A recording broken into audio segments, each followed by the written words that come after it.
something, so just read. And I would like to request Venkat Garu to come onto the stage. And Allu Bobby Garu to come onto the stage. And I would like to request Rajshekhar Garu to come onto the stage.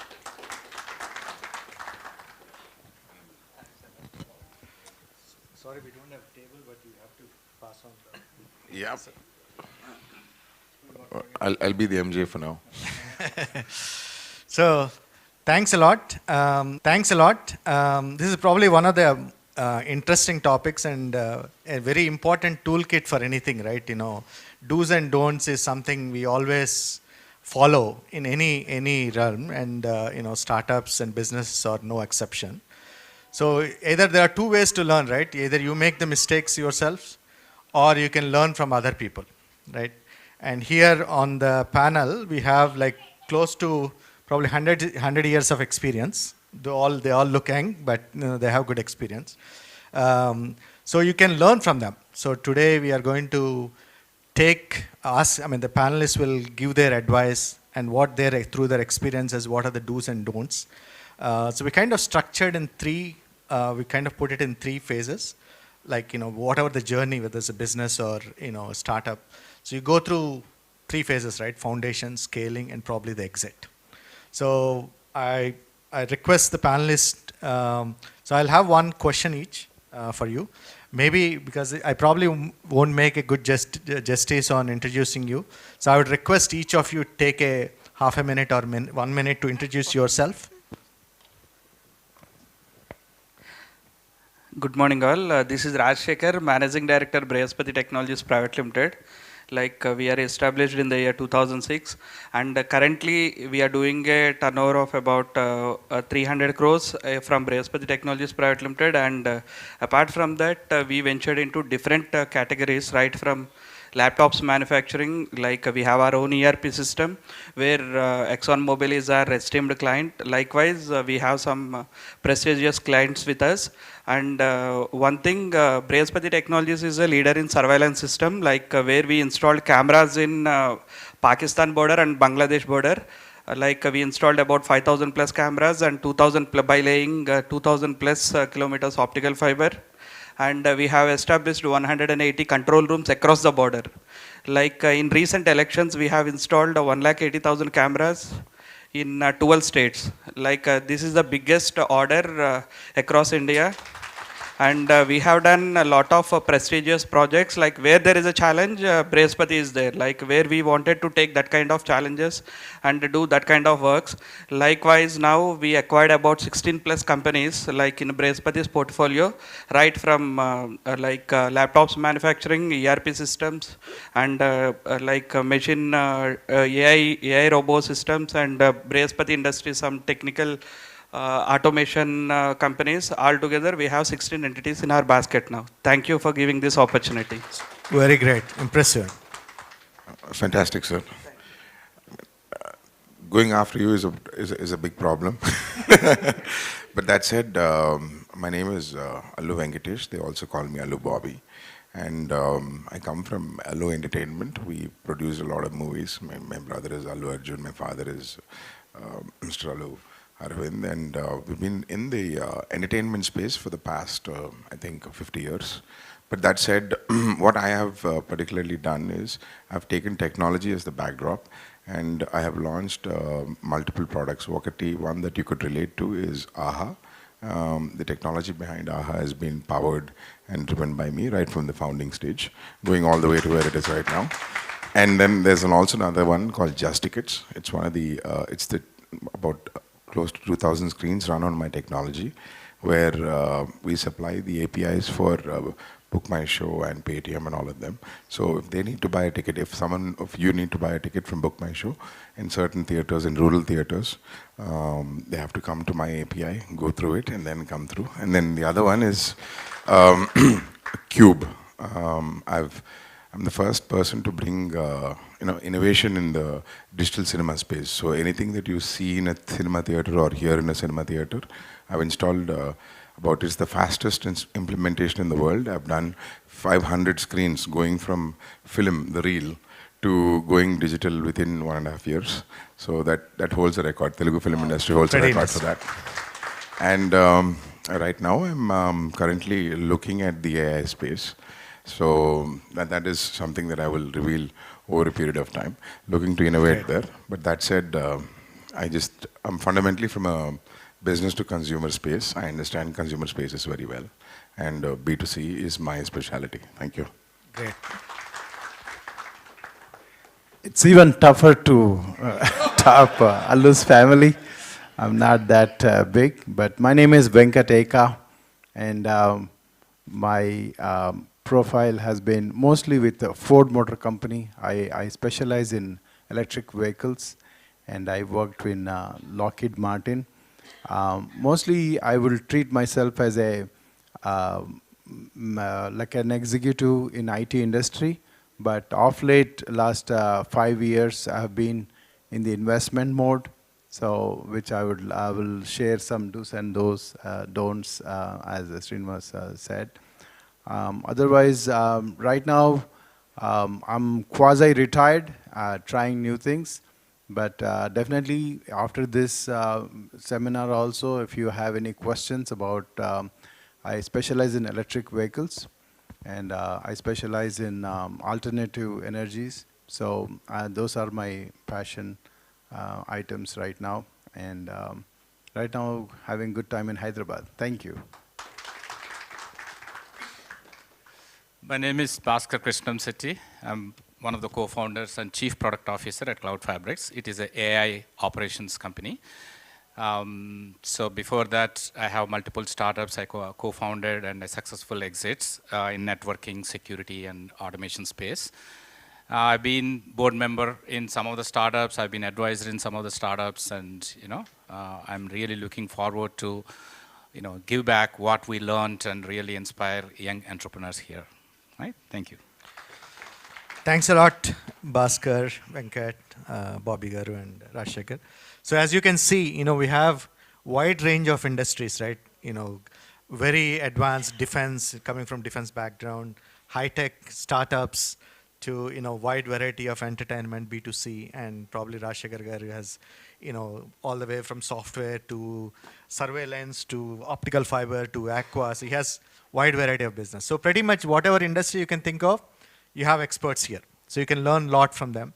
So we'll start with the way I'm kind of structured is 3 phases, right? Foundation, scaling, and then the exit. So we'll go through each phase and probably have one question each for you in each of them. So maybe we'll start from Rajshekhar Garu. So we'll do the second one. He's setting the bar. Yes. Good. So, as you probably have gone through multiple business, during the foundation, I'm sure the business plan or whatever the concept you kind of think about, what do you see are the do's and don'ts in terms of how important is the business plan? Is it very important? Do you really wanted to have everything, all the dots and T's crossed before you get started, or you kind of figured out on the way? So if you can share your experiences and help them understand what are the do's and don'ts for somebody who is starting. Yes, sir. One thing I can say, a proper business plan obviously gives you a roadmap of your business. It's almost it's a kind of where we are standing and where we are going. We should have a clear idea about the kind of business what we are operating, what will be the profitability and what will be the unforeseen circumstances, what all we get. We should be in a position to figure out well in advance. That is very much important. And a proper one thing I can say, in business, a proper planning is always required. For example, if you are taking a project, I'll give you with the right example. We started installing cameras, when we chosen by BSF, Border Security Force, it is the very toughest terrain where we supposed to install cameras and all across hundreds of kilometers border across Pakistan border, which is in Rajasthan, Jaisalmer. and the Bangladesh border. Like initially, when we got the order, we got excited because we are working with some different client where we feel lot of proud in doing business. Like we are also like a part of nation security now, like we are doing this business and all. But when we started doing, our estimations are different, and like when it happened, like the first slot, like we got from Rajasthan Jaisalmer, which is about 240 kilometers stretch. So, like in the 240 kilometers, we estimated something, and something happened there. Later, like when we started doing these remaining stretches, we got a clear idea what are all the possibilities, what are all where we can reduce the cost, where we can do effective work and all. We have a proper plan for project execution. So business plan is nothing but each and every project what we are doing, we need to have a clear estimation about that, and we need to go forward with our ideas. Like the similar thing in 2019, we executed one project for Andhra Pradesh elections, like where we need to install 42,000 cameras across all the polling stations, look and corners of all villages, and that cameras to be like monitored from the command control center. So, like first time when we did that project, it became like that is the biggest project where we did in 2019. Like we faced some challenges, like what are all challenges and all. And with that experience, once we started executing a recent project in 2024, we installed 1,80,000 cameras in 12 states. That is happened because of a proper planning and execution. So these are like from the day one, probably planning might not be possible, but when you experience something, see most of the time in our businesses, what happens, everyone will feel business is a very easy task. Everyone can do it in a like it's a cakewalk for most of the entrepreneurs kind of thing. But each and every person who is doing business, they undergo a lot of stress, like they'll go undergo a lot of different experiences, like a lot of complications, and they need to withhold that capacity. Yes. So obviously, like one thing, hard work and sustainability in your business definitely will takes to a next step. Thank you. You all hard work and resilience. Resilience is probably the key. Thanks a lot, Rashid. Thank you. So maybe as said, right, in every business probably, there's nothing like perfect plan, as you said, rightly said, right? Maybe to your experience, Bobby Garu, I'm sure things will go wrong from the plan, but how important is the team that you pick to address that kind of situations? And what are the do's and don'ts when you are, especially the starting team, right? The initial team that you start with the business, how important, and what are the tips you can share, like, when picking your first team? Very, very good question, sir. This is very important, especially for people who are starting off businesses right now, for startups, because team is the most important thing, because we will not have all the skills within ourselves. Like, for example, I might be good in certain area, and we need to have a team in such a way that each member complements each other and challenges each other. So initially we might be thinking, why is he challenging me with respect to this, or why is she challenging me with respect to this? But it is very important to have challenges inside your team, and somehow you sit together. This is the how do I say, brainstorming stage or norming stage, where you start to challenge each other.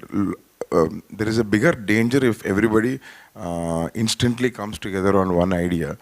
There is a probability, I'm not saying it's always wrong, but there is a 90% probability that we are missing out or something, or something is out there. But the team is, and if you look at funding, let's take a classic example of funding. How do you get funded? One, as you rightly said, you need to have a structured business plan, which basically gives you an outline of what you're attempting to do and gives you a clarity and insight into what you're trying to do. But most of the startups get funded on the looking at the team, they will see, okay, is there a CFO there, or is there somebody who understands finance deeply? Is there someone who understands engineering deeply? Is the CEO have the material to be a team player where he can get all of them into one place? And team is everything. And once, like for example, we might start in one particular business area, and then we could see an opportunity in another area, or something might work, might not work. But the ability to pivot is also with the team. So we'll say that, okay, we'll start off with, say, like for example, I'll give you a small example. In AHA, initially before COVID, we launched it. We thought, we put a business plan, as you rightly said. We needed to have a structure, so we build a basic structure so you know what you're going for. But suddenly, nobody expected COVID to happen, right? So suddenly, the whole dynamics of the business started to change. Suddenly, people started to come in. Initially, we thought that we should go tell people about OTT. Pre-2019, I mean 2019, you think about those days, right? Suddenly, one day, when you launch it, and within 1 month, you have like literally thousands of people coming in. Almost I had 10,000 registrations every day at one point. 10,000 new registered users. My systems were not scaled for that. It is the team that came together. And the team was able to educate other people about Zoom. They were able to do things about that. So it is the ability to, to adapt to the new challenges that come through is one of the key things. So team is everything. Yes, business plan, we need to have one. We need to have a direction. And direction is very important. How we get there is another way. There could be multiple ways how we get there. We learn, we fail. Failure is one thing that is guaranteed.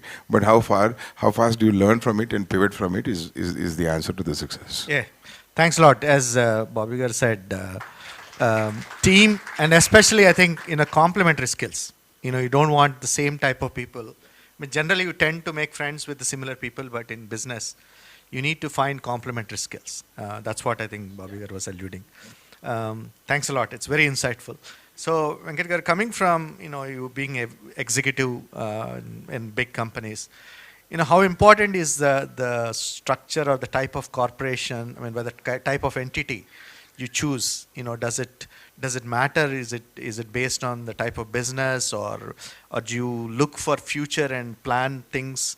Whether you wanted to incorporation, proprietorship, what type of structure typically, and how do you choose that kind of structure? Because a lot of people may not be familiar, and if they start with a wrong structure, what kind of challenges they might face? Anything you can share in that, what people should think about when they're choosing the structure? So I can talk about US. So we have several flavors of organizations. So the the lowest one is LLC, individual proprietor, that I have. And that is something ideal for your own ideas to implement your own contributions, your own products, and those things. You can also reinvest as an angel investor in something else. But I think I would suggest that you always go with that. There are some advantages that your personal wealth is disassociated with that. Suppose if you have a problem, you can always declare bankruptcy of LLC and recoup and rebuild your wealth again. So that's very important. When it comes to, I would just slightly deviate from your question.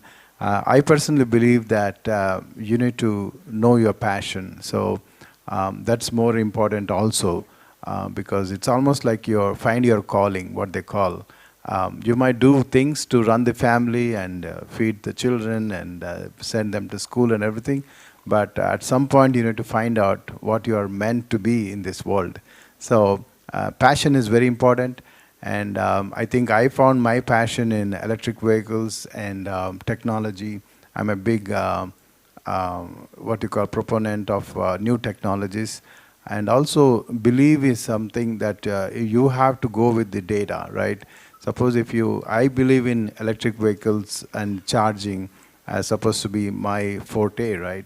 So when I started, a lot of people will say that, oh, this is already proven, this already failed, winter, electric vehicles are not running, there are smoke coming out of batteries, and this is going to be, so you will find all those things, but believe in yourself. Suppose if you have the data if you know that this is what it is. And with that, I think 2 years into that, I started my own electric vehicle charging company in North America. And I'm trying to expand that even to more locations in North America. So that is one thing that I believe. And also another product company, the same thing. You believe in people. No matter what others say, that if you know somebody is worth running a company, if you're an angel investor, you believe in that person. And you have to be, like one example that I can give is, I started a journey with one of my founders.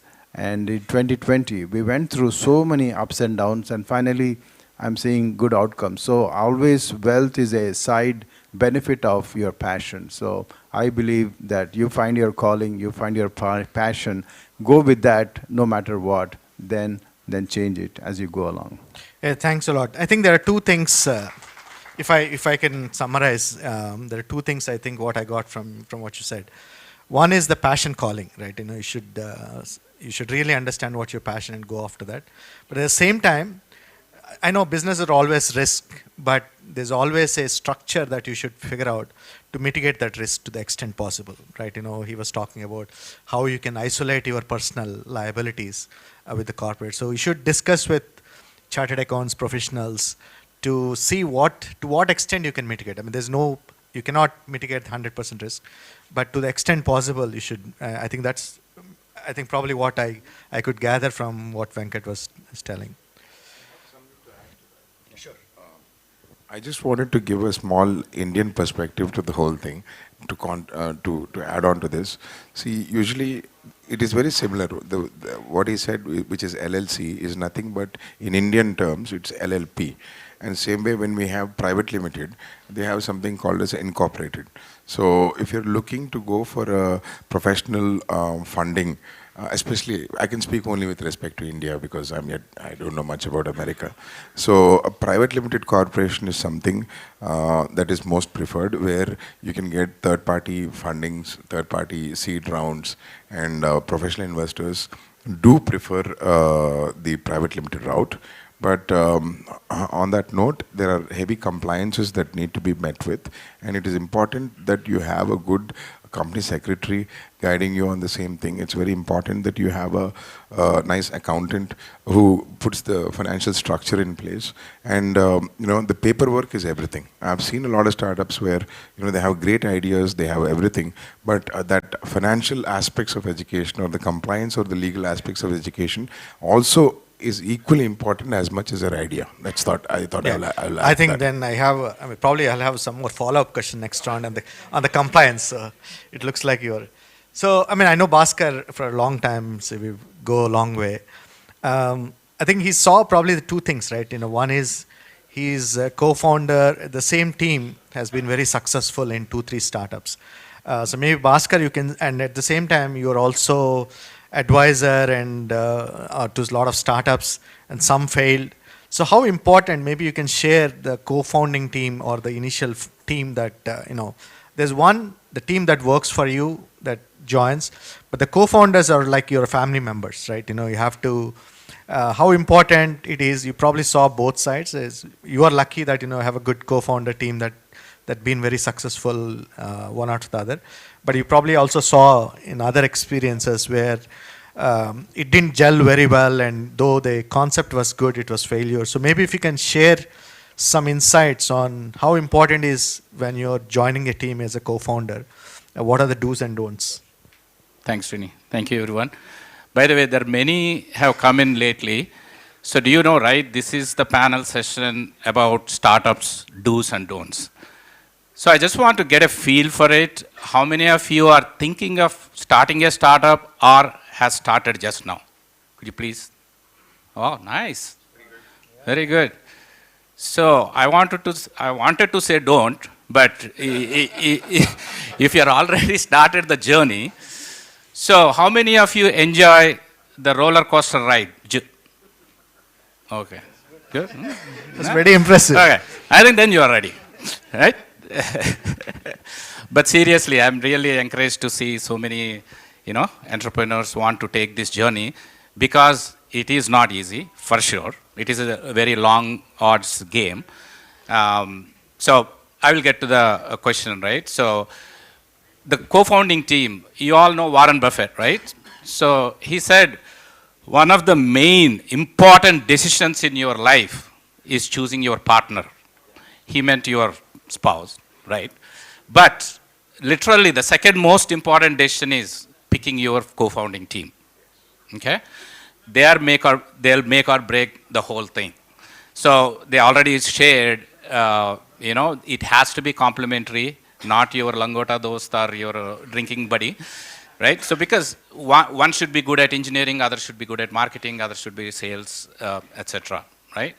But I literally compare startups to mafia. Okay, there is no room.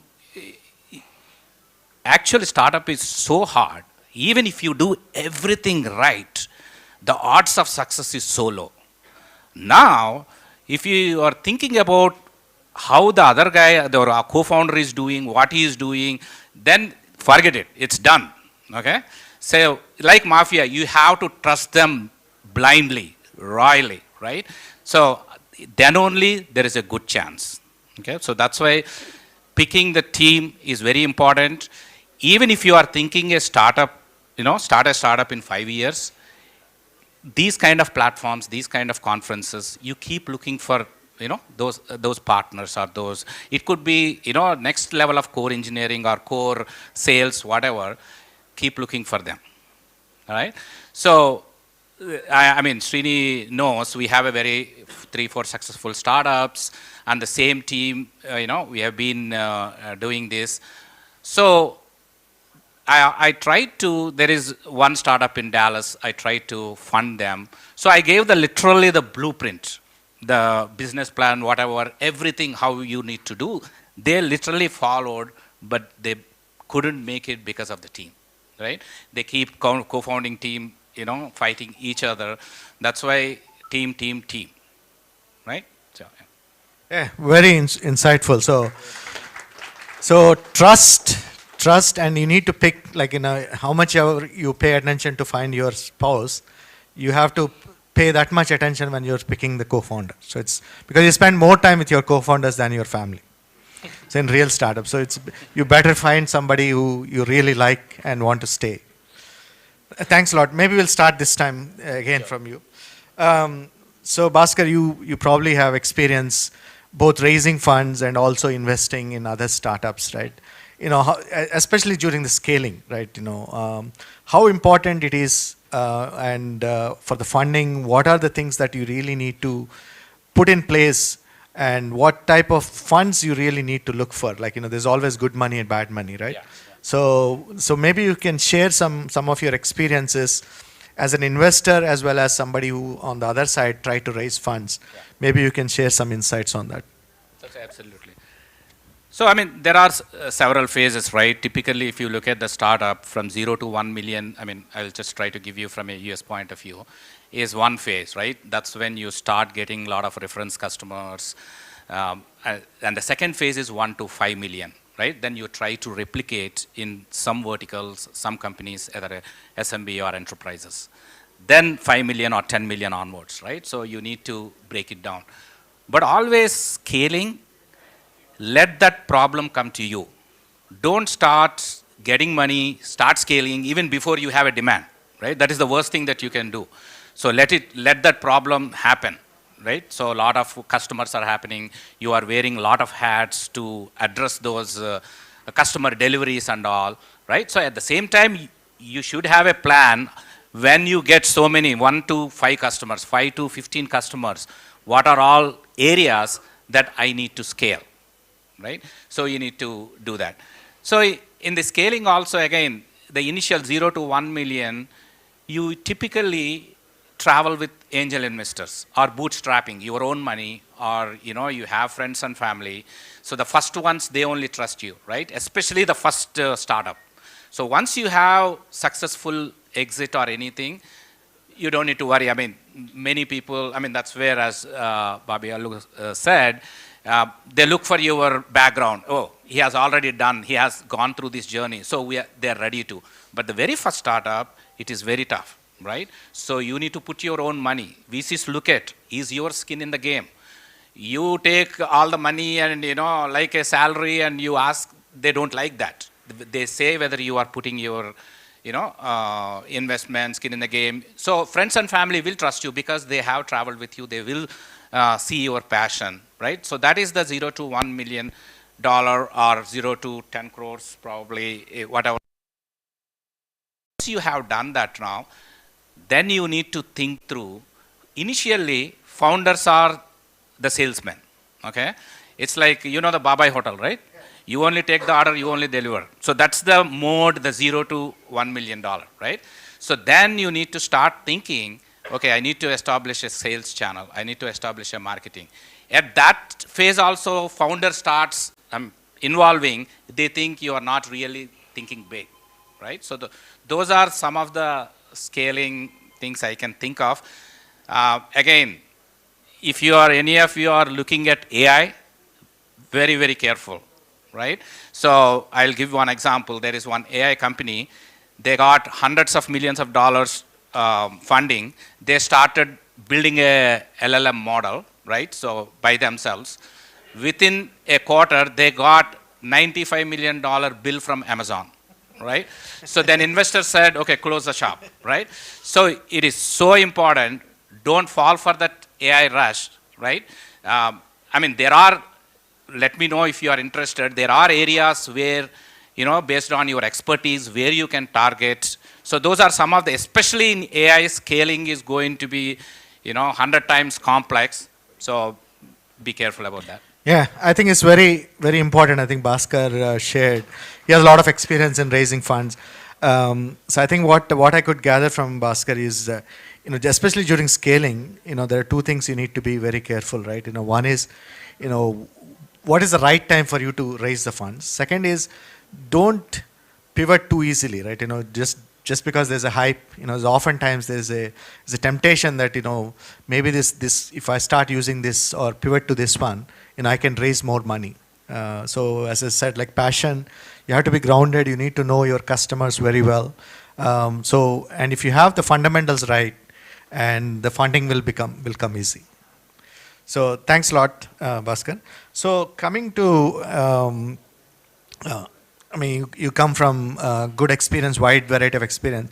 Because oftentimes, during the scaling, so either you scale too fast or you scale too slow. You wait for too long for you to expand. Are there things from your experience, both from corporate as well as I know you are trying to expand in the EV charging in North America? Maybe if there are some insights you can share, what is the right, is there something called right time?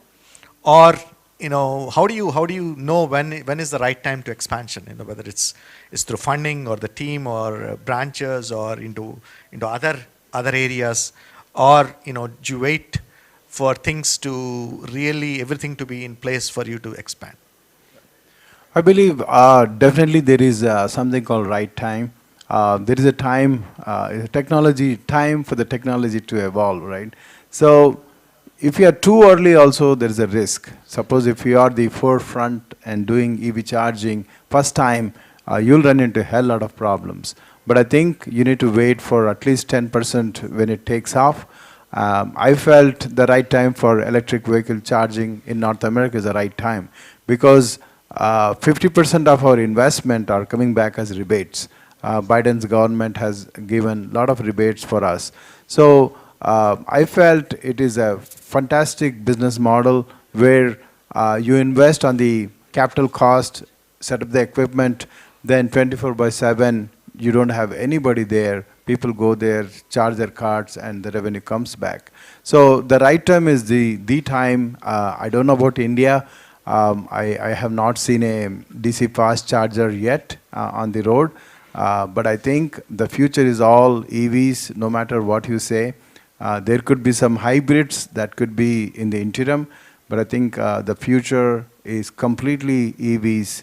And why not? There is so many benefits there. Oil is so expensive, and you have electricity that you can use in the night, which is non-peak energy. Costs are very less. So everything falls in place. I think you will see, it will take off. Right now, I'm still not seeing as many EVs in India as I was expecting, but I think future will just take off like Uber. Right now, Uber or Blinkit and Zomato are the mainstream. I'm sure 2-3 years from now, when we sit here again in the hall, you will see everybody comes in EVs to this hall. Thank you. So, at the right time, it's possible. Again, especially make experienced people unte gaani, when you are going and talking to different people, you start to see the trends. Those are the signals for you to know when to expand, when to scale down, kind of things. So I think we are probably running out of time. Maybe we'll wrap up with another 3 questions, probably one each, and then we'll have one more question. So ఇందాక మీరు చెప్పినట్టు బాబీ గారు, compliance, you said, like you highlighted like how important is compliance. Maybe based on your experience, can you share some insights?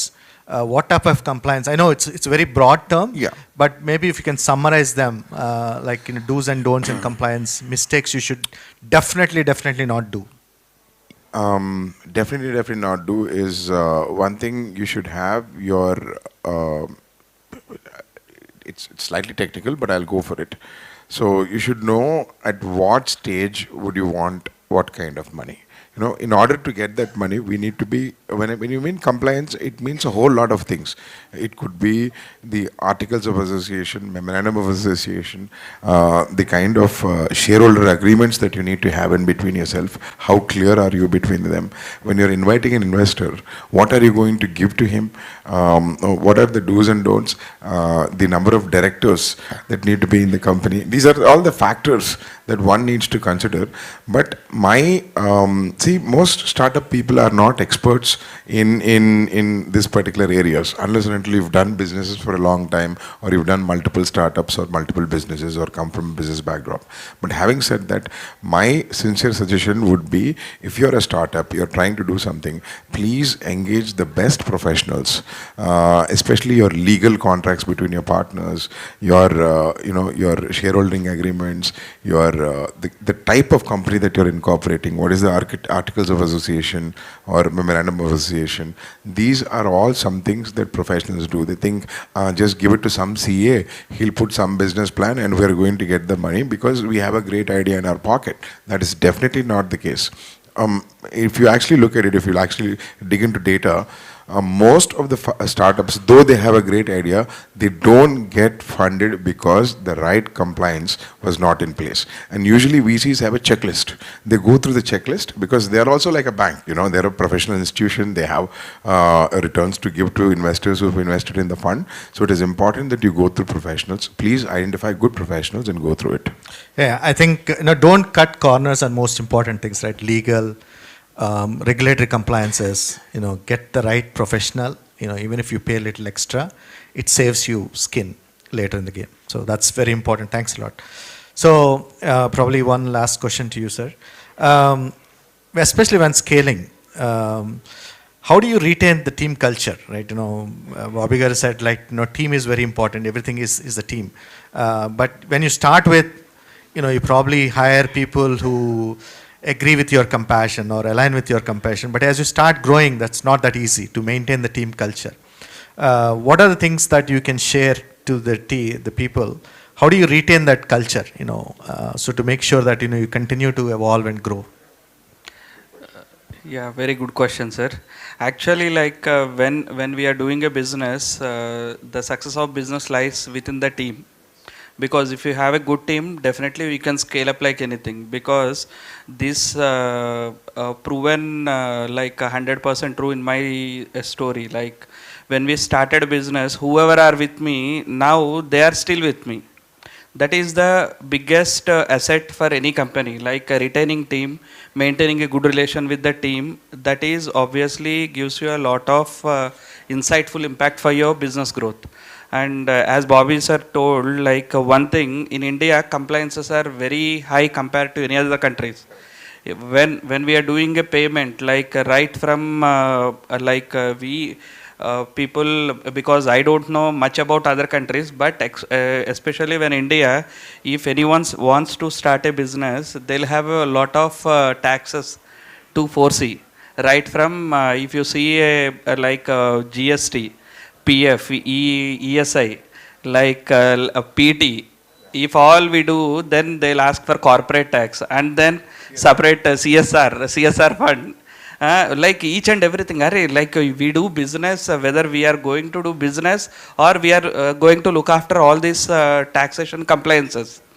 So like for that kind of ecosystem, my suggestion is you always better tie up with anyone who is having some good knowledge in that who will be a hand holding support for you. Like lot of investors are here, probably like Bobby Garu and all. Like if you can tie up with them, they will give you a lot of insightful experience, and this you need to take care, because startup బిజినెస్లో నన్ను అడిగితే ఎవరినన్నా business చేయాలి, చాలామంది చూస్తే మీరు ఎప్పుడైనా పిల్లలు ఇప్పుడు చదువుకుంటున్న వాళ్ళని కూడా అడగండి, ఎవరైనా ఏం చేద్దాం అనుకుంటున్నావు అంటే నేను సాఫ్ట్వేర్ ఇంజనీర్ని అవుదాం అనుకుంటున్నా అంటాడు. లేకపోతే లైక్ 10లో 9 మంది సాఫ్ట్వేర్ ఇంజనీర్లు అంటే ఒకడెవడో నేను డాక్టర్నో లేకపోతే ఇది అవుతా అంటారు. కానీ ఎవరు బిజినెస్ మీద ఆ అవేర్నెస్ ఎవరికీ లేదు. ఎందుకో నాకు అర్థం కాదు. ఎస్పెషల్లీ ఈ కమ్యూనిటీలో అయితే బిజినెస్ ఈజ్ ఎ సిన్ అంటే ఎందుకు అలా అనుకుంటారు అనేది. I think it looks like a lot of them are already started, so things are changing. Sir, but one thing, like whatever asset మీరు రేపొద్దున మీ ఫ్యూచర్ జనరేషన్స్కి ఏమైనా ఇవ్వాలనుకుంటే, that is business. That is only happens with business. Good point. It's almost like a platform. Yeah, obviously. A platform for them because ఒక ఆర్గనైజేషన్లో నేను president level, director, vice president లేకపోతే country head లెవెల్కి వెళ్ళినా కూడా, like end of the day my son has to start from scratch. Very like but if my business, like I wanted to tell you a small case study here my daughter is there, Moksha. She is doing her like 7th class in DRS. నేను తనకి ఎంత try చేస్తానంటే ఆ business mind set తనకి రావాలి అని, ఈ January 1st I gave her a contract, okay, to prepare gift boxes. Each box, my budget is 2,500 for each box. Initially I'll give you order for 100 sets, like then I'll scale it up to 500 to 1,000 if your performance is good. Okay, so they have done that entire work for 1,800 rupees కి చేశారు. Profitability చాలా పెరిగిపోతుంది. మనం ఏమనుకుంటాం, అరే అంత కాదు, first మాట్లాడుకున్నది వేరే, ఇప్పుడు ఒక 10% ప్రాఫిట్ తీసుకో, 20% ప్రాఫిట్ తీసుకోండి. బట్ హౌ లైక్ వాళ్ళు ఎంత ఇంట్రెస్టెడ్గా, she made a team of 7 people, వాళ్ళ ఫ్రెండ్స్ని ఈవినింగ్ నైట్ 11 వరకు వర్క్ చేస్తున్నారండి. సో నా రిక్వెస్ట్ ఏంటంటే, like if any one interested, నేను ఇంతకుముందు బిజినెస్లో ఎన్ని కష్టాలు పడ్డాం మీకు వి ఎక్స్పీరియన్స్డ్ ఎవ్రీథింగ్, లైక్ చాలా దగ్గర నుంచి చూసాం. మాకు బ్యాంకులో డబ్బులు లేనప్పుడు ఎవరికి ఫోన్ చేసినా బ్యాంకులో లోన్ కావాలంటే మీకు ఇవ్వమనేవాళ్ళు. ఇప్పుడు బ్యాంకులో డబ్బులు ఉన్నాక అందరూ ఫోన్లు చేస్తారు, సార్ లోన్ ఇస్తాం కావాలా అని. అంటే I don't understand the culture. Like మన ఇండియాలో బేసిక్గా ఇప్పుడు లైక్ నేను బిజినెస్ చేసే దాంతో పాటు ఇప్పుడు నేను ఒకటి ఐడెంటిఫై చేస్తుంది ఏంటంటే, ఐ ఐడెంటిఫైడ్ మై బిజినెస్. నేను అంటే బాబీ గారు నాకు చెప్పొచ్చో లేదో తెలియదు, నేను ఒక బిజినెస్ కూడా స్టార్ట్ చేశా. ఏంటి, మూవీ ప్రొడ్యూస్ చేసా ఒకటి. లేచింది మహిళా లోకం అని ఒక మూవీని ప్రొడ్యూస్ చేశా. Like we have done good investments. దాంట్లో కాస్టింగ్ కూడా మంచోళ్ళు ఉన్నారు. ఎవరు, మంచులక్ష్మి గారు, అనన్య నాగల్ల, హేమ గారు, వీళ్ళంతా టీమ్ ఉన్నారు. Based on some friends suggestion I invested on that, where that is not relevant to my field. ఆ సినిమా అమ్మడానికి చాలా కష్టాలు పడుతున్నాం. తర్వాత బాబీ గారిని దాని గురించి పట్టుకుంటారు, సెకండరీ. సో కాకపోతే like my suggestion is always try to have a focus. మీరు ఏదన్నా, ఇప్పుడు నేను మొన్న రుద్ర గారిని కలిసా, he is very specialized in like branding, promotions, what related. Like when we have some plans, like we are going for an IPO, so I approached him, he guided me very well. So అలాంటి వాళ్ళు కూడా మన దగ్గర ఉన్నారు అనే విషయం మాకు తెలియదు. సో బేసిక్గా ఏమవుతుందంటే ఆ ఫోకస్ అనేది లేకుండా మల్టిపుల్, ఇప్పుడు నేను I'm in to CCTV business. గ్రాడ్యువల్గా ఏం చేశానంటే like no we need to have a software development team in house అని ఒక సాఫ్ట్వేర్ కంపెనీని అక్వైర్ చేశారు. They are very good at ERP, like they have a client like Exxon Mobil is their client, but they are like struggling for financial didi. And I acquired one more company where they are into laptops manufacturing. Like I invested in one more company where they are doing a lot of solar projects. Now they are executing 100 megawatt solar project in Pondicherry. Likewise, where I am investing on an ecosystem where I am getting complemented. ఇప్పుడు నేను ఎక్కడైనా business చేసుకోవాలి అంటే I will go and ask, first ఒకసారి CC కెమెరాలు అడుగుతాను, next time వెళ్ళి అరే ప్లీజ్ నాకు సోలార్ ఆర్డర్ ఇయ్యి, ఆ నెక్స్ట్ వెళ్ళి నాకు ఈఆర్పి ఆర్డర్ ఇయ్యి. అలాగా like it's a kind of a complementing business. So vertical integration that we can say. So ఫస్ట్లో we struggled a lot, but now we are a cash rich company, we have zero debts and still we are going for IPO. ఐపీఓకి వెళ్ళినప్పుడు కూడా నేను ఒకటే మాట చెబుతున్నా, we don't want it, I'm not going to raise funds from IPO. My intention is I wanted to see my market cap. అంటే ఇది నేను ప్రతి ఒక్కళ్ళకి చెప్పేది ఒకటే ఏంటంటే, కష్టాలు ఉంటాయి, కంఫర్ట్గా ఉండాలంటే జాబ్, దానికన్నా ఇంకేం ఉండదు. బట్ కష్టాలు కావాలి, నేను రిస్క్ ఎంజాయ్ చేయాలి, రోలర్ కోస్ట్ రైడ్ మీకు కావాలి అంటే go for business. Good, thanks a lot అండి. I wanted to add one more thing, sir. Most important, చాలాసార్లు చాలా స్టార్ట్అప్ ఫౌండర్లు మర్చిపోయేది ఏంటంటే unit economics. So very important. Yeah, scale అయిపోయిన తర్వాత అన్ని మిలియన్ కస్టమర్స్ వచ్చిన తర్వాత ఊబర్లో మనం తర్వాత చూసుకుందాం కాదు. But you should always, for a good startup, it is important to take unit economics in to consideration. Up స్టార్ట్కి స్టార్ట్అప్కి అదే తేడా. థ్యాంక్ యూ అండి. Thank you Bhaskar. యాక్చువల్లీ మీరు రాజశేఖర్ గారు నేను కల్చర్ గురించి నేను టీమ్, మీరు ఫ్యామిలీలో కూడా కల్చర్ స్టార్ట్ చేశారు. Very interesting, that's very good, that's very inspiring. Probably we all should learn from that one. స్లోగా బిజినెస్ కల్చర్ అనేది మన ఫ్యామిలీస్లో స్లోగా ఇంట్రడ్యూస్ చేయడం అనేది important. So maybe I know we ran out of time, so spend, because I think it's having such a good conversation, we didn't realize we already overshoot our time. So maybe we'll have one last, any advice for the people, and probably if you are comfortable, how they can contact you, whoever can share, it's again up to you, I'll leave it to you. So if you can share how they can contact, because you have wealth of experience, if somebody can make use of it. Sure. Again, congratulations to all of you who started, because the very first step taking is the most important one which you have taken. And there are few technology transitions happen once in decade, once in century kind of a thing, right? So that whether it's the internet, cloud, mobility, but now this AI transition, next to, you are in the perfect spot. Next 4 or 5 years, it is taking off, right? It is taking off like anything. So leverage that and use AI to your advantage, okay? AI is like a power tool, right? If you are taking 100 hours, now AI will give you in 1 hour. So, but apply to your domain. Don't just go for the AI for the sake of the AI, right? So, but their opportunities will be enormous, and you are in the great spot. Economies also started, especially from Silicon Valley.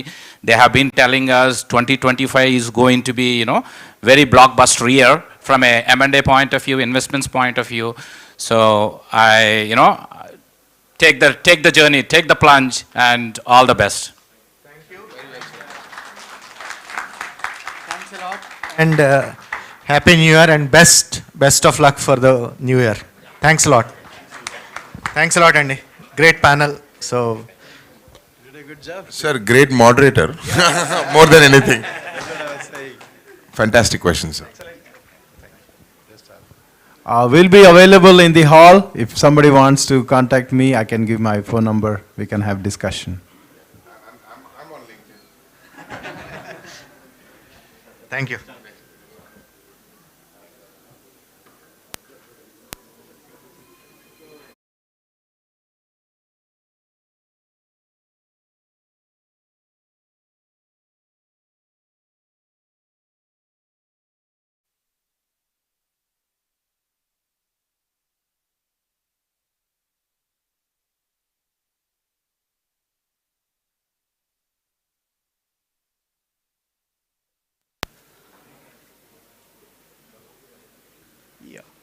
have it. So, good afternoon, everyone. So, myself, Gangaram, and our friends here, we're all into exports, hatcheries, and feed and farming. So, it's today we are going to discuss more about the industry globally and our presence in Indian and also in Andhra Pradesh. So, it's going to be an overall view of the industry as a whole. It's not more about question and answer session, but it's going to be a presentation because some of the members are not here. So we're going to give a complete go through about our industry.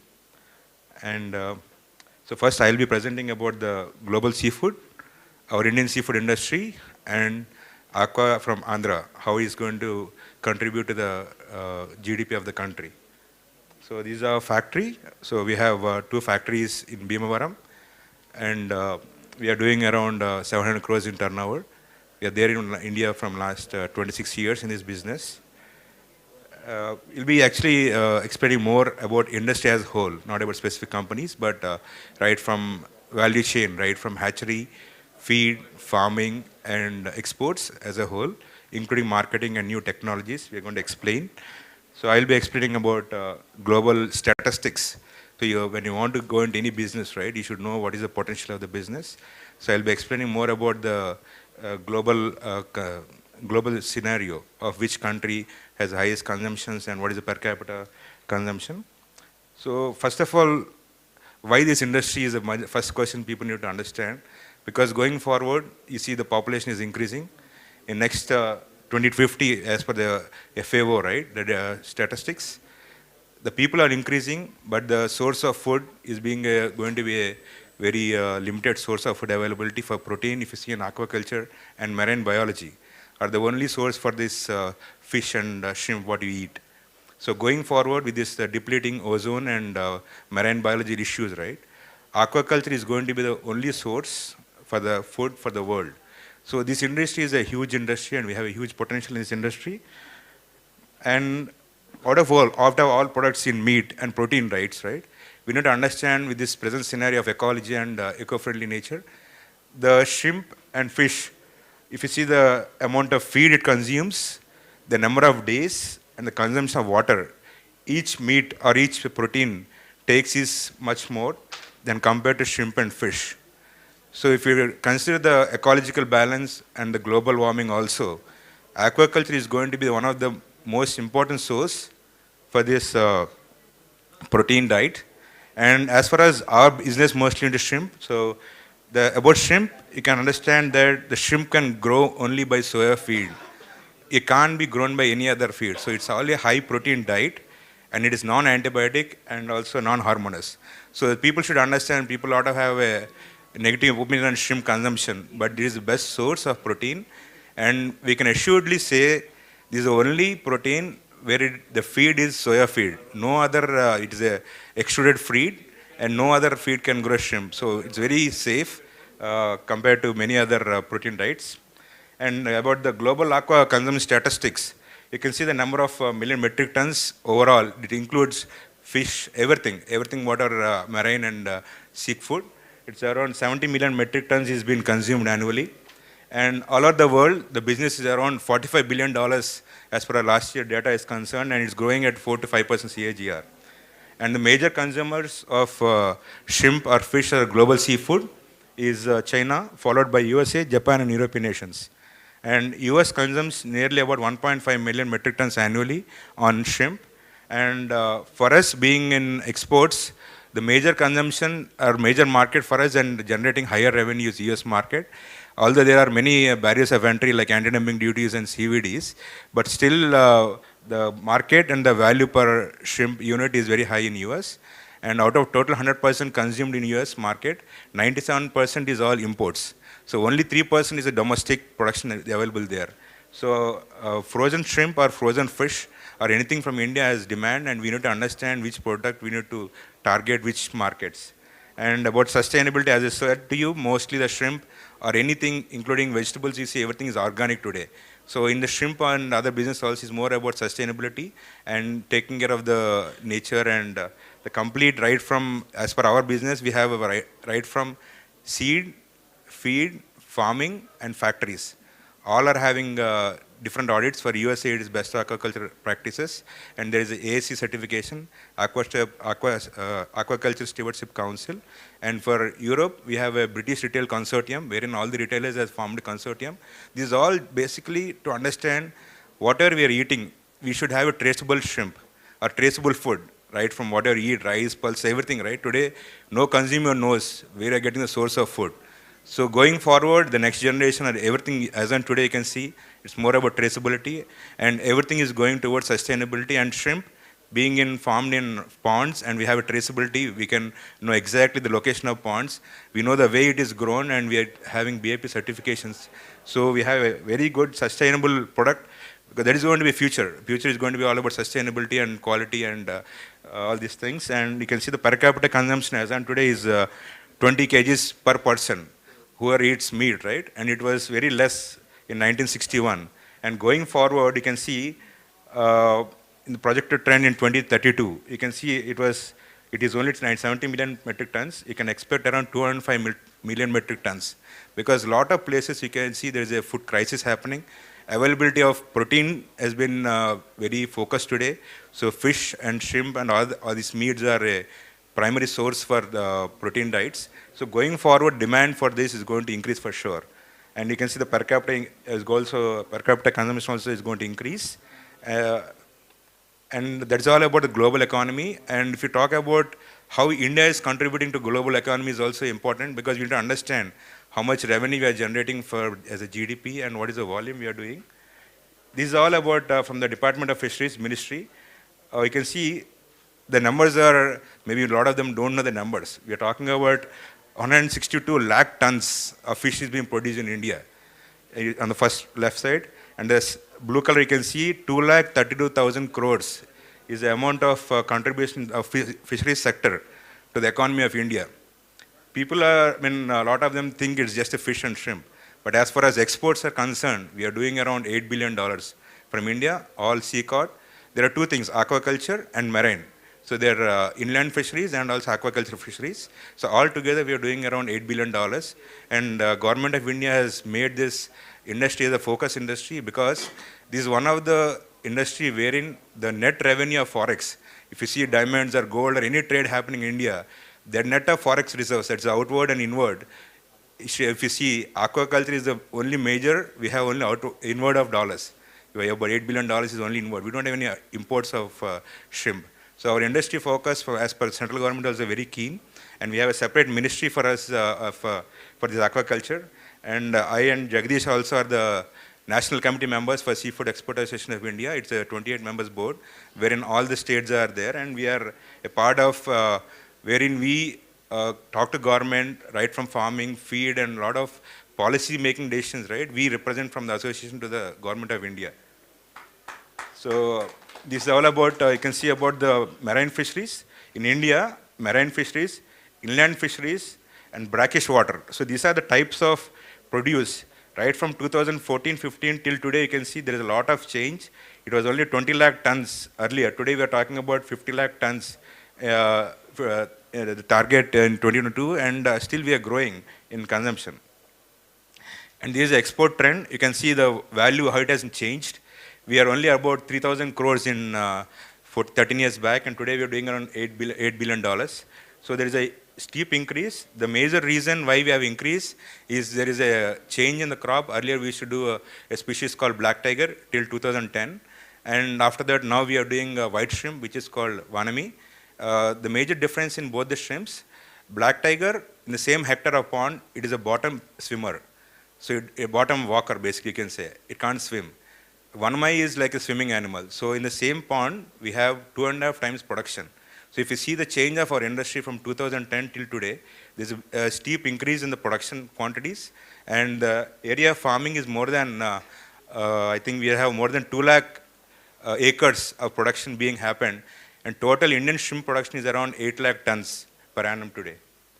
And this is all about, I told you there are two sectors of seafood exports. One is inland fisheries and one is aquaculture. So aquaculture you can see on the left side, where is dark orange is mostly about Andhra. Andhra is contributing around 70% of the total Indians shrimp revenue. And other states followed by Orissa, West Bengal, Gujarat. And now recently, Uttar Pradesh also they started in Haryana, culture also started and going to domestic. So today there is a huge change in consumption patterns also. Not only in exports, in domestic also we have a huge potential, but the major hindrance is logistics because these are all perishable items and the logistics still need to develop because the logistic costs are very high. And on the right side you can see the coast, the major seafood, sea cod, like squids, octopus, povalin, lot of different varieties are there. So that is on the right side, you can see that's all sea cod this thing. But if you see last few years, last 10 years, you can see there's a lot of decrease in the availability of fish. And today you can see that because of turtle devices and US ban on seafood, seafood because of extensive fishing, because they are also banned and we are trying to retrieve the ban for sea cod.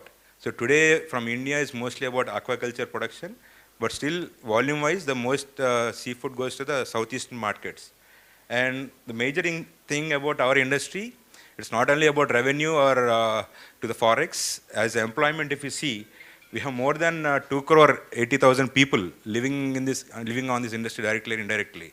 This is direct employment compared to this. And women empowerment, this our industry is the highest rate of women empowerment in India, wherein you can see mostly the females are much more. And this is actually now you know everywhere we have a workers issue, so we are going for mechanization. Or Jagdish will explain much about automation in our industries. And this is about our export performance. You can see the numbers. The countries which India is exporting till whatever the 8 billion we are talking about, right? We are shipping to 129 countries in the world. Maybe fish, what are different types of fish, different type of shrimp. We are doing around 129 countries. And major business of revenue comes from southeastern markets, which is 67% because fish is there. And US contributes about 33% of the revenue. And if you see the number of companies, right, for export, we need processing units. The processing units, you can see there are about 1,322 companies. And in this, there are manufacturing plants are 612 plants. So rest of the people are merchant exporters, and total installed capacity also you can see. There's a huge installed capacity in India, but due to the workers availability, market penetration issues, still we are using only 30 to 40% of the potential. That is all about culture issues and multiple things are there. With all these issues, still we have 8 lakh, 9 lakh tons production.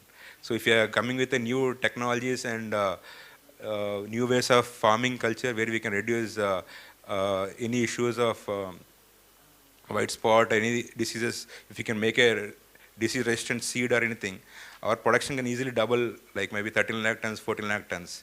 So that is what, and for this actually there are things from central government also. Now earlier we used to import the brood stock from Hawaii and other countries. Today we have 2 BMCs in India. One is in by BMR and one is in CP and Ananda. There are 2 BMCs, that is the brood stock multiplication centers, which is in India. So 2 are there. So with this now we are able to develop a brood stock in-house. So we are able to develop a resistant brood stock for production of seed.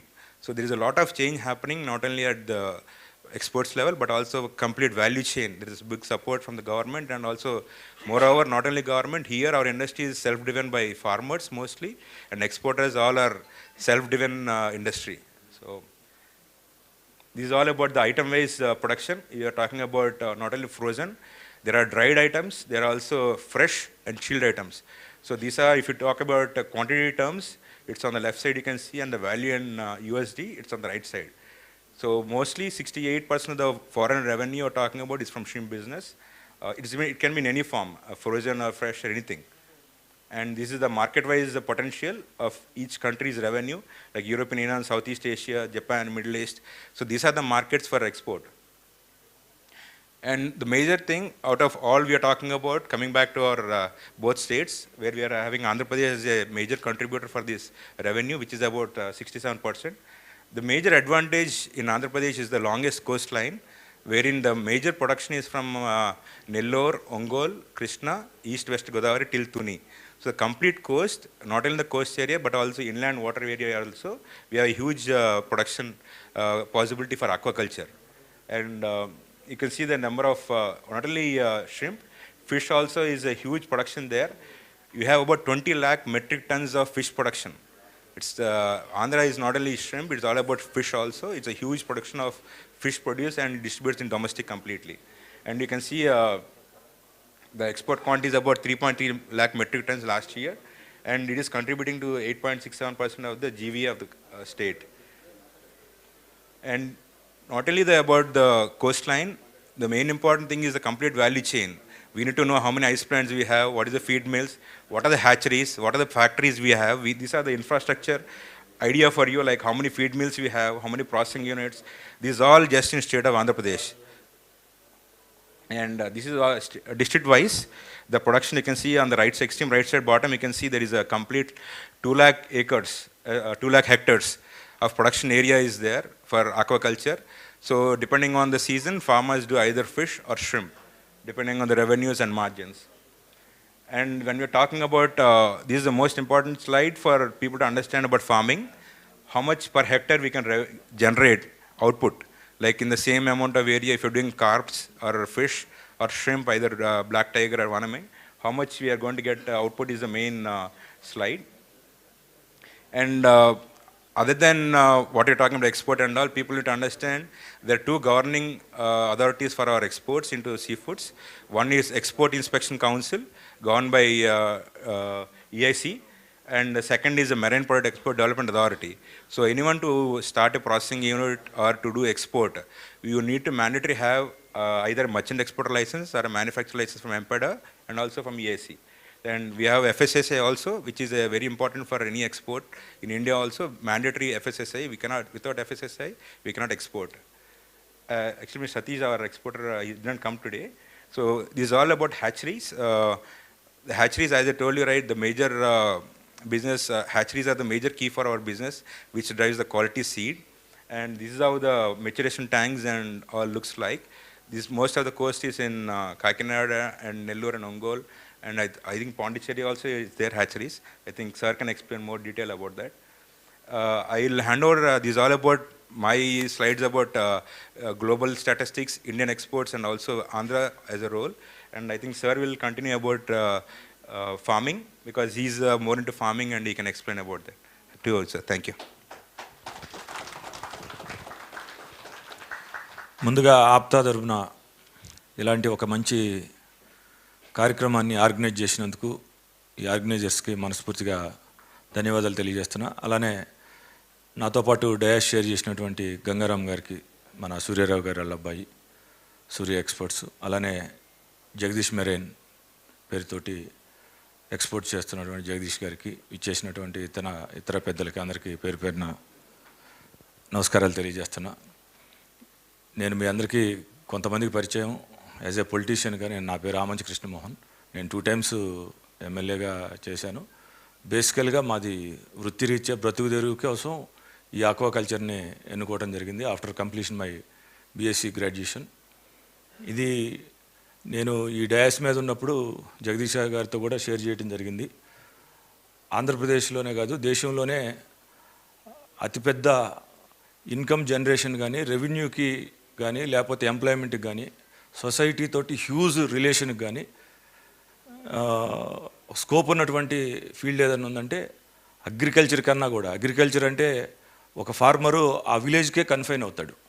నేను as a politician, నేనున్నది మన community, బహుశా ఇక్కడ ఉన్న వాళ్ళంతా మనళ్ళే అయ్యుండొచ్చు.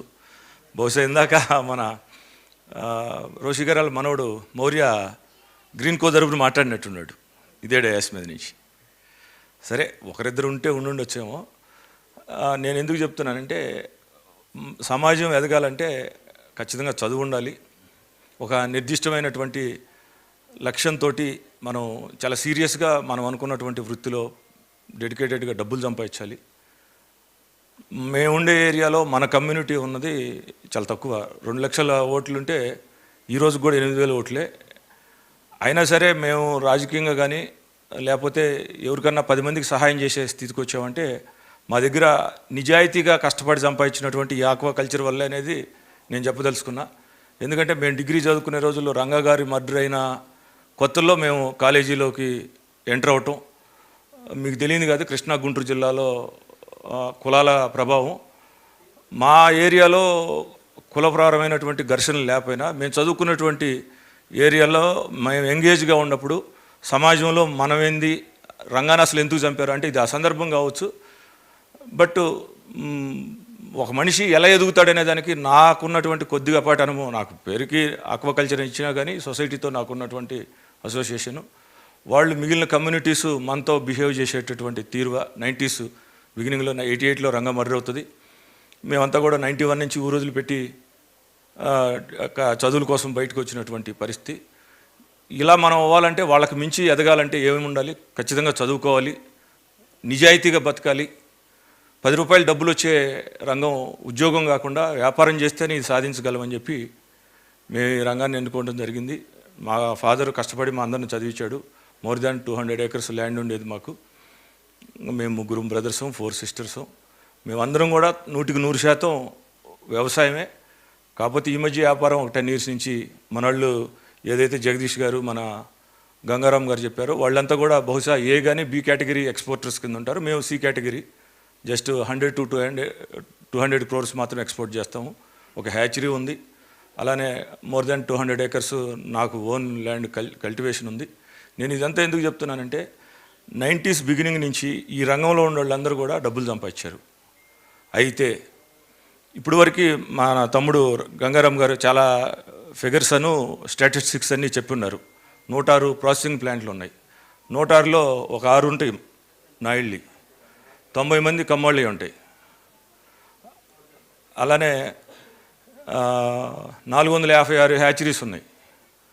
మన ఎన్ని ఉంటాయో నాకు ఎగ్జాక్ట్గా తెలియదు కానీ ఏళ్ల మీద లెక్క పెట్టుకుని ఎన్ని ఉంటాయి.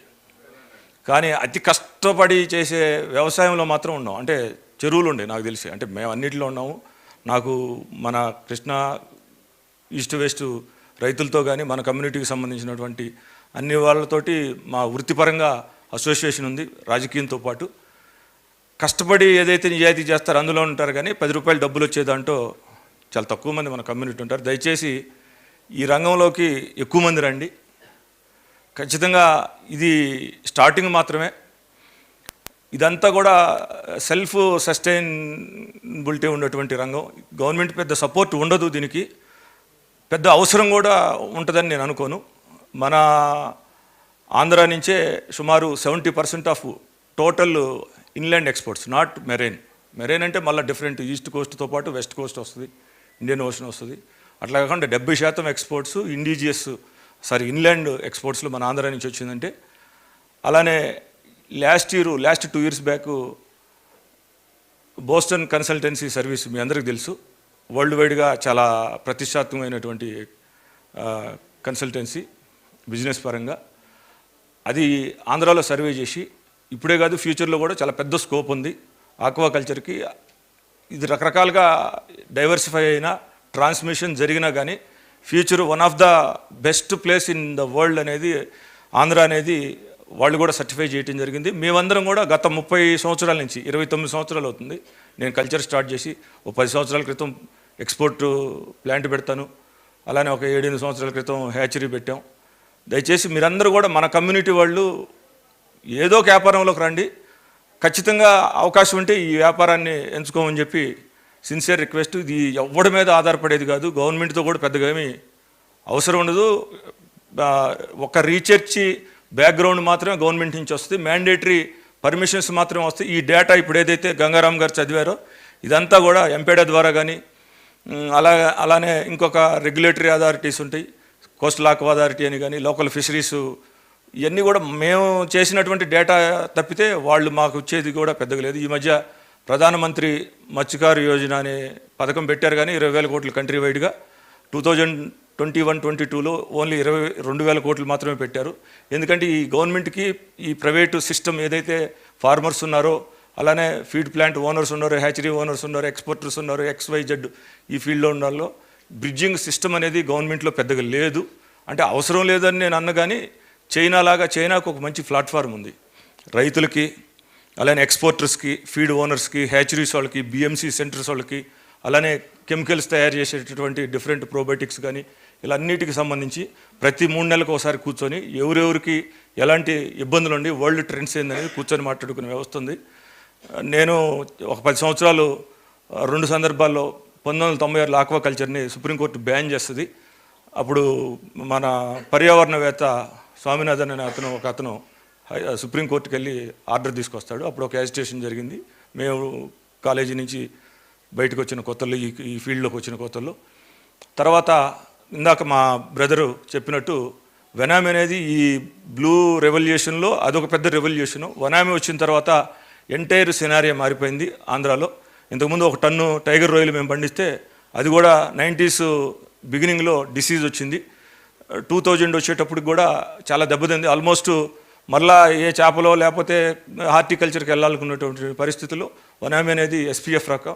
అంటే ఎస్పీఎఫ్ అంటే మీ అందరికీ తెలిసి ఉంటుంది బహుశా, స్పెసిఫిక్ పోథోజెనిక్ ఫ్రీ, ఏ రకమైనటువంటి రోగం ఉండదు. ఆ తల్లి రొయ్యలు కూడా మన ఇండియన్ ఓషన్ కానీ, బే ఆఫ్ బెంగాల్లో కానీ, అలానే అరేబియన్ సీలో కానీ దొరకవు. డీప్ పసిఫిక్ సీలోనే దొరుకుతాయి. ఆ తల్లి రొయ్యలు బ్రోడర్స్ ఏవైతే ఉన్నాయో అవి క్వారంటైన్ చేసి స్క్రీనింగ్ చేసి హ్యాచరీస్ వాళ్ళకి ఇస్తారు. వాళ్ళు ప్రొడ్యూస్ చేసి మాకు రైతులకు ఇస్తారు. అలానే మేము వాటిని ఎక్స్పోర్ట్ చేసి ఇలా ఇదొక డిఫరెంట్ ఇది. ఈ 2010 ఏదైతే వనామీ వచ్చిందో 1 టన్ను పండించే టైగరు స్పేస్లో కనీసం 5-6 టన్నులు ప్రొడక్షన్ చేసేటటువంటి పరిస్థితి వచ్చింది.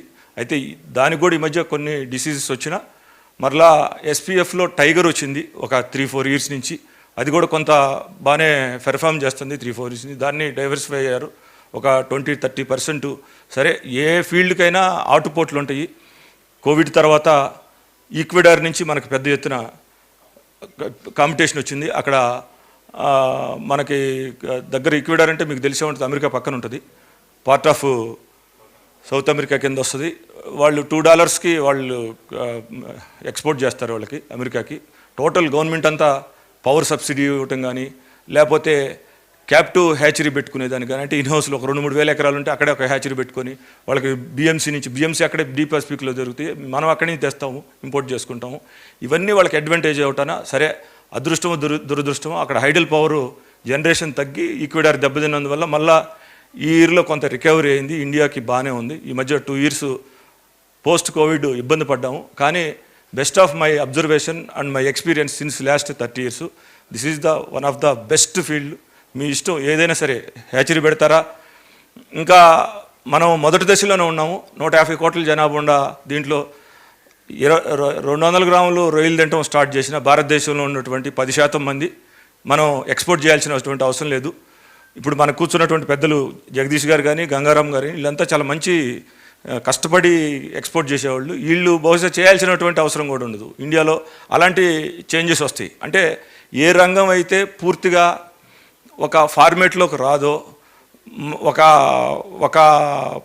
ప్రొఫెషనల్ ఫార్మేట్లోకి రాదో, ఆర్గనైజ్డ్ ఫామ్ కిందకి ఏర్పడదో, అప్పుడు దాకా కరెక్షన్ జరుగుతూనే ఉంటుంది. ఇది సహజమైనటువంటి పరిణామం. ఇది మొదటి దశలో ఉంది ఆక్వాకల్చర్. అంటే ఈ 30 years. రాబోయే 100 సంవత్సరాలకు కూడా వరల్డ్లో కానీ, ఇండియాలో కానీ దీనికి ఖచ్చితంగా ఫ్యూచర్ ఉంటుంది. మేమందరం పైకి వచ్చింది. నేను 100 రూపాయలు నా జీవితంలో రాజకీయాల్లో లంచం తీసుకోవాలా. అది కేవలం ఆక్వాకల్చర్ కష్టపడి సంపాదించినటువంటి సొమ్ము. అన్ని డబ్బులు వస్తాయి, చాలా డబ్బులు సంపాదించాం, రాజకీయాలకే మళ్ళీ ఖర్చు పెడుతుంటాము. దయచేసి మన కమ్యూనిటీ వాళ్ళు చేస్తే వ్యాపారం చేయండి, లేదంటే వార్డు మెంబర్కైనా రాజకీయాల్లోకి రండి దయచేసి. ఎందుకంటే సమాజానికి ఈ 2 మూలమండి. నేను మీ అందరికీ చెప్పే అంత స్థాయి గొప్పవాడిని కాదు. కాకపోతే నేను first generation politician, first generation business man. నా ప్రాణం పైన ఎవరికి నేను లొంగేదాని గురించో, ఎంత పెద్దోడైనా మేము భయపడినటువంటి పరిస్థితి లేదు. అది బహుశా మన కమ్యూనిటీ మన రక్తంలో ఉందని నేను భావిస్తాను. నేను ఇలా ఇంతమందిని మొదటిసారి అంటే మాస్ మీటింగ్లు అడ్రస్ చేసి ఉంటాం, 50,000 మంది, 1,00,000 మందిను. సమాజాన్ని ప్రభావితం చేసే సుమారు ఒక 7-8 మంది ఇక్కడ నాకు ప్రత్యక్షంగా ఈరోజు కనపడ్డారు. నాకు జీవితంలో ఖచ్చితంగా ఇది గుర్తించుకోదగ్గ రోజు. దీన్ని ఈ ఆప్తా వాళ్ళు కంటిన్యూ చేయాలి. అది హైదరాబాద్ని మీరు వేదికగా ఎంచుకుంటారో, విజయవాడని ఎంచుకుంటారో, ఒకరినొకరు మోటివేషను, ఒకరినొకరు చూసి ఇన్స్పిరేషను. మన వీళ్ళందరూ ఉంటారు. సహాయం చేయవలసిన లేదండి. మనిషికి కాన్ఫిడెన్స్ 100 కాదు కదా, 1,00,000లో కూడా 99,999 సార్లు మనం ఫేస్ చేయటమే. ఇది ఒక్కసారే ఉంటుంది. కానీ ఆ నమ్మకం ఉంది చూసారా, అది మనల్ని ముందుకు నడిపిస్తుంది. ఆ కాన్ఫిడెన్స్ క్రియేట్ చేస్తుంది. దయచేసి ఇలాంటి ప్రోగ్రామ్స్ని ఇంకా ఆర్గనైజ్డ్గా, ఇంకా ప్రొఫెషనల్గా, ఇంకొంచెం మీనింగ్ఫుల్గా, ఇప్పుడు మంచి గ్యాదరింగ్, నేను మనస్ఫూర్తిగా మీ అందరినీ అభినందిస్తున్నా. ఖచ్చితంగా నేను మళ్ళా చెప్తున్నా, మీరు వ్యవసాయంతో పాటు ఉద్యోగంతో పాటు ఎక్కడైనా ఉండండి, అమెరికాలో ఉండండి, సింగపూర్లో ఉండండి, లేకపోతే ఆంధ్రాలో విజయవాడలో ఉండండి, హైదరాబాద్లో ఉండండి, ఖచ్చితంగా ఆ రెండింటికన్నా మొదటి ప్రాధాన్యత బిజినెస్, లేదంటే వార్డు మెంబర్గా అయినా రాజకీయాల్లో. ఎందుకంటే సమాజాన్ని ప్రభావితం చేసేది అంటే పాలిటిక్స్ నాకు చాలా ఇష్టం అండి. చాలా కష్టతరమైందైనా సొసైటీని ఎవాల్యుయేట్ చేసి దాన్ని లీగల్ ఫ్రేమ్స్లోకి తీసుకొచ్చి సొసైటీకి సర్వ్ చేసే పెద్ద గొప్ప అవకాశం, ఇన్ఫ్లుయెన్స్ చేసేది, కొన్ని వందల వేల అవకాశాలు క్రియేట్ చేసేది రాజకీయమేనండి, వేరే అని కాదు. నేను చీరాలు రిప్రజెంట్ చేసేటప్పుడు టూరిజాన్ని one of the best place కింద ఇప్పుడు రామాపురం బీచ్ ఎవ్రీ వీక్ 1,00,000 మంది వస్తున్నారు, 80,000 మంది శానిటేషన్లో స్వచ్ఛ సర్వేక్షణ మోడీ గారు 2014 నుంచి పెడితే, అంతకుముందు నేను పిన్ పాయింట్ ప్రోగ్రామ్తో పేరుతో చేస్తే జీరో గార్బేజ్ తోటి ఫస్ట్ అవార్డు స్వచ్ఛ సర్వేక్షణకి చీరాలకే వచ్చింది. అలానే షెడ్ కార్మిక వ్యవస్థని ఎరాడికేట్ చేసాం. వ్యూవర్స్కి సంబంధించి మా దగ్గర వ్యూవర్స్ ఎక్కువ. అలానే అనేక రకాలైనటువంటి మా స్థాయిలో కష్టపడి రాజకీయాల్లో మాకు చేతైనటువంటి చేసాం.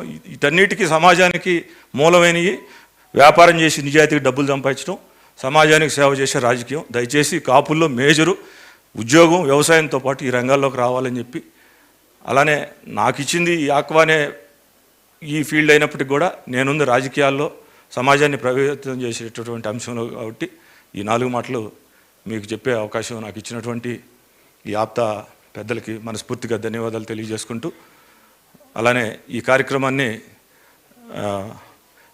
ఈ ఎక్స్పోర్ట్స్లో నేను నిజంగా మళ్ళా చెప్తున్నా, వీళ్ళు మన జగదీష్ గారు కానీ వీళ్ళంతా ఏ కేటగిరీ కానీ బి కేటగిరీ అని అయితే నేను సి కానీ డి కేటగిరీ కింద వస్తాను. వీళ్ళు చాలా కష్టపడి ఈ స్థాయికి వచ్చినటువంటి వాళ్ళు.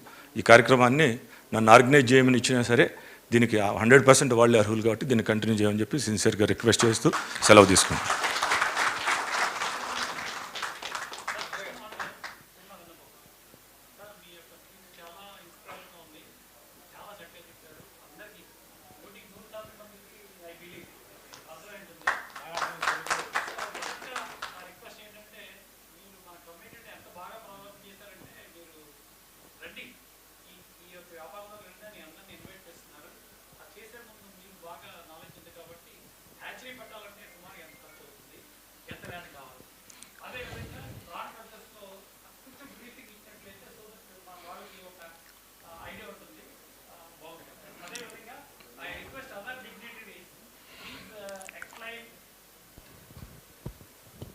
and elaborate in Telugu so that majority of the people can enjoy your speeches. ఎవరన్నా ఒకవేళ ఇంగ్లీష్లోనే చెప్పగలను అనుకున్నట్లయితే I request anybody can translate it. ఇది గంగారాం గారు కూడా బ్రహ్మాండంగా తెలుగులో మాట్లాడతారు కాబట్టి ఆయన ఎక్స్పోర్ట్స్ కాబట్టి ఫారినర్స్ తోటి రెగ్యులర్గా మాట్లాడుతుంటారు కాబట్టి ఆయన అంటే చాలామందికి మన వాళ్ళండి ఈరోజు 2 రోజుల మీటింగ్కి ఇంతమంది తెరలు వచ్చారంటే కారణం ఏంటంటే ఎక్కడో అవకాశం వస్తుంది, కృష్ణమోహన్ గారు లాంటి వాళ్ళు ఎవరో ఒకరు చెప్తారు, మనకి దారి చూపిస్తారు, మనం ముందుకు ఎదగటానికి అనే భావంతో వచ్చారు. కానీ నాకు తెలుసుండి చాలామంది ఫేసులు చూస్తున్నట్లేదు, కొంతమంది కొంచెం డిస్కంఫర్ట్ ఫీల్ అవుతున్నారు. కారణం ఏంటంటే everybody cannot understand English language, that ఆ యాక్సెంట్ అది అందరికీ అర్థం కాదు. అందువలన దయచేసి మనందరం తెలుగు వాళ్ళమే కాబట్టి తెలుగులో చెప్పినట్టయితే ఇంకా బాగుంటుందని నా రిక్వెస్ట్. ఖచ్చితంగా జగదీష్ గారు తెలుగులో. థ్యాంక్ యూ అండి, thank you very much. Sir మీ పేరండి? సార్ నా పేరు కైలాష్పతి. మీ గురించి నాకు బాగా తెలుసు, మీ యొక్క సర్వీస్ కూడా చీరాలలో నా రిలేటివ్స్ దగ్గర నుంచి వాళ్ళ దగ్గర నుంచి విన్నాను. మీతో విజయవాడలో ఒకసారి కలిసాము మనం. Okay, thanks. ఎగ్జాంపుల్ చెప్పాలంటే డిఎంఆర్ శేఖర్ గారితో పాటు నేను వచ్చాను. ఓకే, మీరు ఇంకా 2-3 అందరం కలిసాము. మీ యొక్క గొప్పతనం ఆ రోజే తెలుసుకున్నాను. ఎస్, మీరు చాలా చక్కగా చెప్పారు, చాలా నిజాయితీగా రాజకీయం చేశారని కూడా నాకు తెలుసు. మీలాంటి రాజకీయ నాయకులు ఉండటం కూడా మా కమ్యూనిటీలో మాకందరికీ నిజంగా గర్వకారణం. Thank you very much. ఖచ్చితంగా నేను కాపోయినందుకే గర్వంగా ఫీల్ అవుతాను, రంగా గారికి కులమైనందుకు అంతకన్నా గర్వంగా ఫీల్ అవుతా.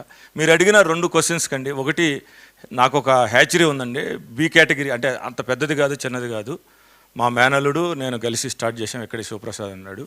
2 acres నుంచి మ్యాక్సిమం 5 acres సరిపోద్దండి హ్యాచరీ అనే దానికి. 2 parts ఉంటాయి. మెచ్యురేషన్ అనేది ఒకటి ఉంటుంది, అంటే తల్లి రొయ్యలు తీసుకొచ్చి డిఫరెంట్ స్టేజెస్లో వాటిని మరలా పిఎల్ స్టేజ్ దాకా, అంటే మేటింగ్ దగ్గర నుంచి పిఎల్ స్టేజ్ అంటే post larva, cyst hatching different stage ఇదంతా కూడా మెచ్యురేషన్ కింద వస్తుంది. తర్వాత ఎల్ఆర్టీ ట్యాంక్స్ అని ఉంటాయి, అక్కడ గ్రో అవుతాయి 10 days. అంటే ఇప్పుడంటే వెనామీ 10 days అండి, అంతకుముందు 15 days అలా ఉండేది టైగర్కి. బోత్ సూటబిలిటీ ఉండే రకంగానే హ్యాచరీ డిజైన్ చేసి కన్స్ట్రక్ట్ చేస్తాము. మీరు 2 ఎకరాల నుంచి 5 ఎకరాల్లో పెట్టుకోవచ్చు. అది మ్యాండేటరీ పర్మిషన్స్ ఉంటాయి. ఎనీ టైం మీరు నన్నైనా, మా మేనేజర్ శివప్రసాద్ అని ఉంటుంది నా నెంబర్కి, నాకు 99% అట్లీస్ట్ 90% దాని మీద అవగాహన ఉంది. మా మేనేజర్కి అయితే 100% ఉంటుంది. Any time we can assist అండి హ్యాచరీ పెట్టడానికి. డబ్బులు అనేది మెయిన్ అక్కడండి, మనం ఏరియా ఎన్నుకునే దాన్ని బట్టి ఉంటుంది ల్యాండ్ కాస్ట్. మా ఏరియా అయితే ఇప్పుడు పెట్టలేరు హ్యాచరీ, 2 నుంచి 3 కోట్లు ఉంది, అంటే టూరిజం కింద కన్వర్ట్ అయింది. మేము పెట్టిన రోజు అది 10 లక్షలే, ఇప్పుడు అదే ప్లేస్లో 3 కోట్లు ఉంది. అలానే వాటర్ క్వాలిటీ అనేది చాలా ఇంపార్టెంట్ అండి. వాటర్ క్వాలిటీ ఎక్కడైతే మనకు బాగుంటుందో హ్యాచరీ ఖచ్చితంగా అక్కడే పెట్టాలి. ఇప్పుడు ఇందాక గంగారాం గారు చెప్పినట్టు 2 BMC సెంటర్స్ ఉన్నాయన్నారు మన ఆనంద రాజులు సిపి వాళ్ళతోటి, బిఎంఆర్ది ఈ 2 ఫెయిల్ అయినాయి.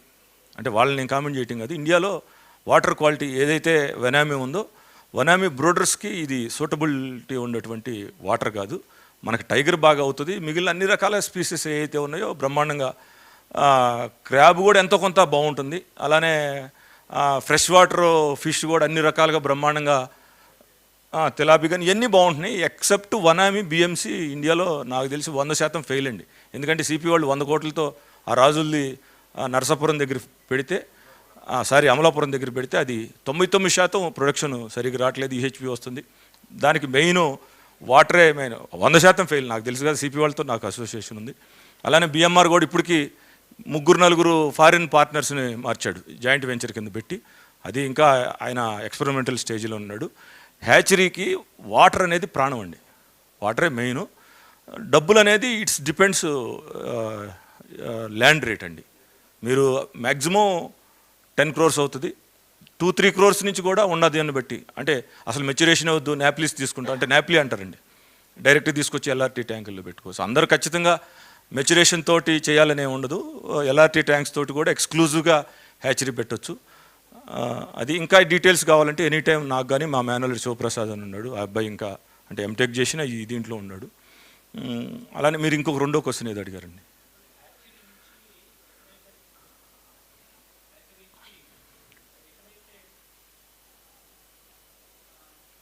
చేస్తారో ప్రాన్ కల్చరు, ఆ డిస్టెన్స్ ఎంతలో మనం సప్లై చేయగలం, అంటే హ్యాచరీలో మనం తయారు చేసే అదేం కాదండి. ఇప్పుడు సపోజ్ పాండిచేరి కోస్ట్లో రొయ్య పిల్లలు ప్రొడ్యూస్ చేసి, అంటే మనకన్నా అంటే మన దగ్గర ఉప్పాడ కాకినాడ ఆ ప్రాంతంలో ఉండండి 450 పైన ఆంధ్రాలో హ్యాచరీస్ ఉంటే, ఇంకా తమిళనాడు కోస్ట్లో కూడా అంతగా మించి ఉన్నాయండి. తమిళనాడు అంటే ECR దగ్గర నుంచి మీకు అప్ టు పాండిచ్చేరి దాకా బార్కి మీకు, అంటే అది చాలా ఖరీదైన ఏరియా, చాలా క్వాలిటేటివ్ వాటర్ ఉన్నటువంటి ఏరియా. అక్కడి నుంచి అక్రాస్ ద కంట్రీ ఎక్స్పోర్ట్ చేస్తారండి. ఎందుకంటే మీకు అక్కడ ECR నుంచి ఇంటర్ కనెక్టెడ్ చెన్నై బైపాస్ ఉంటుందండి, ఎయిర్పోర్ట్కి వెళ్తారు. ఎయిర్పోర్ట్ నుంచి అంటే మ్యాక్సిమం 8 hours పడుతుందండి ప్యాక్ చేసిన తర్వాత. ఈ మధ్య 12 hours కూడా, అంటే తక్కువ సీడ్ వేయాలి, అంటే ఆక్సిజన్ ఉంటుంది అందులో, లేదంటే PL సైజ్ తగ్గియాలి. పోస్ట్లారు అంటారండి PL, అంటే ఇది సైజు ఒక 5-6 PLను కూడా ఈ మధ్య గుజరాత్ మొత్తానికి ఇక్కడి నుంచే, మన కోస్ట్ నుంచే, మన ఆంధ్ర నుంచి ఎందుకు ఎక్స్పోర్ట్ చేయలేమంటే మనకి ఎయిర్ ఫ్లై దానికి కార్గో ఫెసిలిటీ లేదండి ఎయిర్పోర్ట్లో, ఎయిర్ కార్గో లేదు మనకు ఆ ఫెసిలిటీ. బహుశా ఏ భోగాపురం అయితే అక్కడ ఏమన్నా పెడతారేమో.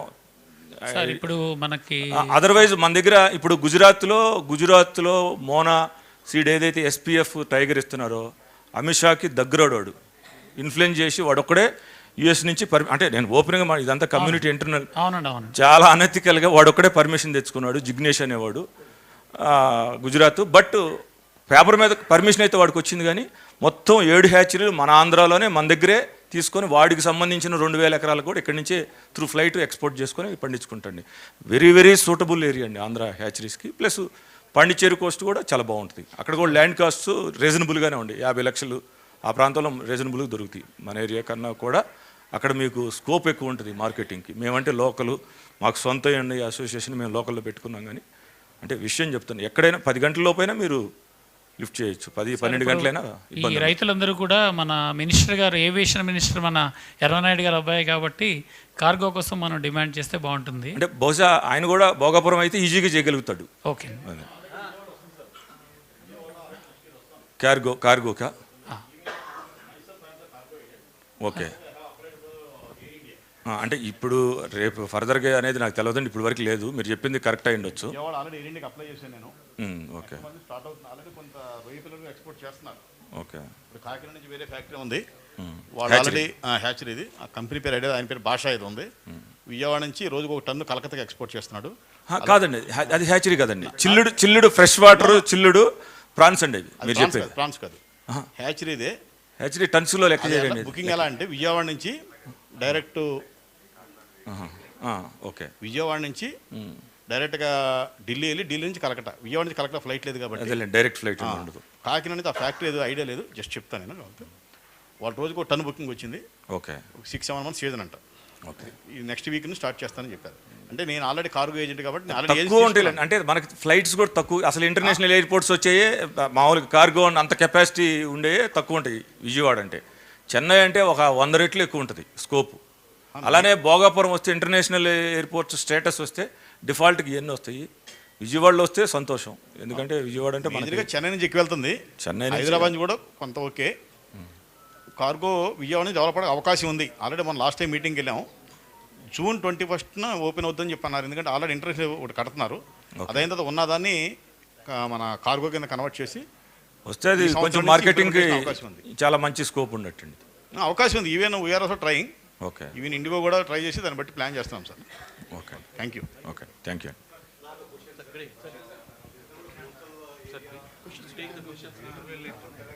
Okay. Excuse me, we will take questions later. Just go for the next slide. Sorry for that. అంటే ఒకటి ఇక్కడ మీకు ఒకటి ఏం చెప్పాలంటే, సముద్రంలో ఉప్పు నీళ్ళల్లో సహజంగా మినరల్స్ ఎక్కువ ఉంటాయి. ఇన్లాండ్ ఎస్పెషల్లీ రిజర్వాయర్స్లో చేపలకు మాత్రమే సూటబిలిటీ ఉంటుంది. రొయ్యలు కూడా స్కాంపీ అని ఒక 10 years బ్యాక్ అది రుయిన్ అయిపోయింది. స్కాంపీకి డిసీజ్ వచ్చి because of Nellore farmers unethical practices. అంటే బ్రోడర్స్ని, చెరువుల్లోనే దొరికినటువంటి బ్రోడర్స్ని హ్యాచరీస్కి తీసుకెళ్ళి పిల్లలు ఉత్పత్తి చేసి రోగకారకమైనటువంటి పిల్లలు రైతులకి ఇచ్చి దేశంలో ఉన్నటువంటి మొత్తం స్కాంపీని చంపేశారు. మళ్ళీ తర్వాత RGCA Rajiv Gandhi center for aquaculture అని మన ఎంపేడా ఆధ్వర్యంలో నడుస్తుంది. గవర్నమెంట్ కష్టపడి మళ్ళా కొత్త దీన్ని తీసుకొచ్చింది. ఇప్పుడు మళ్ళా ఒక 2 years నుంచి చేశారు. అది స్కాంపీ ఒకటే సూటబుల్ తెలంగాణకి. ఈ మధ్య కర్ణాటకలో మన ఇక్కడ దగ్గర ఉంది కదా, మీకు కొడంగల్ కాదు, మహబూబ్ నగర్ దగ్గర అప్స్ట్రీమ్లో మహబూబ్ నగర్ జిల్లాలో ఒక 500-600 ఎకరాలు కల్టివేట్ చేశారు, కానీ అంత సక్సెస్ఫుల్గా రాదు. ఎందుకంటే రొయ్యల కల్లా కూడా 100% సాల్ట్ వాటర్ ఉంటేనే, అంటే సాల్ట్ వాటర్ మీన్స్ మంచి మినరల్స్ ఉంటాయి అందులో, అంటే వాటికి సూటబిలిటీ ఉంది. ఫిష్కి సూటబుల్ తెలంగాణ. అది. Thank you. చెప్పండి. మీది హబ్బు అన్నిటికీ భీమవరం అంటే. ఓకే.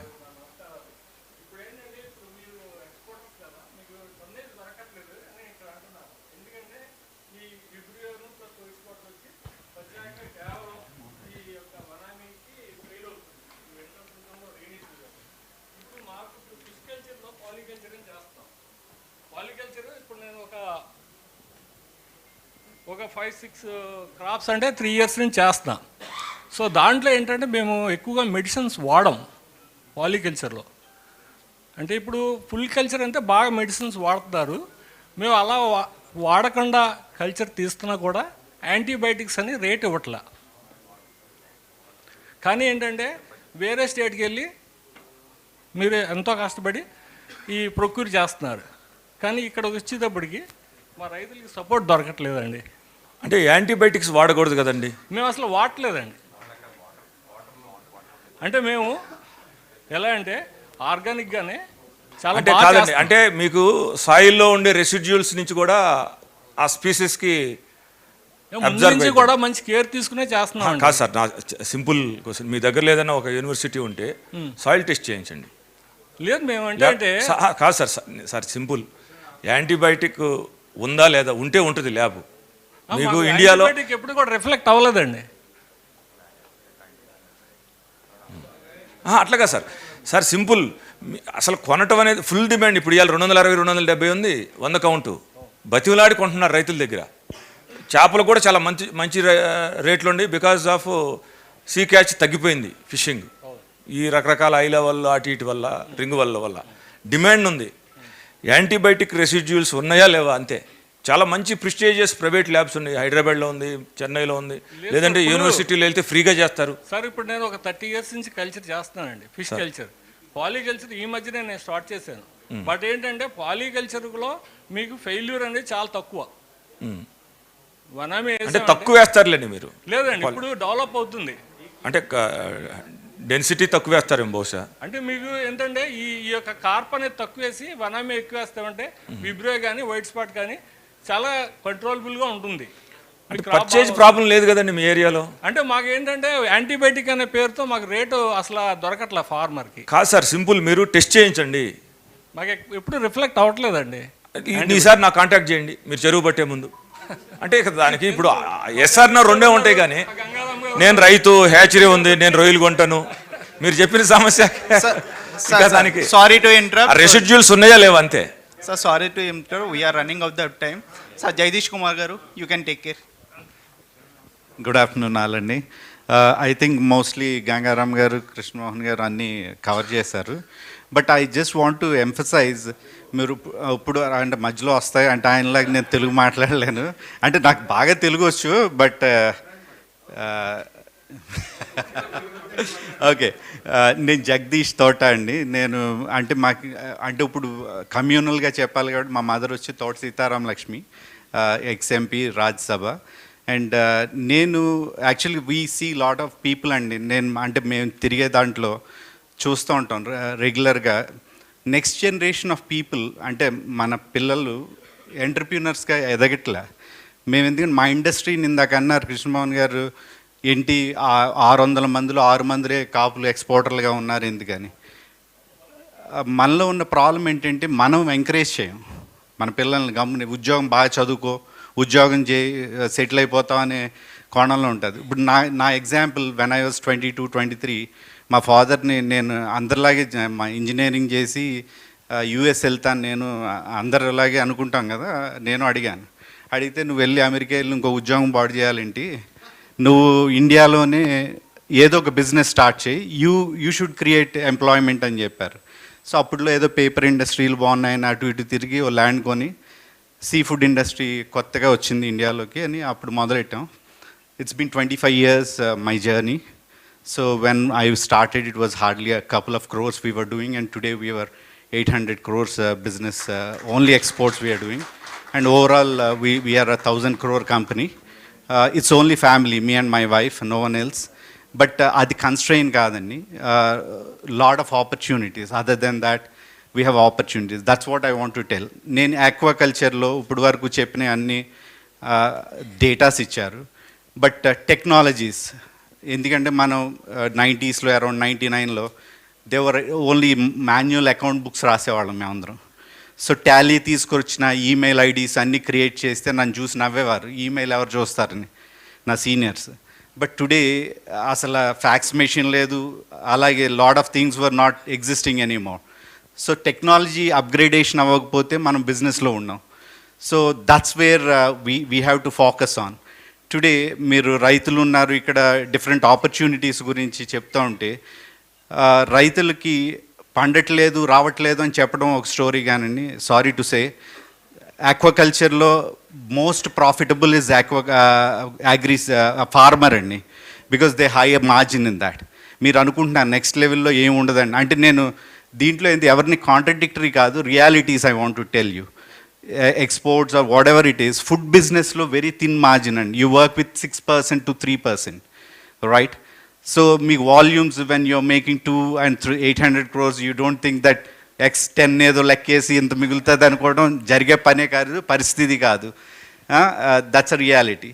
Farmerకి వచ్చి there is a chance from 30 to whatever %. But technology is implementations అండి.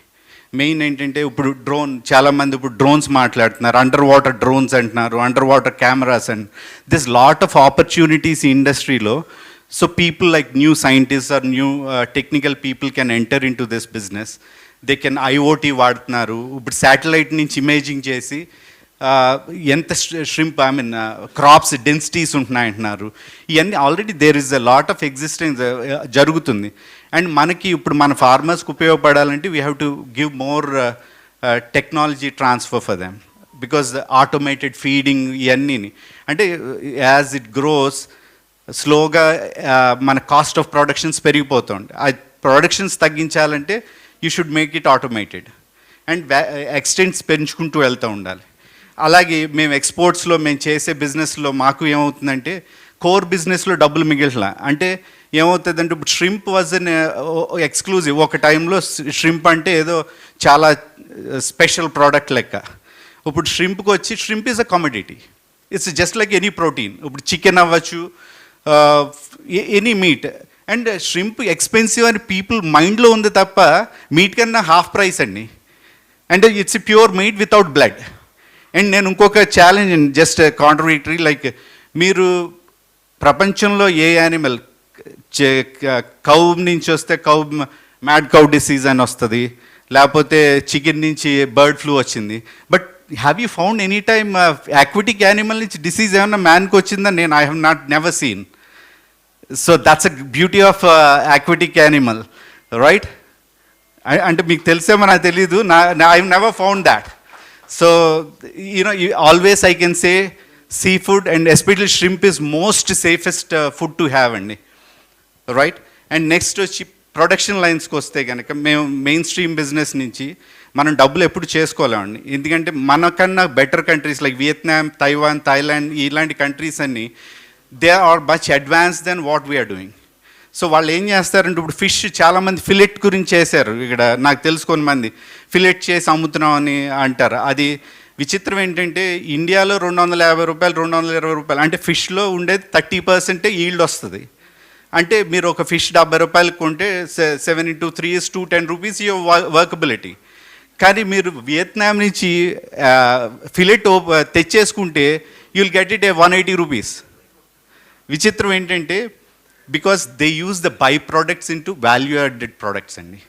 లైక్ ఫిష్ స్కిన్ని పైన స్కిన్ అంతా తీసిన దాన్ని ప్రోటీన్ కింద కన్వర్ట్ చేసి they make a high value add food protein or animal feed కానీ ఆర్ ఫార్మసిటికల్స్లో వాడతారండి. సో అలాగే ష్రింప్ ఇండస్ట్రీలో కూడా మా మెయిన్ స్ట్రీమ్ బిజినెస్ నుంచి ఎప్పుడైతే ప్రాఫిటబిలిటీస్ మార్జిన్స్ తగ్గుతాయో we have to find an other alternatives like extracting proteins or chitin, chitosan or astaxanthin or whatever it is. So this is what any businessman has to think. Oka stagnation, uppudu ma andariki oka stagnation vachindi. So we have to think different and getting of new proteins and R&Ds. So which is happening in India, and people like even we have started one R&D unit and we can guide anyone coming with a solution. Maaku byproduct undipoyindandi, then can you convert it to some valuation ante we can give solutions on that. So that's a new projects what we are taking. And coming to other value additions, I think నేను ఇప్పుడు దీని గురించి చెప్పే కన్నా మీకు ప్రాక్టికల్గా ఏమన్నా ఉన్నట్లనే మేము బిజినెస్కి ఉపయోగపడి చెప్తే బెటర్ ఏమో అనిపిస్తుంది. ఎందుకంటే most of the things have దేవ్ కవర్డ్. అంటే మీకు ఎయిరేటర్స్ అని లాట్ ఆఫ్ ఆపర్చునిటీ. అంటే ఇప్పుడు వరకు ఫీడ్ మ్యానుఫ్యాక్చరింగ్ ఇవే చెప్తున్నారు, అది కాదు. ఈ ఇండస్ట్రీకి అదర్ అలైడ్ చాలా ఇండస్ట్రీస్ లైక్ ఆటోమేషన్, ఈఆర్పీస్. ఇప్పుడు we are running on ERPs which technology is lot of requirement అనమాట అండి, సాఫ్ట్వేర్ ఇవన్నీ. అలా రేపు ఏఐ కూడా it's going to be a part of our production lines tomorrow, because ఒక ప్యాకేజింగ్ వెళ్ళాలి, దాంట్లో ఎన్ని ప్యాక్స్ వెళ్తున్నాయో తెలియదు అనుకోండి, there is an AI camera which searches. I think young people like you can give you a solution for us where we can get into that. So these are the new startups where they can approach us. We are ready to మనం వాళ్ళని encourage చేయడానికి రెడీగా ఉన్నాం, and we are ready to fund them in developing any new kind of a thing. అలాగే farm లెవెల్లో as I told you, like మీకు automated temperature controls కానీ, మీరు pH or diluted oxygen whatever it is. So these are all IoT driven కాబట్టి అన్నిటికి కూడా lot of devices తయారు చేసే కంపెనీస్ కూడా this is a good platform. So there is lot of scope. దీని గురించి అసలు ఈ ఇండస్ట్రీ గురించి డిస్కరేజ్ అవ్వక్కర్లేదు. ఇందాక అన్నట్టు ఈక్విడర్ ప్రొడక్షన్ లైన్ పెరిగిపోయింది, ఒకసారి వాళ్ళు 3 lakh tons నుంచి 3 yearsలో 12 lakh tonsకి వెళ్ళిపోయారు. But it is not sustainable అండి. India and especially Andhra and these మన coast line is most suitable for aquaculture. The main reason is the temperatures. At the same time మనం ఎంత గవర్నమెంట్స్ని ఎన్ని తిట్టుకున్నా మనకున్న సేఫెస్ట్ గవర్నమెంట్ ప్రపంచంలో ఎక్కడ ఉండదండి. నాకు తెలిసి మీరు ఈక్వెడార్ చూసాం, వియత్నాం చూసాం, దే సడన్లీ సోషల్ డిస్టర్బెన్సెస్ ఉంటాయి, వాళ్ళ లోకల్ వార్స్ ఉంటాయి, అవన్నీ. మనకి అలాంటిది ఎప్పుడు we never see that. So India ఒక 2 years బాగోపోయినా again India is the right place for aquaculture or any culture. Especially aquaculture నేను ఈ 25 yearsలో I've seen 4-5 dips. So we survive, we get back into the same mode and we have grown, we are growing, we have seen very significant growth. నేను నా production 15 అప్పుడు whole year చేసే production ఇప్పుడు 15 daysలో చేస్తాను నేను. That's a capacities we built. So it's really great I mean business. And ఏదో అంటారు కదండి, చేను పక్కన ఏ సేయింగ్ ఉంటుంది కదా, ఇల్లు పక్కనే ఉంటాయి అన్నట్టు. This is the only place. Oh yeah whatever. అలాగే మన సొంత ఊళ్ళో ఉంటూ మన ఫ్యాక్టరీ, ఫామ్ అన్నీ చేసుకోవచ్చండి. It's a great opportunity this kind of a business. Only ఏంటంటే మన వాళ్ళు ఎందుకో దీంట్లో ఫార్మర్స్ కింద ఉండిపోయారు అండ్ బాగా తగ్గిపోయారు. ఇందాక చెప్పాల్సిన పాయింట్లో నేను ఫస్ట్ చెప్పేది అంటే నెక్స్ట్ జనరేషన్స్ అండి. మేము అదర్ కంపెనీస్ చూస్తున్నాం, వాళ్ళ పిల్లలందరూ అమెరికాలో అది చదువుకుని వచ్చి ఫ్యాక్టరీస్ని చేసింది 3-4 times బిగ్గర్ చేశారండి. మన పిల్లలు ఎవరు హ్యాండ్ ఓవర్ చేసుకోవట్లేదు. ఎందుకో తెలియదు, అంటే మనం డిస్కరేజ్ చేస్తున్నాం తెలియదు. They are not coming into, they are not taking the risk, I don't know. But I don't think so. It's not that bad business. People can come and they are welcome and I'm always open. నా social media is like very active, like my number, email, everything can be get in Google also.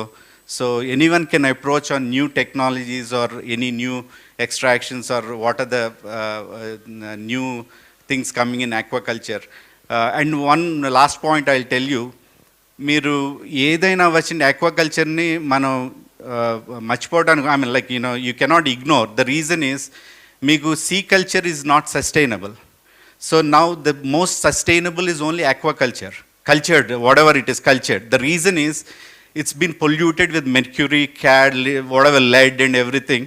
And only alternative is sustainability కావాలి కాబట్టి cultured product మీద depend అవ్వాలి.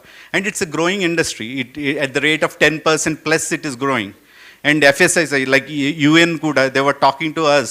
UN is very clearly saying Japan wants to just get away from sea cod consumption, and they just 100% they want to get into aquaculture. The reason is they feel it's more sustainable. Okay, so nothing to worry, and this industry will grow for sure, because we have seen from 1 lakh ton to 8-9 lakh tons right now, and it grows to 20 lakh tons also. Nothing happens. You know, initially there will be a small hiccup of thing. And మన farmers కూడా కంగారు పడాల్సిన నెసిటీ అయితే absolutely ఉండదండి. Right, thank you very much.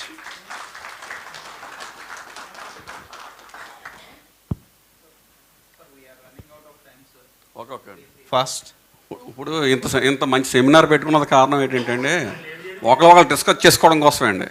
మేము కాకినాడ నుంచి వచ్చామండి, 10,000 rupees ఖర్చు పెట్టుకుని. అంటే మీరు అలా టైం. సార్, నా పేరు వడ్డీ మణికుమార్ అండి, మాది కాకినాడ. నేను కార్పొరేటర్ని కూడా. మాకు పాలిటిక్స్లో రంగా గారు తర్వాత తోట త్రిమూర్తులు గారు, తర్వాత ఆమంచి కృష్ణమోహన్ గారు మాకు ఆదర్శం అండి. అలాగే ఆక్వాకల్చర్ వచ్చేటప్పటికి ఒట్టు వసంత్ కుమార్ గారు మాకు చాలా ఎంకరేజ్ చేశారండి. తర్వాత జగదీష్ నారాయణ గారు మేము వారికి తెలియకపోయినా వారి కంపెనీకి మేము చాలాసార్లు పంపించడం జరిగింది. తుమ్మా తాతనాయుడు గారు ఐడియా ఉంది సార్ మీకు, అడిగామండి వరద. తర్వాత సూర్యమిత్ర గారు. ఏంటంటే మేము బాధపడేది ఏంటంటే మీరు చెప్పినట్టే మన కమ్యూనిటీలో ఆక్వాకల్చర్లో చాలామంది ఫస్ట్ ఉండేవారండి. కానీ వాళ్ళ ఎంకరేజ్మెంట్ లేకపోవడం వల్ల వెనకబడిపోవడం జరిగిందండి. మన దగ్గర ఈరోజు పూర్వం పాలికప్పులు చేసిన వాళ్ళు ఇతర కమ్యూనిటీ వాళ్ళు చాలా డెవలప్ అయిపోయారండి. మనం డెవలప్ అవ్వకపోవడం కారణం ఏంటంటే ఒకరు ఎంకరేజ్ చేసుకోకపోవడం. తర్వాత ఇంకోటి ఏంటంటే ఇప్పుడు కంపెనీలన్నీ కూడా ఎక్కువ పర్సెంట్ ఎక్స్పోర్ట్ కంపెనీలు అదర్ కమ్యూనిటీస్ ఉన్నాయి, వాళ్ళు మనకు సపోర్ట్ చేయకపోవడం అండి. అంటే ఇప్పుడు ఫర్ ఎగ్జాంపుల్ పేరు చెప్పకూడదు తెలియదు కానీ ఎఫెక్స్ కంపెనీ వారు ఉన్నారండి కాకినాడలో. వాళ్ళ ఫార్మర్స్కి తక్కువ రేటుకి ఏ రేట్లు తీసుకొచ్చి వాళ్ళకి సంబంధించిన ఫార్మర్స్కి ఇచ్చేవారండి. ఏదైనా డిసీజ్ వచ్చిందంటే వెంటనే వాళ్ళకి సంబంధించిన ఫార్మర్స్ని వెంటనే ఐస్ పంపించడం, వాళ్ళని సేఫ్ చేయడం జరిగేదండి. కానీ మనకాడకు వచ్చేటప్పటికి సీడు మంచి క్వాలిటీ దొరకదండి. మనకి రైలు పట్టుకోవాలనుకునే సమయానికి టైంకి రాదండి. ఇవన్నీ కూడా మనం ఫేస్ చేస్తున్నామండి. కారణం ఏంటంటే మన కమ్యూనిటీలో కంపెనీలు ఎక్కువ లేకపోవడం. హ్యాచరీస్ ఫీల్డ్లో ఎవరో రవి గారు ఒక ఆయన ఉన్నారు, వైశాఖి రవి గారు, ఇద్దరు సరే అలాగే వేల మీద లెక్క పెట్టే విధంగా ఉన్నారండి. నేను అడిగే క్వశ్చన్ ఏంటంటే ఈ యొక్క సమ్మిట్ సందర్భంగా మీరు చెప్పినట్టు ఎదరికి వస్తామండి. మీ సైడ్ నుంచి టెక్నికల్గా కానీ లేదా ఫర్దర్గా ఏ విధంగా మాకు సపోర్ట్ చేస్తారు, లేదంటే మాకు ఏ విధంగా మీరు సలహాలు ఇస్తారు? ఎందుకంటే టెక్నికల్గా ఇప్పుడు మీరు చెప్పినట్టు ఆటోమేషను ఇవన్నీ కూడా మాకు ఎవరికి సబ్జెక్ట్ లేదండి. అంటే నేనైతే సక్సెస్ఫుల్ ఫార్మర్ని, నేను 70 ఎకరాలు చేస్తున్నాను, నాకు ఆటో ఫీడర్లు అవి ఉన్నాయి, కానీ మిగతా వాళ్ళు ఎవరికి లేవండి. మీ సైడ్ నుంచి కొంచెం టెక్నాలజీ పరంగా కానీ లేదంటే ఈస్ట్ గోదావరిలో మన సంబంధించిన కంపెనీలు ఎవరు లేరు, మీరంతా వెస్ట్ గోదావరి లేకపోతే నెల్లూరు అటేపు ఉన్నారు. ఇక్కడ ఎవరు కూడా మీకు సంబంధించిన ఏజెంట్లు ఎవరో ఒకరు 2-3 కొంటున్నారు తప్పండి, స్పీడ్గా కొనట్లేదు. పర్చేజింగ్ విషయంలో కూడా మీరు ఏ విధంగా సపోర్ట్ చేస్తారు? మేము మీకు కోఆపరేట్ చేయడానికి సిద్ధంగా ఉన్నాం. దానికి కృష్ణమోహన్ గారు చెప్పాలి, ఎక్స్పర్ట్స్ ఇద్దరు కూడా చెప్పాలండి. క్విక్గా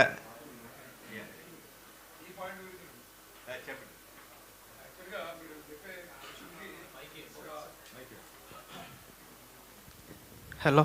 ఇప్పుడు కంపెనీస్ చాలా రావాలి, మన దగ్గర తక్కువ ఉన్నాయని చెప్పారు కదా. ఒక కంపెనీని మీరు కొత్త ప్రాసెసింగ్ యూనిట్ యంగ్ ఎంటర్ప్రినర్ రావడానికి నేను అడ్వైజ్ చేశాను.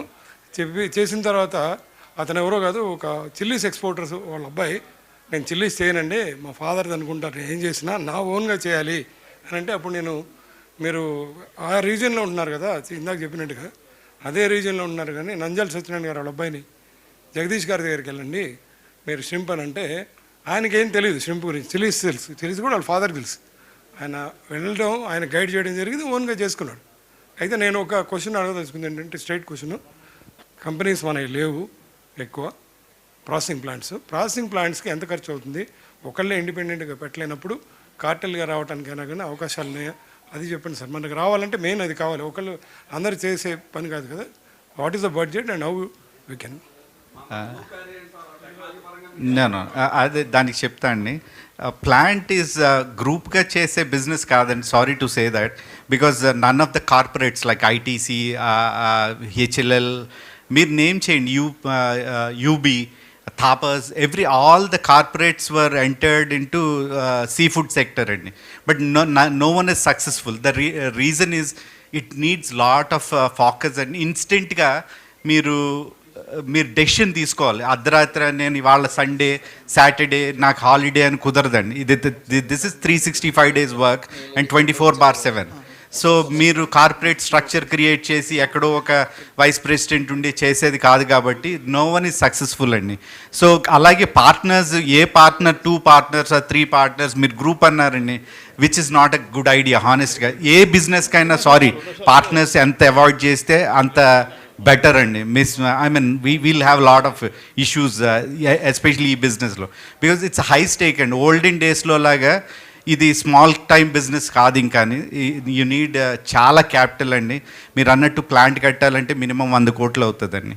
So but central government has some schemes which they pay 5 to 10 crores. ఆ 10 కోట్లు ఇస్తుందని మనం ఫ్యాక్టరీకి దిగితే మనం అయిపోతాం.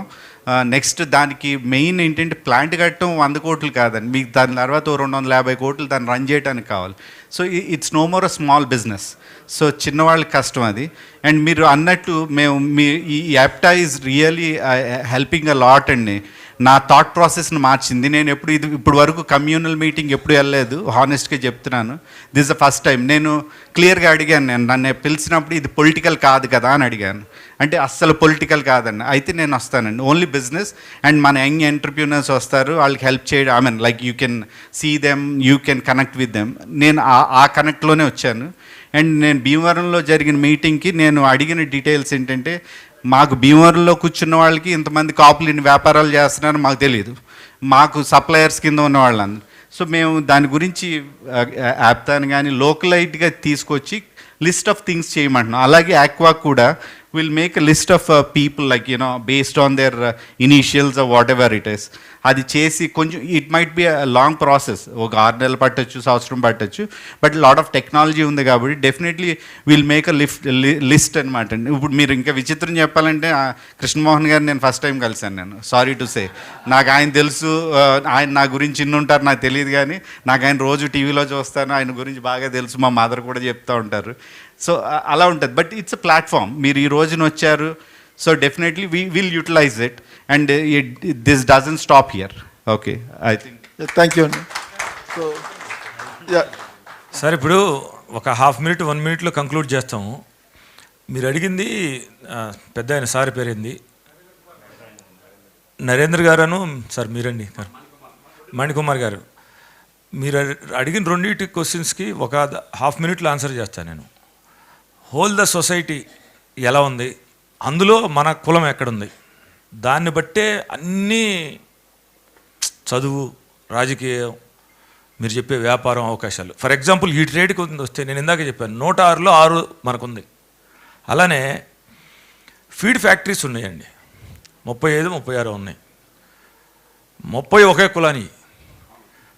ఎంత దుర్మార్గం అంటే, extraordinary qualitative cheapest feed, president feed in the world అండి.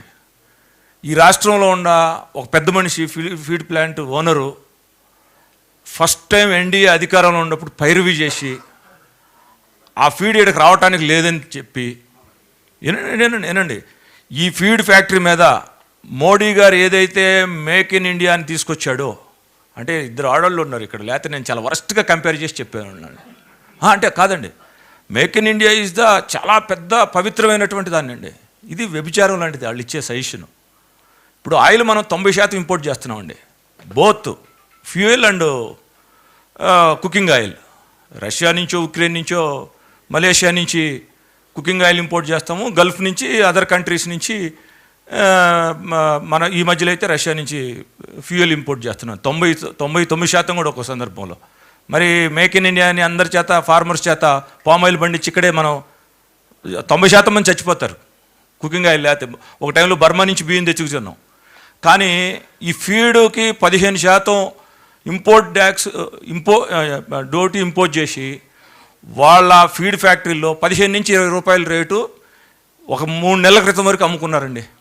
అంటే ఇది మనం కులపరంగా అంతర్గతంగా పెట్టుకుంది, ఇంకో కులవాడిని మనం విమర్శించకూడదు. కానీ అంటే ఎక్కడుండాం అనే దానికి ఎక్స్పోర్టర్స్ 10 మంది కలిసి కూర్చొని మాట్లాడితే మనకు వాయిస్కి ఎంత ఉంటుంది విలువ. నేను నిజంగా వీళ్ళిద్దరు గొప్పగా చెప్పుకున్నారు ఎక్స్పోర్ట్స్ అసోసియేషన్ ఉండాలని, నేను లేను. Because of that reason. ఉండేదంతా వాళ్లే. నేను I'm exporter, but I'm not in association. నేను అసలు అంటే మీకు ఎందుకు చెప్తున్నానంటే, మనం ఉన్న స్థితిని బట్టే అన్ని రంగాలు ఉంటాయండి. దీని నుంచి బయటకు రావడం కోసమే ఈ మీటింగ్లు. దీనికి చాలా సమయం పడుతుంది. యూజువల్గా విషయం వచ్చినప్పుడు మీకు ప్రొఫెషన్ పరంగా, వ్యక్తిగతంగా ఇంకోటి మా అలాంటి వాళ్ళు ఎప్పుడైనా అప్రోచ్ అవ్వండి. మా కంఠంలో ఊపిరినంత వరకు ఒక సామాజిక దృక్పథంతో కులపరంగా ఎంత దూరమైనా మేము వస్తాం. బహుశా మీరు అడిగిన అన్నిటికీ నేను చెప్పిన దాంట్లోనే ఉండే సమాధానాలు. ఇంతటితోటి దీన్ని కంక్లూడ్ చేద్దాం. Thank you. Thank you. Hello, నమస్తే సార్. నా పేరు ఆర్వి హసన్ అండి. I'm the customs of season as well as chilled prawns exporter. మీకు ఏదైనా కార్గో సంబంధించిన లాజిస్టిక్స్ కానీ సపోర్ట్ కావాలంటే నన్ను కాంటాక్ట్ చేయొచ్చు. ఆల్రెడీ విజయవాడలో ఎయిర్ ఇండియా ఏజెన్సీ తీసుకున్నాము, ప్లస్ హైదరాబాద్లో కూడా మనము చిల్డ్ ప్రాన్స్ దానికి సంబంధించిన ప్యాకింగ్ అన్నీ ఎక్స్పోర్ట్ చేయడానికి అవకాశం ఉంది. Okay sir, thank you. Sorry. So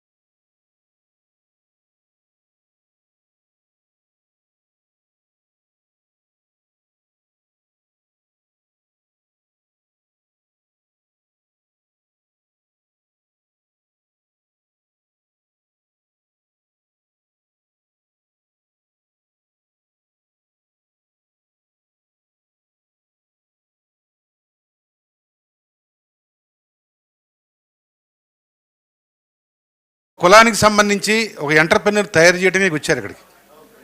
మీరు వేరే ఆలోచన ఏం పెట్టుకోక్కర్లా. 98 నుంచి ఈ రంగంలో ఒక ఏజెంట్గా ఈ స్థాయికి కంపెనీ తీసుకురావడానికి నా వంతు ఎంతో, అలాగే నెక్స్ట్ జనరేషన్ గంగారాం గారు కానీ జగదీష్ గారు లాంటి యువతంతా కూడా దీనికి నాందిగా ఉన్నారు. ఇక్కడున్న వాళ్ళందరూ కూడా నేను అనేది ఏంటంటే ఈ ఇండస్ట్రీ ఒక స్టేజ్కి వచ్చేసింది. ఇందాడ రైతు చెప్తున్నాడు నేను చేపల్లో రీలేస్తున్నాను. సర్వైవ్ అవ్వడానికి ఏదో ఒక రకమైన ప్రయత్నమే అది. నాకు యాంటీబయాటిక్ వచ్చిందా రాదా అంటే మనకి ఎక్స్పోర్ట్ అవ్వడానికి యాంటీబయాటిక్ రియాక్షన్ ఉంటుంది.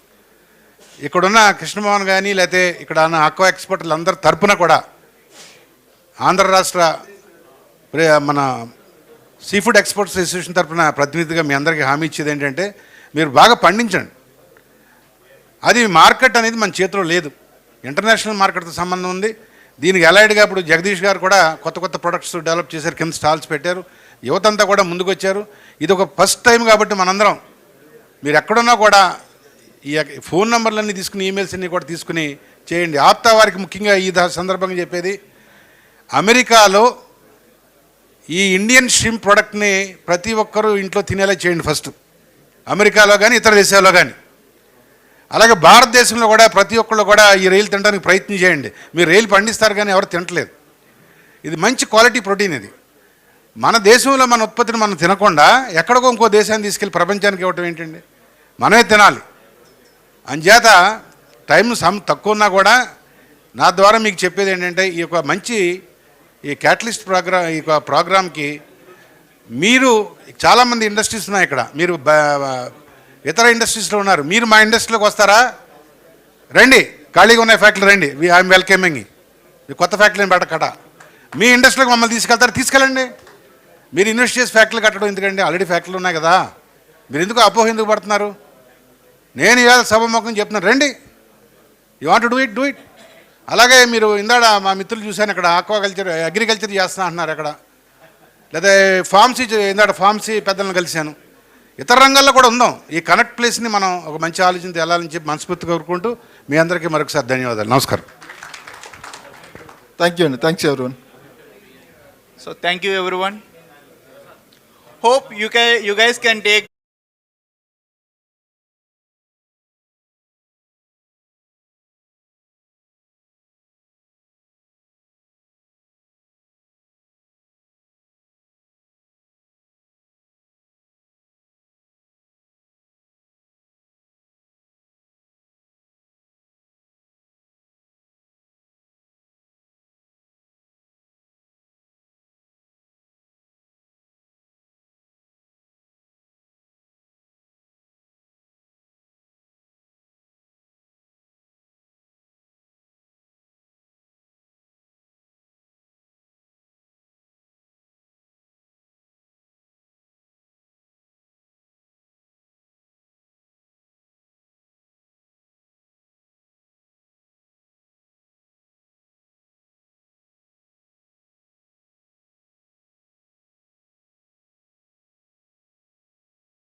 Actually, it is delayed by 1 hour. I request all to be seated for this session.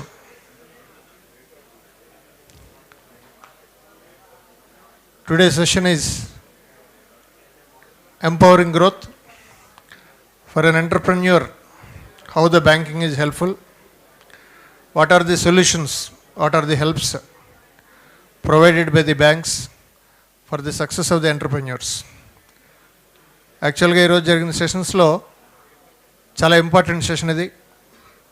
మనం ఎదగడానికి, ఎంటర్ప్రెన్యూర్లుగా మారడానికి, ఎంటర్ప్రెన్యూర్ సక్సెస్ అవ్వడానికి బ్యాంక్స్ నుంచి ఏ రకంగా మనం ఎన్ని రకాలుగా సహాయం పొందొచ్చు అనే విషయం చెప్పడానికి చాలా సీనియర్ బ్యాంకర్స్ వచ్చినారు.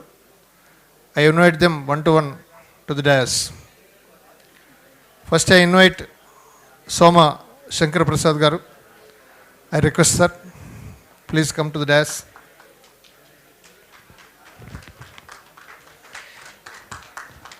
He is a career banker who was chairman and managing director of UCO Bank and also worked as deputy managing director of State Bank of India. Other important positions held include MD and CEO of SBI Pension Funds Private Limited and Chief Financial Officer of SBI General Insurance Company Limited. He also worked as CEO of Singapore Operations and Manager with SBI Paris branch. Thank you, sir. Thank you for coming as one of the panelists.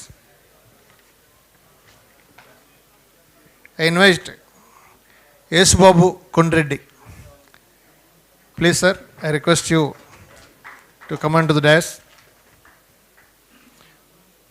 He is a chartered accountant and a cost accountant with a 23 years of corporate experience, of which 3 years in corporate finance at ITC Limited and 20 years in banking with Axis Bank and presently with S Bank now. Presently working as Group President and Regional Business Head for Emerging Corporate Banking at S Bank, covering South, Gujarat and rest of the Maharashtra regions. Thank you, sir. The other and last panelist is Sachinarayana Vaddi. Please, sir, please come to the dais. Sachinarayana Vaddi is an entrepreneur cum investment banker and specializes in debt syndication, structural loans, project finance and real estate advisory. He has 20 years of experience around wealth management, investment banking, equity investing and lending, and has 20,000 crores of transaction experience across asset classes and capital structures.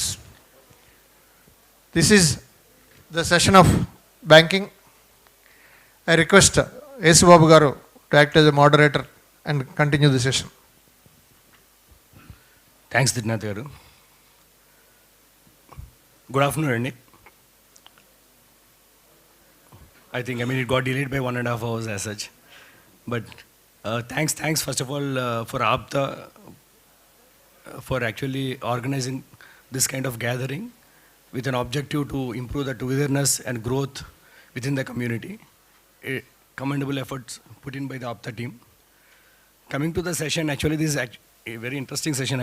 Assuming that we have entrepreneurs over here, how the banks are playing a critical role in growth of any organization. Empowering growth, leveraging banking solutions for entrepreneurial success. We have eminent people actually sitting with me. Mr. Som Shankar Prasad Garu, as Trinath Garu told, he is one of the doyens in banking in our community. He worked as the Deputy MD for SBI and then retired as UCO Bank Chairman and Managing Director. So he has got vast experience managing retail banking, corporate finance across the verticals. So, I think మన ఎంత తీసుకుంటే ఆయన దగ్గర అంత ఇవ్వగలరు. Next, coming to Vaddi Satya, he has worked for many years in NBFC sector and then turned into an entrepreneur and advising clients actually, and he's been into consulting, advising clients to raise debt, raise equity from the markets. So, ఇతను అంటే ఆ side ఉన్నారు, బ్యాంక్లో ఉన్నారు, consulting ఉన్నారు కాబట్టి he has got wide experience. So myself, have been working with private sector bank for last 20 years, primarily handling corporates across southern segment.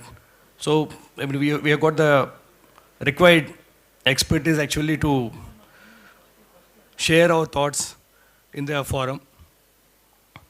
Primarily, capital is the bloodline for any enterprise, right? Cash is the bloodline. For any enterprise to start, either you put your own money or you put other money. They call it as OPM, right? Other people money. OPM అంటే ఏంటి బేసికల్గా either నా promoter capital పెట్టాడు, లేదంటే బయట నుంచి unsecured loans తీసుకున్నావా, banks దగ్గర నుంచి తీసుకున్నావా, ఎన్బిఎఫ్సిస్ నుంచి తీసుకున్నావా, లేదా క్యాపిటల్ మార్కెట్స్ యాక్సెస్ చేసి ప్రైవేట్ ఈక్విటీ కానీ రైజ్ చేసావా. Among all the OPM available, the cheapest, dependable as well as simply understandable, అంటే కొంచెం అర్థమయ్యేది ఏదైనా ఉందంటే అది banking product. So banking as such for any great enterprise which has grown has provided a critical role in the growth of the organization. So we'll start with Somashankar Prasad garu. Sir, you have got such a rich experience. So I would like to hear from you how banks have actually transformed the entrepreneurial journey of many corporates which you would have seen. Good afternoon. See, I think banking as a sector has developed over the last 25-30 years. I think all of you are aware that the Indian economy, if you look at the Indian economy in the last maybe 25-30 years, it has undergone a vast change. And today, Indian economy is the fastest growing in the world. And we are talking about Vikasit Bharat. I mean, we are going to become the third largest in the world in another 2-3 years. And by 2047, Indian economy is supposed to touch $30 trillion. That is almost the size of the US economy. And of course, India is the place where there is a lot of activity, there is a lot of opportunity. So what is happening is that India is the place to be in at the moment, and there is a reverse migration which is happening. There are plenty of opportunities which are available in India. And we have seen in the last 2-3 years a lot of startups are coming up in India. They have come up with wonderful ideas. A number of these startups have become unicorns. That is, those with a valuation of $1 billion. Why I'm saying all this is, if you look at banking, say 30-35 years back, if you go to a bank for a loan, they were basically, it was security-based lending. So the banks were not looking at the business idea of an entrepreneur. What they were looking at was the security that he can offer for the loan. So that was the situation about 30-35 years back. The major problem that we have faced at that point of time is when an entrepreneur wants to start a new business, or when a retail borrower goes to a bank for a loan, we never had any record of his income, his experience, what are his sources and all that. But nowadays, as a result of the digitization of the economy, I mean, a lot of information is now available at the fingertip of bankers. Suppose a person approaches me for a loan, I can look at his digital footprint and can make out saying that this person is doing so much of business, he is paying so much GST, or he is earning so much income, he is paying so much of income tax. And this information has enabled banks to give loans based on the cash flows of the entrepreneur. That is, earlier what we had was a security-based lending, and nowadays we have what is called a cash flow-based lending. That means when an entrepreneur approaches a bank for a loan, the bank does not look at the security that he is willing to offer. The bank is interested in the cash flows that are generated out of the business that he is doing. So if he is doing a good and viable business which is generating adequate cash flows for him to repay the loan that he is taking, the bank is willing to go ahead and give a loan. So this has been the change in the banking in the last 25-30 years. So banks are now willing to come forward and support entrepreneurs who have got a viable idea, who have a plan of action for doing business, and who are able to demonstrate to the bank that this business, particular business in which he wanted to put his own money and he wants a bank loan, has a future and it is capable of generating cash flows to repay the bank loan. So I will just leave it at that. I mean, I'll just stop here because what the basic point I'm trying to make is that there has been a change in the attitude of banks. What was security-based lending earlier has now become a cash flow-based lending, so that entrepreneurs these days can easily get loans from banks, provided you have a viable proposition which the bank can fund. Thanks, sir. Satya garu, Prasad garu cheppinattu actually, I mean, lot of data is available, CIBIL data is there, credit data is there. So a better informed decision can be taken, and accordingly, not just collateral based, we are giving cash flow based loans. So you have been handling, you have been supporting companies in terms of accessing banking finances, right? Yes. So వాస్తవంగా జరుగుతుందా, లేకపోతే what are the actual challenges companies are facing while accessing banking products? Yeah, thank you so much. And actually, Prasad garu mundu we are very small. But see, if you look at banking industry and if you look at India currently, there is a gap of around 500 billion USD, sir. There is a huge credit gap. For MSMEs ఎవరికి వెళ్ళినా file పట్టుకొని వెళ్తే ముందే ఏమంటారు, collateral అడుగుతారు. First ఏంటంటే అక్కడే 60-70% rejection అయిపోతుంది. తర్వాత ఏంటంటే క్యాష్ ఫ్లో బేస్డ్ లెండింగ్, అంటే అన్ని దగ్గర ఇంకా ఇంప్లిమెంట్ అవ్వలేదు సార్. ఓన్లీ ఏంటంటే సర్టైన్ బ్రాంచెస్ కొందరే ఉన్నారు వేర్ దే కెన్, అంటే మేము ఎన్పియూ అంటే నెట్ ప్రెజెంట్ వాల్యూ ఫ్యూచర్లో క్యాష్ ఫ్లోస్ బాగున్నాయి, 3 years down the line, 5 years down the line this startup can be A unicorn, లేదా ఈ ఎంఎస్ఎంఈలో మంచి ప్రొడక్ట్స్ మంచి సర్వీసెస్ ఉన్నాయి అని చెప్పి దట్స్ ఓన్లీ 1% అండి. 99% ఎక్కడ బ్రాంచ్కి వెళ్ళినా డిపిఆర్, మీ చార్టెడ్ అకౌంటెంట్ కానీ మీరు కానీ డిపిఆర్ పట్టికలు కానీ కొలాటరల్ ఏంటి, తర్వాత క్యాష్ ఫ్లోస్ ఏంటి, ఇంకా వేరే అదర్ పారామీటర్స్ ఉంటాయి. ఆ కారణం వల్లే if you look at today ఏంటంటే బ్యాంకింగ్ ఇండస్ట్రీ 73 నుంచి ఐ థింక్ 62% వచ్చింది లెండింగ్ నామ్స్లో బోరాయింగ్ పవర్ అంతా కూడా. సో పీపుల్ ఎంఎస్ఎంఈస్ కానీ స్టార్టప్స్ కానీ they have opted for alternate credit మాట, ఎన్బిఎఫ్సిస్ నుంచి తీసుకోవడం లేదా ప్రైవేట్ క్రెడిట్ నుంచి తీసుకోవడం, ఏఎఫ్స్ ఆల్టర్నేట్ ఇన్వెస్ట్మెంట్ ఫండ్ హౌసెస్ నుంచి. వీటి వల్ల అడ్వాంటేజ్ ఏముంటుందంటే sir, they don't look at, అంటే ట్రెడిషనల్గా బ్యాంకింగ్ ఇందా చెప్పినట్టు ఫస్ట్ కొలాటరల్ ఉంటుంది, తర్వాత క్యాష్ ఫ్లోస్ ఉంటుంది. ఇప్పుడు రీసెంట్గా క్యాష్ ఫ్లోస్ కొలాటరల్ అయింది. బట్ ఏంటంటే ఇప్పుడు ఎన్బిఎఫ్సీలు కానీ ఏఎఫ్లు కానీ ప్రైవేట్ క్రెడిట్ కానీ they only look at cash flow projections. అంటే what is the strength of the proposal, can they service the debt, అంటే నాట్ ఇమీడియట్లీ కాకపోయినా 3 or 5 years down the line can they repay it. అంటే దీన్నే we call it as risk capital. ఇప్పుడు వచ్చే జరిగే lending అంతా కూడా సార్ అంటే 30-40% ఎంఎస్ఎంఈ లెండింగ్ ఏంటంటే there are lot of other products అండి, సప్లై చైన్ ఫైనాన్సింగ్ అని, వెండర్ ఫైనాన్సింగ్ అని, ఫ్యాక్టరింగ్ సర్వీసెస్ అని, దే టేకింగ్ దట్ రిస్క్, అంటే రిస్క్ క్యాపిటల్ ప్రొవైడ్ చేస్తున్నారు but with higher cost. So MSMEs చాలా మటుకు ఇప్పుడు ఏంటంటే డిజిటల్ ఫైనాన్సింగ్ కూడా వెళ్ళిపోతున్నారు. సో స్టిల్ ట్రెడిషనల్ బ్యాంక్ ఇంకా ఆ కాన్సెప్ట్లోకి రావాలి, అంటే క్యాష్ ఫ్లో బేస్డ్ లెండింగ్కి రావాలి కొలాటరల్ బేస్డ్ లెండింగ్ కన్నా. I think that will do wonders for MSMEs and startups. మీరు చెప్పినట్టు యాక్చువల్గా part of the lending is taken by NBFCs and different fintech companies which are actually doing actual cash flow mapped business. Okay sir, మన సత్య చెప్పినట్టు యాక్చువల్గా మీరు cash flow based అన్నా సరే వాస్తవ రూపంలో ప్రాక్టికల్గా డిఫికల్టీస్ ఉన్నాయి. ఐ మీన్ ప్రమోటర్ ప్రజెంట్ చేసినప్పుడు వాళ్ళు ఫస్ట్ అడిగేది కొలెటరల్ ఎంత తెస్తాం అనేది. సో దీన్ని అంటే పబ్లిక్ సెక్టర్ బ్యాంక్స్ ప్రైమరీగా is there any change in the thought process at the top, because you have been at the top. So anything which you people are advocating in terms of really changing into the cash flow based on the ground? What you have asked, Randy, I mean, what you're saying is right.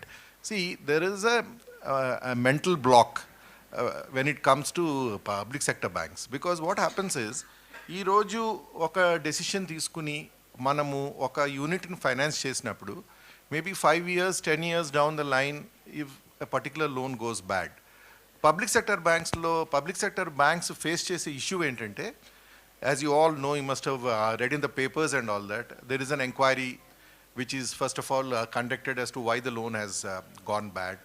ఆ తర్వాత ఏమో there are agencies like CBI which come in. With the benefit of hindsight, these agencies will say that మీరు అప్పుడు అది చూడాల్సింది, అది చూసుంటే మీరు ఈ లోన్ ఇచ్చేవారు కాదు. అంటే ఈ 10 years down the line, you can always look back and say that appudu aa loan ichi undagoradu because these things have ee reasons valla idi bad ayindi, idi meer chudalsindani. Kani loan sanction chesetappudu avi chudtam anadi it's not possible, because we cannot look into the future as to why a particular loan will go bad.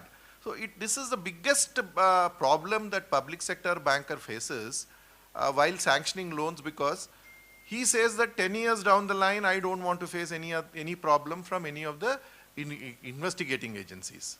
Whereas in private sector, like he's talking about, he has got his own firm, consultancy firm, where he is able to provide credit at a higher cost, but it is much more flexible because he is willing to look into your cash flows and all that.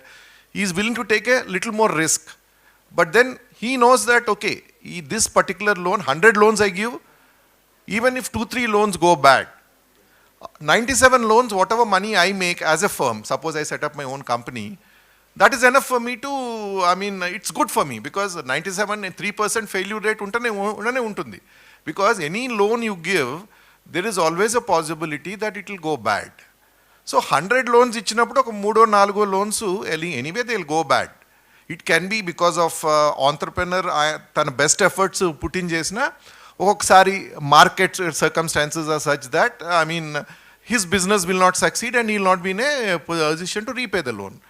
So what happens in private sector or in a private entity is, this is something which is regarded as acceptable. 3 loans or 4 loans going bad out of 100 loans sanctioned.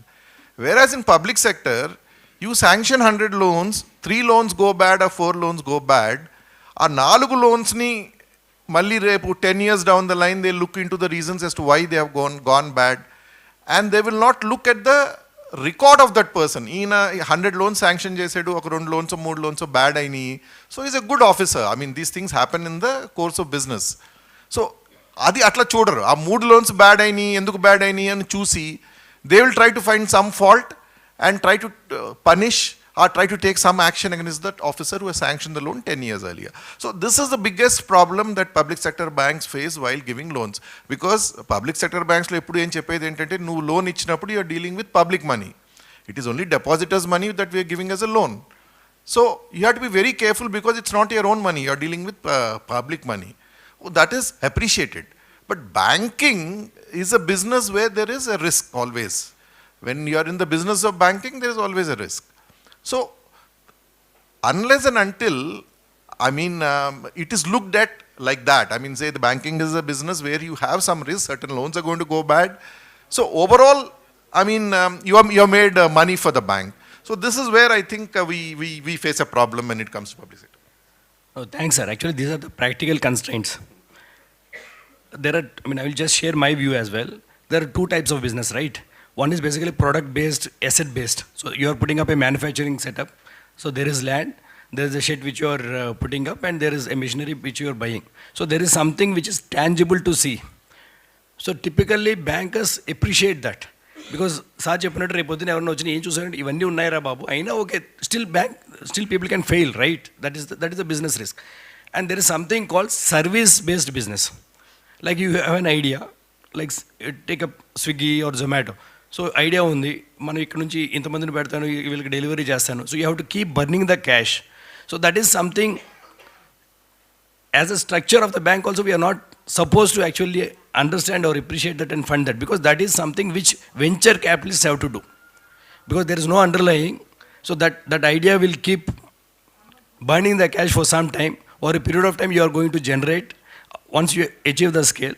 So అప్పటి వరకు ఎవరు చేస్తారంటే అందుకనే ఈ service based entities టిపికల్గా ఈక్విటీని క్యాపిటల్గా తీసుకుని ఈక్విటీని బేసికలీ దేర్ క్యాష్ ఇస్ ఈక్విటీని డైల్యూట్ చేసుకుంటూ గ్రో అయ్యాయి. సో మ్యానుఫ్యాక్చరింగ్ సెటప్స్కి ఏంటంటే still this regular banking system is supporting.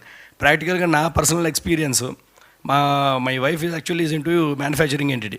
So వాళ్ళు ఎంటిటీ కొత్తగా పెట్టినప్పుడు నువ్వు బ్యాంకరు కదా నువ్వు పట్టుకెళ్ళి మరి ఏమైనా తెప్పించేసే డబ్బులు అని చెప్పన్నారు. నేను ప్రపోజల్ అంతా చేసి ప్రైవేట్ సెక్టర్ బ్యాంక్ దగ్గరికి వెళ్తే వాళ్ళు మంచిగా మాట్లాడి నవ్వి సరేనన్నా నీకు తెలుసు కదా నువ్వు బ్యాంకరు కాబట్టి నీకు చెప్పక్కల మనం ఇవ్వం కదా అన్నారు. ఓకే, ఎందుకంటే మీ మిసెస్కి ఎక్స్పీరియన్స్ లేదు, ఇది ఏమవుతుందో తెలియదు, నువ్వు బ్యాంక్లో ఉన్నావు కాబట్టి నువ్వు ఇక్కడ రావు అని చెప్పేసి finally a public sector bank did that. Late అయింది, 8 నెలలు పట్టింది, but public sector bank did that. అంటే so we have to actually appreciate that. As an entrepreneur what I say is you don't have a choice. ఇవ్వలేదు అని ఫైనల్గా ఏదో bank ఇచ్చింది కదా, అది పబ్లిక్ సెక్టర్ బ్యాంక్ ఇచ్చింది. So you have to be patient at that stage. You don't have a choice. As an entrepreneur, you have to be patient. 4 సార్లు కాదు, 5 సార్లు కాదు, 6 సార్లు తిరగాల్సి వస్తే తిరగాల్సిందే, తెచ్చుకోవాల్సిందే. When you want that OPM. Okay. If it is service based, there is no point actually going there. ఎందుకంటే మీరు అక్కడ పడుకున్నా సరే రాదు. అది ఈక్విటీ బేస్డ్ అంటే ఆ క్లారిటీ ప్రమోటర్కి ముందు ఉండాలి. So that will help. Okay. So okay, coming to the, ఇందాక మన సత్య చెప్తున్నట్టు టిపికల్గా అంతకుముందు cash credit, term loan financing ఈ టైప్ జరిగేవి. So over a period of time, as the data becoming more available, as lot of digitisation hitting, supply chain financing has become a norm. Channel financing, when somebody is actually making a product and selling to a large corporate, banks have comfort over the large corporate, so they say that once they buy, we can actually discount those receivables and finance them. అక్కడ collateral అవసరం లేదు. అలాగే supply చైన్లో కూడా purchases discounting కానీ invoice discounting కానీ ఉన్నాయి. So there are multiple products. So I would request Prasad, if you can throw some light on what are the various products that are available more from a startup and MSME space, because I keep hearing SBI actually has started a startup branch in Bangalore.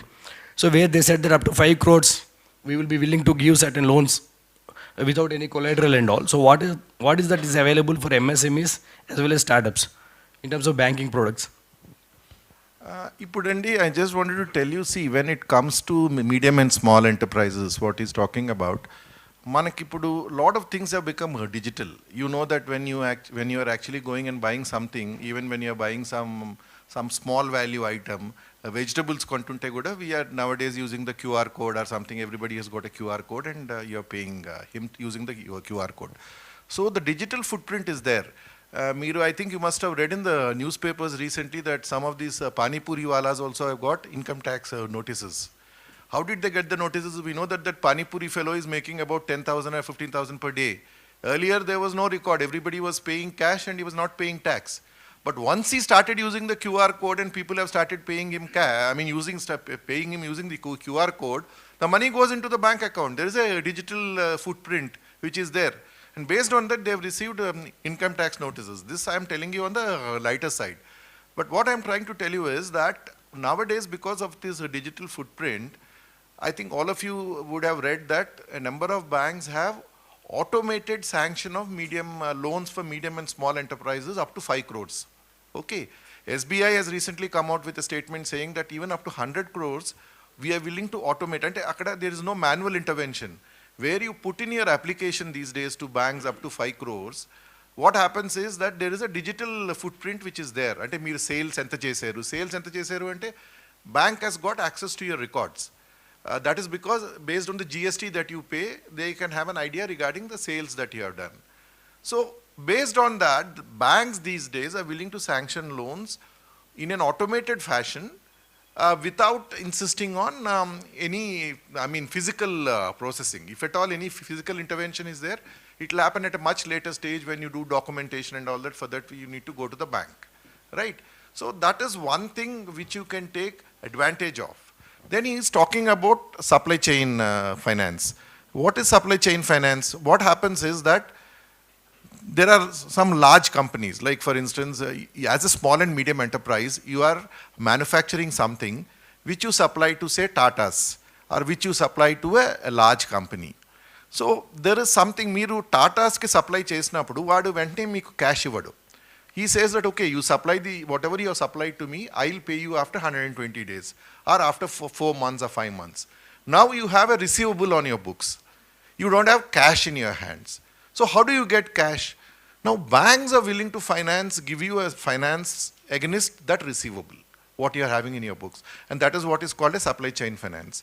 And now there is a platform called Trades. I think most of you would have read out. It is nothing but trade receivables discounting platform.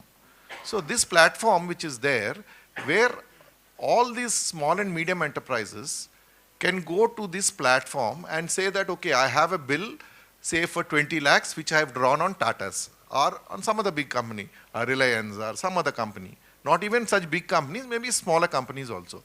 And you say that I am going to get this money after 4 months. So any bank, meer okasari mee invoice aa platform meeda upload cheste, some bank will discount that invoice and pay you money. There's a competition between banks regarding the interest rate at which they will discount this particular invoice. So the bank which quotes the lowest interest rate will ultimately get to discount that invoice, so that you get the benefit. Of course, the interest is paid by Tata's, not by you, because they are paying after 120 days, right? So I am willing to take a credit risk on Tata's. So at a particular interest rate minus certain charges and all, you get a credit immediately in your account. So this TREDS platform is there. Earlier, the small and medium enterprises typically పెద్ద కంపెనీస్కి supply చేసేవారు. చేస్తే వాడు 3 months తర్వాత pay చేస్తానంటాడు. ఒక్కొక్కసారి 3 months తర్వాత కూడా pay చేయడు. He says, okay, extra 30 days I'll take. As a small and medium enterprise, you don't have bargaining power. మీరు పెద్ద కంపెనీస్తో you have to accept their terms and conditions. You cannot say that మీరు 90 daysలో pay చేస్తాన్నారు, మీరు pay చేయలేదు కాబట్టి I'll go to court or something like that. It's not possible. So what used to happen is the medium and small enterprises used to face a lot of issues of cash flows. Now that is not there. I mean, now there is a platform where you can get your bills discounted. And the other thing I said is, of course, he has spoken about invoice financing, supply chain. All this, basically, they mean the same thing, that when you are supplying something, you want cash immediately. You are prepared to pay some charges, some interest, but then you want cash immediately. That is possible now because you have supplied to a big company. So, వాళ్ళు pay చేస్తారు on the due date. As a bank, I am not taking a risk. Credit risk is very low because మీరు Tata's మీద draw చేసిన bill as a bank, when I discount and pay you, Tata's will pay to me on 90th day, 120th day. There's no risk as a bank for me because I know the Tata fellow will pay. But as a small and medium enterprise, you don't have to wait for 90 days, you will get your money. Similarly, when you are starting a small and medium enterprise, earlier as we were all talking, it was chala kashtamayedi loan annadi ippudu kuda kashtam avutundi antaru. So what happens today is, because of the digital footprint, inta mundu em chesevaru small and medium enterprises, because I am also a banker, I can tell you, you go to a chartered accountant, he will draw up some balance sheet and give it. Ee తీసుకెళ్ళి bank ఇవ్వండి మీరు, మీ profit and loss account balance sheet, some figures used to be there. There was nothing. As a banker, when I look at those figures, there is no supporting data to back up those figures. So as a banker, I am always taking risk because I am simply going by your statement, what you are giving to me. Nowadays, whatever you declare to me, there is a way of cross-checking, a cross-verification. When a small and medium enterprise, you approach me and you say my sales are so much, I can check up with my GST data and see whether your sales match what you have declared. So financing has also become much easier for small and medium enterprises now. Of course, as you said, things are all not that rosy because, see, we are an economy which is in transition. So it will take some more time for bank credit to become easily accessible without much of a problem. But things today are much better compared to what they were maybe 5 years back or even 10 years back.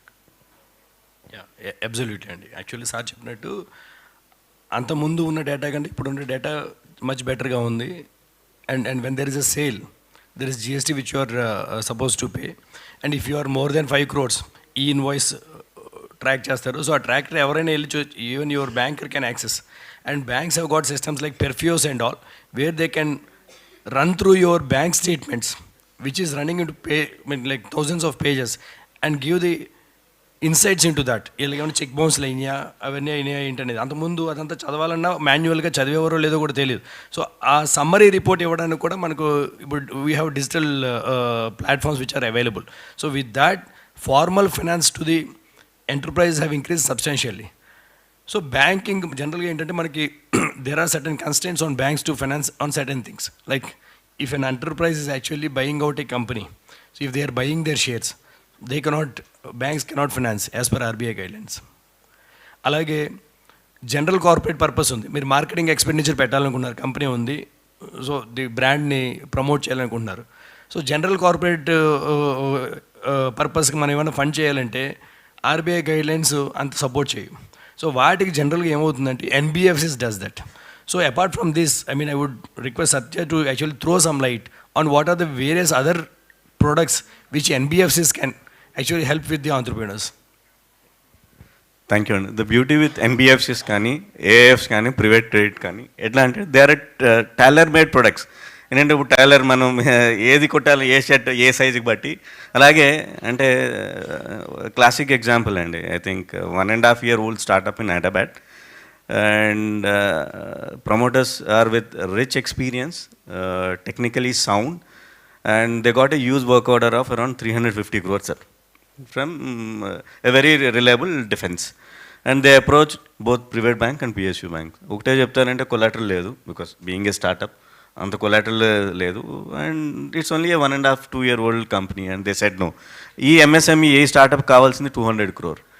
And what we did, and we have spoken to an NBFC, it's like AAF, and they are convinced with two things. ఏంటంటే team ఏంటంటే ఇక్కడ ఎవరైతే promoter, founder, co-founder ఉన్నారో they are with rich experience, highly well qualified, and they have an excellent technology. Third important ఏంటంటే work order అనే next 3 years నాకు cash flows తెలుసు, అదే able to service the debt. ఎన్బిఎఫ్సీలు ఏమంటే who is the team, what is the technology, what kind of problem or solution are the creating. Fourth important అంటే are they sufficient cash flows to repay the debt, not immediately ఒక 24 months moratorium ఇచ్చిన తర్వాత can they repay it అని చెప్పి. We have got it done అండి in a span of 45 days. And today అంటే last week there was a big news in Economic Times. అంటే ఇక్కడ ఏంటంటే వాళ్ళు వచ్చి వాళ్ళ ప్రాబ్లం చెప్పుకున్నారు, వీ డిజైన్డ్ ఏ ప్రొడక్ట్. అంటే యాక్చువల్లీ ఇవన్నీ ఒకటే పదాలు sir, working capital, term loan, CC, OD, అవే పదాలని మేము పేర్లు మార్చేస్తాం. అంటే మేమేంటంటే ప్రమోటర్ ఫైనాన్సింగ్ అంటాం. ఇందాక యేసుబాబు గారు చెప్పారు కదా, ఎక్వైజేషన్ ఫైనాన్సింగ్. మీరు ఏదైనా కంపెనీకి ఎక్వైర్ చేయాలన్నా, లేకపోతే ఫారిన్ కంపెనీ ఎక్వైర్ చేయాలన్నా, as per RBI norms it's not possible to lend, right sir? So we do acquisition financing. Promoter financing మీ ఈక్విటీని పెట్టుకొని, అంటే గ్రోత్ క్యాపిటల్ అంటాం, ఈ వర్కింగ్ క్యాపిటల్ అనే బదులు గ్రోత్ క్యాపిటల్ అని పెట్టుకొని, టీమ్ బాగుంది, టెక్నాలజీ బాగుంది, ప్రమోటర్కి ఏదైతే 10-20% అదే కొలాటరల్ కింద మార్జిన్ మనీ కింద పెట్టుకొని, బేస్డ్ అపాన్ క్యాష్ ఫ్లోస్ ఒక ఎస్క్రూ అకౌంట్ ఓపెన్ చేసుకొని, అంటే 10 crore నుంచి 20 crore 50 crore కూడా గ్రోత్ క్యాపిటల్ కింద కూడా రైజ్ చేయొచ్చు సార్. అట్లాగే మీకు ఏదైనా ఈక్విప్మెంట్ ఉంది, ఎనీ ఈక్విప్మెంట్ ఫైనాన్సింగ్ అని బ్యాంక్స్ చేస్తాయి కాబట్టి there lot of tailor made products. కాకపోతే మీరు ఏంటంటే చాలామంది ఏంటంటే, I'm not blaming the chartered accountant community, standard DPR కాకుండా, అంటే డీటెయిల్ ప్రాజెక్ట్ రిపోర్ట్ ఎలా ఉండాలి అంటే, ఇప్పుడు సత్యాకి, యేసుబాబు గారికి, ప్రసాద్ గారికి ముగ్గురికి ఒకే డిపిఆర్ పనిచేయదు. సో మీ ప్రొడక్ట్ ఏంటి, మీ టెక్నాలజీ ఏంటి, మీ టీమ్ ఏంటి, అండ్ అవన్నీ ఏంటంటే you need to have a proper story అండి వైల్ అప్రోచింగ్ ఎ బ్యాంక్. ఏంటంటే బ్యాంకింగ్లో క్రెడిట్ కమిటీలో కూర్చున్నా they should B a good story to appeal the committee, right? So ఎందుకంటే మీరు ఏదైనా మంచి ప్రజెంటేషన్ చేసుకొని, టీమ్ మీద, టెక్నాలజీ మీద హైలైట్ చేసుకొని, if you can approach any NBFCs with lot of confidence. చాలామంది ఏం చేశారంటే, అంటే I been working with lot of NBFCs and AFs కాబట్టి, ప్రమోటర్ వచ్చి చెప్పగలిగితే, if promoter can convince, it's easy for NBFCs and AFs అండి. లేదు మా సిఎఫ్ఓ వస్తారు, మా చార్టెడ్ అకౌంటెంట్ వస్తారు, నాకు ఏం తెలీదు, నేను ఐఎమ్ ఓన్లీ టెక్నికల్గా, లేకపోతే నేను ల్యాండ్ లార్డ్ని అంటే మటుకి lot of proposals get rejected. ఇక్కడ మన కమ్యూనిటీ అందరికీ చెప్పేది ఏంటంటే, ప్రతి ప్రమోటర్కి they need to understand the financial objectives of the company. అంటే ఇక్కడ చాలామంది స్టార్టప్స్ ఉన్నారు, ఎంఎస్ఎంఈస్ ఎక్కువగా ఉన్నారు, చిన్న తర పరిశ్రమలు. ఏంటంటే వీళ్ళందరికీ what are my financial objectives, why did I start a company? ఎక్కడో ఉద్యోగం చేస్తే నెలకు ₹1,00,000 వస్తుంది, మానేసుకొని తల్లిదండ్రులు అందరి చేత తిట్టించుకొని, ఇంట్లో వైఫ్ కూడా తిడుతుంది కదా, చక్కగా 1,50,000 జీతం వచ్చేది, ఎందుకు వదిలేసుకున్నామని. So why you are starting an enterprise? What are your financial objectives? What would be the first objective అండి? చాలామంది నిద్రపోతున్నారు. Sorry, what are your financial objectives? ఎందుకు బిజినెస్ స్టార్ట్ చేస్తామండి? Yes, very good, profitability. So మనం ఈ business start చేసేటప్పుడు what are our margins? చాలామంది అంటే 1%, 2% మార్జిన్ చేస్తారు, వ్యాపారం స్టార్ట్ చేస్తారు, 6 నెలలకి 12 నెలలకి వర్కౌట్ అవ్వడం షట్ వేసేస్తారు, మళ్ళీ ఉద్యోగానికి వెళ్ళిపోతారు. సో మనం చేసేటప్పుడు వాట్ కైండ్ ఆఫ్ మార్జిన్స్? ఒక కంపెనీ పెట్టాం, ఒక స్టార్టప్ పెట్టాం, ఒక ఎంఎఫ్సీ పెట్టాం, 5%, 10%, 15%, 20% అని we need to have a clarity. Profitability sir చెప్పినట్టు, that's the first financial objective. Next ఏంటి? Liquidity. What you mean by liquidity? ఏం సార్, వ్యాపారం పెట్టామంటే షట్టర్ అద్దె తీసుకోవాలా, నెలకి 5,000 10,000 ఉంటుంది, ఎలక్ట్రిసిటీ బిల్ పే చేయాలి, స్టాఫ్ శాలరీస్ పెట్టాలి, వర్కింగ్ క్యాపిటల్ ఉండాలి, అంతా మన దగ్గర ఉందా? లేదు. బ్యాంక్ ఇస్తుందా? Question mark. కొలాటరల్ ఉందా? లేదు. క్యాష్ ఫ్లోస్ ఉన్నాయా? లేదు. ఎందుకు వ్యాపారం? అన్నీ ఉంటే ఎందుకంటే మళ్ళీ ₹1,00,000 ₹2,00,000 వెళ్ళిపోతుంది. ఏంటంటే ఈ ఫైనాన్షియల్ ఆబ్జెక్టివ్స్ మీరు ఎవరో మీ ఫ్రెండ్ బామ్మది స్టార్ట్ చేసేటని ఒక కంపెనీ స్టార్ట్ చేసి విజిటింగ్ కార్డ్, సారీ నేను ఎవరైనా అంటే హార్ష్గా మాట్లాడుతుంటే I seen lot of startup working లో దిస్. సత్యనారాయణ వడ్డీ చైర్మన్ ఎండి సిఇఓ పేరు పెట్టేసుకొని విజిటింగ్ కార్డు, ఏదో ఒక మంచి ఆఫీసు, ఒక మంచి ల్యాప్టాప్, ఒక అన్నీ ఒక 6 నెలలు గడుస్తుంది, 12 నెలలు 24 నెలలు. ఎందుకంటే ఇంట్లో పెట్టిన డిబ్బి పాలు కొడుతున్నారు, లేకపోతే ఫాదర్ రిటైర్మెంట్ డబ్బులు వాడేసుకొని మళ్ళీ బ్యాక్ వెళ్తున్నారు. అంటే చాలామంది ఏంటంటే ఈ ఫైనాన్షియల్ ఆబ్జెక్టివ్స్ లేకుండా వ్యాపారంలో దిగిపోయి, సో లిక్విడిటీ. థర్డ్ ఏంటి? ఎఫిషియన్సీ. అంటే మనం ఒక చిన్న ఇంత 250 ఎస్ఎఫ్టీ బిల్డింగ్ తీసుకున్నాము, అది సరిపోతుందా? కొందరు ఫ్యాన్సీగా పెద్దది 2000 ఎస్ఎఫ్టీ తీసుకొని అందులో ఇద్దరే కూర్చుంటారు, బిగ్ ల్యాప్టాప్స్ ఏసీలు పెట్టేసి. ఏంటంటే how efficiently are we utilising our manpower, our product, our services. 10 మందిని కావాలని రిక్రూట్ చేసేసుకొని అడావిడి చేయాలని చెప్పి. సో ఏంటంటే దెర్ ఇస్ అన్ అనాలిసిస్. ఏంటంటే lack of efficiency, 56% of the MSMEs have been failed as per the CBRE report. అంటే మీకు ఆ ఎఫిషియన్సీ ఏంటంటే మనం మ్యాన్ పవర్ రిక్రూట్ చేసుకుంటున్నాం, ఇంత పెద్ద ఆఫీస్ తీసుకుంటున్నాం, అవసరమా? నేను చాలాసార్లు చెప్పాను sir, I worked as Birla group హెడ్లో పనిచేసిన. మా వైఫ్ షీఈ్ ఎ డెంటిస్ట్ బేగంపేటలో. ఒక చిన్న రిసెప్షన్లో నేను స్టార్ట్ చేశానండి. I don't take any office. చాలామంది అంటే మన కమ్యూనిటీలోనే ఐ అడ్వైజ్ దాం కాబట్టి మేము అందరం వస్తున్నాం, we're feeling uncomfortable, why don't you take a big office అన్నారు. నేనేంటంటే I was with very big package, very very big package. కాకపోతే ఈ ఎంటర్ప్రెన్యూర్షిప్ అనేది ఇట్స్ ఒకా వరల్డ్ అంటాం. వొలటాలిటీ, అన్సర్టైనిటీ, కాంప్లెక్సిటీ, అంబిగిటీ ఉంటుంది. తెలియదు, ఈరోజు బాగానే ఉంటుంది, రేపు అనేది క్వశ్చన్ మార్క్. మన తెలుసు మా ఆఫీస్కి వచ్చినప్పుడు చాలామందికి ఇట్స్ ఎ స్మాల్ ఆఫీస్, ఎందుకు మళ్ళీ రెంట్ పే చేసుకోవడానికి, వైఫ్ రిసెప్షన్ ఖాళీగా ఉంది కదా, ఐ యూటిలైజ్, ఏముంది ల్యాప్టాప్ ఒక మొబైల్ ఉంటే సరిపోతుంది కదా అని. So how efficiently are we utilising our space. Last important ఏంటంటే స్కేలబిలిటీ. ఏ వ్యాపారం చేసినా, స్టార్టప్ అయినా, MSMEs అయినా, is this business model scalable? Scalable అంటే ఏంటి? చాలామంది కోవిడ్ టైంలో మాస్కులు అమ్మడం లేకపోతే ఏవో చేశారు. Is it a scalable business? ఆ 1-2 ఇయర్సే. సో ఏదైనా వ్యాపారం చేసేటప్పుడు ఇది how big is this market size, what is the TAM, what is the SAM, what is the SAM అంటమాట. ట్యామ్ అంటే total addressable market. Is it అంటే can we sell this product within Hyderabad, within India, across the globe? The beauty ఇప్పుడు ఏంటంటే we have e-commerce and we can sell all of products and services across the globe. So మనం ఏంటంటే ఈ financial objectives prepare చేసుకోవాలి. నేను అంటే అందరూ కూడా ఏంటంటే మన కమ్యూనిటీలో we lakh lot of financial equipment sir. ఎవరో చెప్పారు, ఎవరో చేశారు, ఫాదర్ రిటైర్మెంట్ ఉన్నాయి, పాపం ఆయన ఏ రైల్వేలోనే ఎక్కడో రిటైర్ అవుతారు, 2-3 లక్షలు పెన్షన్, ఏదో రిటైర్మెంట్ డబ్బులు పెట్టుకోకుండా పిల్లల్ని ఏదో టెంట్ హౌస్ పెట్టాలనో లేకపోతే మెడికల్ స్టోర్ పెట్టాలనో ఏదో స్టార్ట్ చేసుకుంటూ ఉంటారు. కాకపోతే మీరు ఏదైనా బిజినెస్ చేసేటప్పుడు you need to have financial objectives, profitability, liquidity, efficiency, scalability.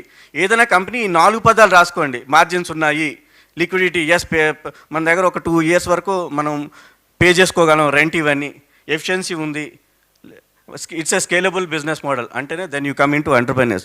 ఎందుకంటే ఇప్పుడు స్టార్టప్ ఇకోసిస్టమ్ వచ్చిన తర్వాత బ్యాంక్స్ చేయకపోయినా banks are doing damn good. ఎందుకంటే నాకు తెలుసు కదా, I closely work with SBI. There are a lot of startups and which have been funded by MSMEs, which have been funded by SBI, sir. Only thing ఏంటంటే banks కూడా చూస్తారు ఏంటంటే what is the product, what is the team, what is the technology. వీటి మీద మీరు బ్యాంకింగ్కి confidence ఇచ్చారనుకో, there are n number of products and there are good number of startups అండి. Today we have 132 startups. అందులో I think 60% of the startups have been funded by banks. Venture debt ఉంది startups ఈకోసిస్టమ్కి and I'm doing it right now. So ఏంటంటే మీరు మంచిగా కాన్ఫిడెన్స్గా ఉండి, if you are పక్కా with financial objectives, with a proper pitch deck, and there are good number of financial institutions, not only PSU banks, not only private banks, there are NBFCs, there are AIFs and private credit which are ready to fund. Just supplement what he's saying. See, మీరు ఏదైనా business start చేసే ముందు how passionate are you about that particular idea? See, if you don't have passion, then I mean, no banker will come to help you, because see, మీకే ఆ confidence లేకపోతే, ఆ passion లేకపోతే, you cannot expect somebody else to support you. That is one thing I just want to tell you.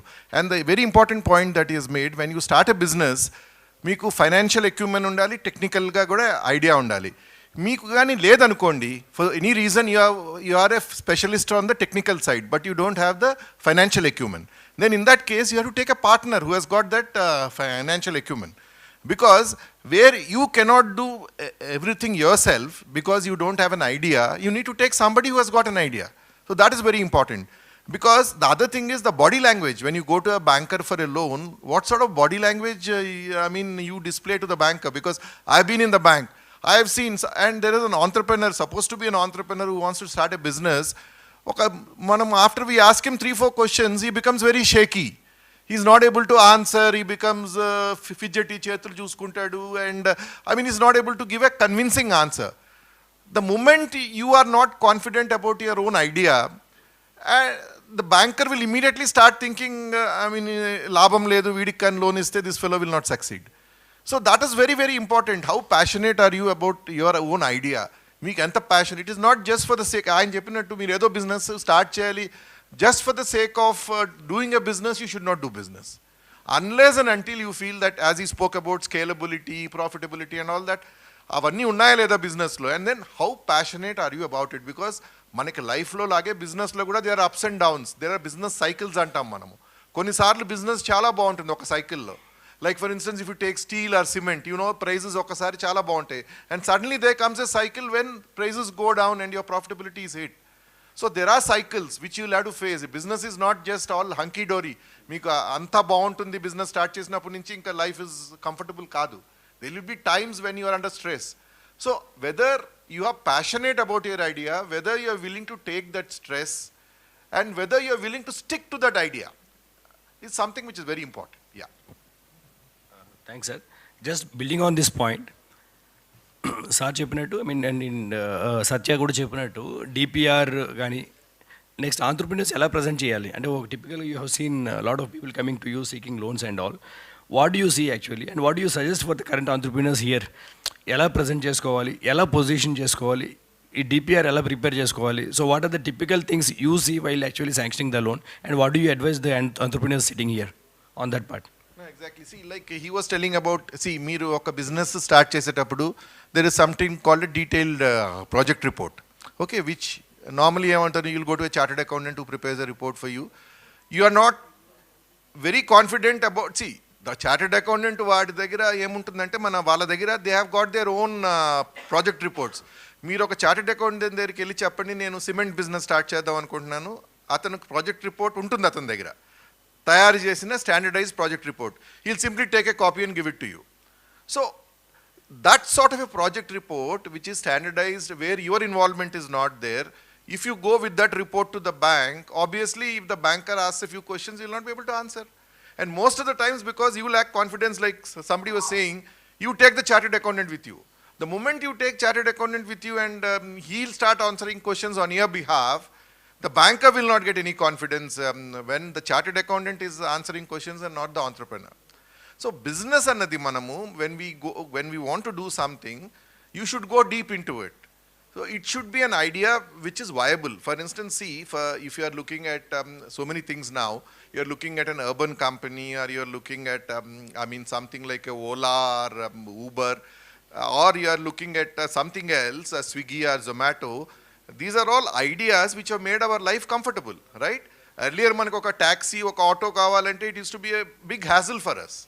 And nowadays it's become so simple. Wherever we are, we'll just Uber cheskuntamu or Ola cheskuntamu and then we go. So it is an idea which has actually solved a problem that I was facing or we were facing, right? So when you do a business, when you start something, either it is a standardized one, where of course a lot of medium and small enterprises are doing. You also want to be a part of that ecosystem, and you say that, okay, this is an established business, I want to go, something you want to manufacture, which you want to supply to a large company, right? That so many MSMEs will be there. So you'll either join that gang and along with them, you'll simply follow whatever they are doing and you do it. That is an established business. Or you want to start a new business which has not been done by somebody earlier. That's a new idea where, if you succeed, you will succeed succeed in a very big way. Or if you don't succeed, then obviously you'll have to, that is what happens in most of the startups. Startups lo, what we have seen is 95% is the failure rate. only 5% succeed. And one thing I just wanted to tell you generally is, Indian society lo manam entante failure, somebody fails in something, starts a business and he fails, people, everybody will look at him as a failure. They say that వీడు business start చేసాడు, వీడు దివాలా తీసేసాడు, వీడు business మూసేసుకున్నాడని. But see, failure again is a part of life. That you should, that also you should be mentally prepared. That a business you start may not be 100% a success. You may fail also. And failure also teaches you something, right? You learn some lesson from failure and you move on. So that's very important, because see, it is not that you start one business, you don't succeed with that idea, and then you give up for life. You'll say that business is bad, I don't want to touch business in my life because I have failed in this. So that's also important. As far as approaching a banker is concerned, I mean, I have spoken about it, saying there are so many things which matter. Like for instance, as I said, unless how passionate or you want to stick to that idea, I mean, come what may tomorrow, there will be ups and downs, as I said. So if you are, first of all, you should be able to convince yourself that I want to do this business. Then if you convince yourself, then you'll be able to convince a banker or somebody for finance. But regarding scalability, just one point I just wanted to make, because Bhaskar was talking about it. Bhaskar దగ్గరికి వెళ్తే he picks and chooses, right? You only pick up a few businesses which he wants to finance, he'll finance. But as banks, we don't have a choice. We have to finance, when we finance MSMEs, see, every day I am financing hundreds of thousands of MSMEs as a bank, right? So I cannot pick and choose between this particular, okay, I'll only finance one, because Bhaskar maybe he finances 1 or 2 or 4 or 5 in a month. He's happy, he's making his money. But as a bank, I don't have that choice. I'll have to finance whatever comes to me. By and large, if I am convinced that this is a viable business, then I'll finance as a banker, right? So that is the difference between a banker and a niche finance. Niche finance, he will have pick and choose. When you go to him, he will do a detailed study, understand what you are doing, then he will finance. But I don't have that luxury as a banker, because I don't have that kind of a time where I can study each and every unit and go deep into it. I understand the unit, understand all the issues before I finance. I have a basic template which is filled up and which is done. As long as you meet the parameters in this template, I go ahead and finance. So that is the difference between a banker and a niche financier. Yeah. Thanks. Yeah. Thanks, sir. Just to add, I mean, there are two critical things అండి banker చూసేది. ఒకటి intent. వచ్చిన promoter అంటే వాడు okay నేను try చేద్దాం అనుకుంటున్నాను sir, చూద్దాం అనుకుంటున్నాను సార్, మాకు చాలా వ్యాపారాలు ఉన్నాయి, ఇది కూడా చూద్దాం అనుకుంటున్నాను అంటే వాడు ఎంతవరకు కన్విన్సింగ్గా ఉన్నాడనే చూస్తారు ఫస్ట్ ఆఫ్ ఆల్. సో దాని తర్వాత పే చేస్తారా లేదని. Second, ability. అసలు అతను అతను ఆ చెప్పిన ప్రాజెక్ట్ చేయగలడా లేదా, ఆ బిజినెస్ చేస్తే అంత డబ్బులు వస్తాయా లేదా, వస్తే పే చేయగలరా లేదా. So these two critical things is what bank sees. So మనకి అది చూసేటప్పుడు ఏంటంటే స్కిన్ ఇన్ ద గేమ్ అంటాం. ప్రమోటర్ డబ్బులు ఎంత ఉన్నాయి, it need not be only money only, అతను ఎంత ఇంపార్టెంట్ యాక్చువల్గా ఈ ప్రాజెక్ట్ అనేది చూస్తాం. ఆ సీరియస్నెస్ బట్టి జనరల్గా banks take a call. Okay, so this is broadly, I mean, we'll end up with one piece of advice from the panelists to the entrepreneurs. But before that, if anybody wants to actually understand any specific question, we have got rich experience sitting here, so you can throw some questions also. ఏదైనా అడగాలి అనుకున్నా స్పెసిఫిక్గా అంటే rather than ఇది చెప్పి correct, anything specifically you want to understand.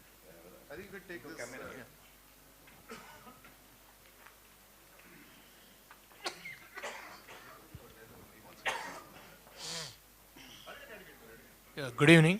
I'm Satya Pamitipati. I'm into food business, having current account in Yoko Bank, sir. Hello. I was sanctioned some CC in the Yoko Bank, but I found that banks are giving better rate of interest to new customers, or say to lure customers from other banks rather than for existing banks, and that is to amount of around 20%. Means my annual interest is around 2.5 crores. Other banks are offering at around 2 crores, like from 10.8 to 8.5, I'm getting better offers. So how you are going to address this? Yeah, this problem is there, Andy. I agree with you. See, generally what happens is that you have a business, right? Yes, you have been sanctioned a credit facility by a particular bank. Okay, you are doing well, right? Your business is viable. The moment your business is well, though you have been sanctioned a loan by UCO Bank, there are 2 or 3 private banks which will come and tell you saying that I'll take over that credit facility from UCO Bank at 8.5% or 9%. Okay. So this problem almost all banks face. And what happens is the moment you go back to UCO Bank and say that, okay, sir, this is a sanction letter given by HDFC Bank saying that they will give it 8.5%, 9%. What happens is our bank people will immediately put up a note saying, sir, we'll lose this account. This is a very good account. It will go to HDFC Bank. So we want to reduce the interest rate for this customer. So this kind of a thing happens in banks. And in case we want to retain your account, we'll have to give you some concession to retain your account. There is somebody else who's doing business with me. I have sanctioned a credit limit to him, say any XYZ bank. He doesn't ask the bank anything. Okay, he is quietly doing his business, like maybe you are quietly doing your business. That fellow doesn't get any concession in interest rate, right? Because he has not approached me and he has not told me saying that some bank is willing to, he's taking over my account, I'm going to leave you. So this problem will perpetually be there. Wherein it is just like a baby which cries gets milk, right? That's what you say, right? So similar to that, a customer who makes fuss saying that, especially if it's a good account, and it's a fact that what happens is the private sector banks are, Mr. Yesubabu is sitting, so I'm not criticizing them. But what I'm saying is, the problem is our bank itself is luring customers from other banks at a lower rate of interest, you are saying, right? No, but charging to the good customers. That's what I'm saying. So that is what I'm saying. But then it happens more from the private sector banking side, that they are able to pick up accounts from public sector banks and take them over, good accounts. So the initial risk would have been taken by the public sector banker when you set up your business by giving you a term loan and by giving you cash credit. They have taken all the risk. Now you have become an established entrepreneur. Okay, now at this stage, because you have a viable business, somebody else wants to take over because you are very attractive now. Because yours is a fairly good business, you're doing well, you've got an established market and all that. So this is what is happening in the banking sector. I agree, there's no solution for that. Because, as I said, no, you make fuss, then you get some concession in the interest rate. A fellow who doesn't make fuss, he continues to be charged the earlier interest rate. So, but what I'm trying to tell you is, there is actually, there is an interest rate which is fixed, okay? Depending on your credit rating, depending on the conduct of the account, depending on all those factors, there are several factors. Internal credit rating of the bank, when they look at your balance sheet and profit and loss account, we assign an interest rate based on that. We should normally stick to it, okay? Suppose you tell us saying that they're giving 8.5%, as a bank I should tell you, no, as per my norms, this is the interest rate I'll charge you, I'm not willing to give any concession. That should be the logic, because it will make sense for the bank only after analyzing your balance sheet that I am charging a particular interest rate. I should stick to that. But because of competition, I don't want to lose you. Actually, I may end up offering you an interest rate where, as a bank, it is not viable for me, having your account. But just for the sake of keeping me with you, I offer that interest rate just to match the interest rate which is given by HDFC Bank. And the general complaint also, I'll tell you, when you shift to HDFC Bank, because they have offered you 8.5% or something, initially few months they'll be nice. After that, that fellow will start charging some fee or the other. Okay? And you will say that, what is this fee? He'll say, no sir, this is this fee, this is some quarterly charges, this is for checkbook I am charging. And then you will start cursing him, saying, interest rate you offered 8.5%, but the amount of fee that you are charging for various other services which were free, say with a public sector bank, you are charging for all that. So effectively, if I add all that fee, it works out almost to the same interest rate which maybe UCO Bank was charging, right? But this is a problem which is there, for which there is no solution. No, I'm just telling, I'm also talking generally because I'm no longer in UCO Bank, so I don't have to defend UCO Bank, right? So what I'm trying to tell you is, as long as there is competition, this problem is bound to be there. And there is no standard solution for this problem. Just to add to Prasad గారు, జనరల్గా అప్రమత్తంగా ఉండడం తప్ప వేరే మార్గం లేదు. ఒక sizeable company అయిన తర్వాత 2 బ్యాంక్స్ ఉండడం best. rather than depending upon a sole banking arrangement, we suggest for 2 banks. No, that's what I'm saying. No, sir, up to a particular limit, there's no point. I mean, like if you are like 5 crore, 10.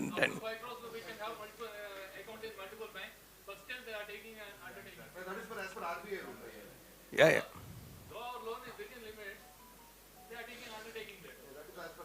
Yeah, no, you are not supposed to. You are not supposed to open another current account with other bank. So that is the CAS circular of RBI says. నేను అనేది ఏంటంటే banking లిమిట్సే రెండిట్ల దగ్గర తీసుకోవచ్చు. తీసుకుంటే ఏమవుతుందంటే మనం ఎవరైనా వేరేగా ఆఫర్ చేస్తుంటే వాళ్ళతో నెగోషియేట్ చేసుకోవడానికి ఉంటుంది. లేదంటే కొంచెం కాన్షియస్గా ఉండాలి. సోల్ బ్యాంకింగ్ అయినా సరే తప్పదు. మన సప్లైర్ ఉంటాడు, రెగ్యులర్గా సప్లై చేసేవాడు అదే ప్రైస్కి కొట్టేస్తున్నాడు అనుకుంటాం. వాడు కొత్తవాడు వస్తే తక్కువగా ఇస్తాడు కదా. సో ఇంకా తప్పదు, ఇంకా మనం కొంచెం కాన్షియస్గా ఉండాలి. అంతే అంతే అంతే అంతే, వేరే మార్గం లేదు. Yeah yeah yeah sir sir sir నాకు 2-3 ప్రాబ్లమ్స్ వచ్చాయి సార్ మాకు ఈ మధ్యలో. నేను కన్స్ట్రక్షన్ ఇండస్ట్రీ. నమస్తే మేడం. ఒకటి శాంక్షన్ 2 బ్యాంక్స్లో మల్టిపుల్ బ్యాంకింగ్ ఉంది sir, HDFC and Karur Vysya bank. అయితే వాళ్ళ శాంక్షన్ ఏమో మనకు ఇచ్చున్నారు బ్యాంక్ లిమిట్. తర్వాత మీ అకౌంట్ స్ట్రెస్లో ఉంది, మేము బ్యాంక్ గ్యారంటీ ఇవ్వలేము, మా credit people are not accepting it అని చెప్తున్నారు. అంటే హౌ ఫార్, అంటే ఈజ్ ఇట్ కరెక్టా? ఒకటి నెంబర్ 1. అంటే మనకు లిమిట్ వచ్చేసి సమ్ 10 crores ఇచ్చారు సార్, బీజీ లిమిట్. తర్వాత ఏం చెప్తున్నారు, వీఆర్ అవర్ అకౌంట్ ఎన్పిఏ కాలేదు, తర్వాత ఇంట్రెస్ట్ కూడా మనం రెగ్యులర్గా పేమెంట్ చేస్తున్నాం వాళ్ళకు. Even though they are saying that your account is under stress, కాబట్టి మేము బీజీ ఇవ్వలేము. మళ్ళీ బీజీ ఇవ్వలేనప్పుడు మీరు శాంక్షన్ లిమిట్ ఎందుకు ఇచ్చారు మాకు? That is my first question. తర్వాత ఒకటి మాకు డ్యూ టు ఏపీ గవర్నమెంట్లో కొన్ని బ్యాడ్ గవర్నమెంట్ పాలసీస్ వలన మా బ్యాంక్ గ్యారంటీస్ అన్నీ ఇయర్స్ టుగెదర్ ఎక్స్టెండ్ అయిపోయాయి. వాళ్ళు ఏం చెప్తున్నారంటే మాకు యాజ్ పర్ బ్యాంకింగ్ నామ్స్ ప్రకారం ఈ bank guarantee cannot be extended beyond 8 years అని చెప్తున్నాడు. Is it fact? అది సెకండ్ క్వశ్చన్. అంటే 8 years తర్వాత మేము చేయలేము until and unless you provide us 100% deposit అని అడుగుతున్నారు. ఈ 2 points ఉన్నాయి. తర్వాత ఏంటంటే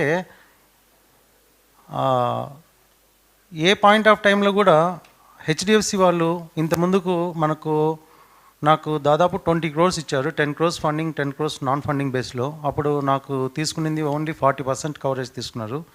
ఈవెన్ దో ఇప్పుడు 100% they have reduce my limit to very minimum చేశారు. అంటే 4 to 7 because of turnover drop of course. కానీ ఉన్న లిమిట్ను కూడా వాళ్ళు మనల్ని వాడుకొనివ్వట్లేదు. How far it is justified? And మనం వాళ్ళ మీద ఏమైనా అంబుడ్స్మెన్కి ఏమైనా రెఫర్ చేయొచ్చు ఆ కేసును? These are my grievances. Yeah sir, one basically bank has the discretion actually. మీరు శాంక్షన్ చేస్తే డిమాండ్ లోన్ అంటారు. So they can pull it back at any point of time. So మీరు అగ్రిమెంట్ అవన్నీ ఉంటే అది ఉంది.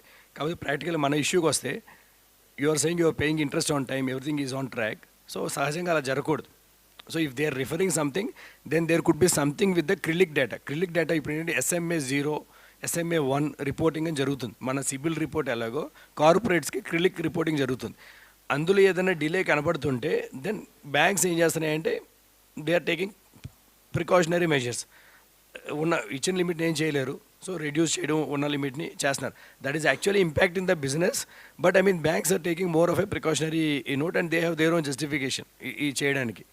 సో ఒక్కసారి ఆ క్రిలిక్ రిపోర్ట్ మీరు ఒకసారి చూసి ఉండాలి. ఒక్కోసారి ఏమవుతుందంటే బ్యాంక్స్ బై మిస్టేక్ కూడా మీరు ఇంట్రెస్ట్ పే చేశారు, అందులో క్రెడిట్ చేయరు, 3-4 days పడుతుంది. మాన్యువల్ పుల్లింగ్ ఉంటుంది కొంతమందికి, కొన్ని బ్యాంక్స్కి. ఆ డిలే వాళ్ళు కూడా కనపడుతుంది. అది మీరు ఒక్కసారి కొద్దిగా అర్థం చేసుకుని ఆ క్రిలిక్ డేటా ఒకవేళ అదైతే bank will write a letter saying that this is due to technical mistake అన్నప్పుడు దెన్ ద క్రిలిక్ will actually correct the data. So ఒక్కసారి ఆ క్రిలిక్ డేటా ఒకసారి చూసుకోవాల్సి ఉంటుంది. సెకండ్, మీరు ఏపీ గవర్నమెంట్ బీజీస్ అవన్నీ అన్నారు కదా, ఏమవుతుందంటే శాంక్షన్ చేసినప్పుడు బ్యాంక్ గ్యారంటీకి ఒక లిమిట్ టెనర్ ఇస్తారు, లిమిట్ ఇస్తారు, టెనర్ ఇస్తారు. 5 years, 6 years, 8 years. ఆ మ్యాక్సిమం టెనర్ దాటిన తర్వాత ఏంటంటే it has to go to the committee again. So they cannot perpetually increase it. So మన ఇది actually I have face actually my clients there who are been with AP government and వాళ్ళు ఏంటంటే sir అది వాళ్ళు ఏమీ invoke చేయరు, మంది మీకు సేఫే, అదేం నష్టమే ఉండదు, ఎందుకంటే అక్కడ ఏం జరగలేదు, డిస్కషన్ లేదు, they are not bothered, that's all అని అంటారు. కానీ ఏమవుతుందంటే there is an outstanding sitting on bank's head which is on your head also. But మీకు ప్రమోటర్ కాబట్టి మన వేరే మార్గం లేదు. So to cut it down either your limits or block to that extent, like 10 crores, 5 crores అలా అయిపోయినాయి. లేదు ఒక టెనర్ దాటిన తర్వాత even banks that they cannot extend. వాళ్ళు ఒకవేళ లెటర్ రాస్తే ఏమవుతుందంటే కండిషనల్ ఇన్వొకేషన్ అంటారు. if you don't extend by another 6 months or 1 year, consider as it has invoked and send the money under. So banks actually, they don't have a choice, constrained to extend that beyond a level. మీరు చెప్పినట్టు constraint all conditional invocation వేస్తే కనుక అందుకని ఏమంటారంటే బాబు ముందు FD పెట్టేసి దాన్ని back చేయి నన్ను, ఎందుకంటే that is the business risk which you are facing, don't pull bank in to it. So but I mean if you are like more of AP projects ఏ ఉన్నాయంటే కనుక, or for that matter any government projects which is struck, so then this issue is being faced అండి. Just to supplement what he's telling, no, when you actually take a loan from the bank, you sign so many documents, right? And we don't read all those papers. Even the bank officials would not have read all those papers, most of them, whatever You are right. Right? So somewhere there will be something in fine print which says that the bank has got the discretion at some point of time, no, at any point of time, to reduce the limit, and all that will be there. So when you are talking about going to ombudsman or going to court and all that, no. So generally, first of all, cash credit and all that, it is something which is payable on demand. So bank will have a right at any point of time, on demand, it will ask you, by giving a notice to you, it can ask you to repay that credit. Okay.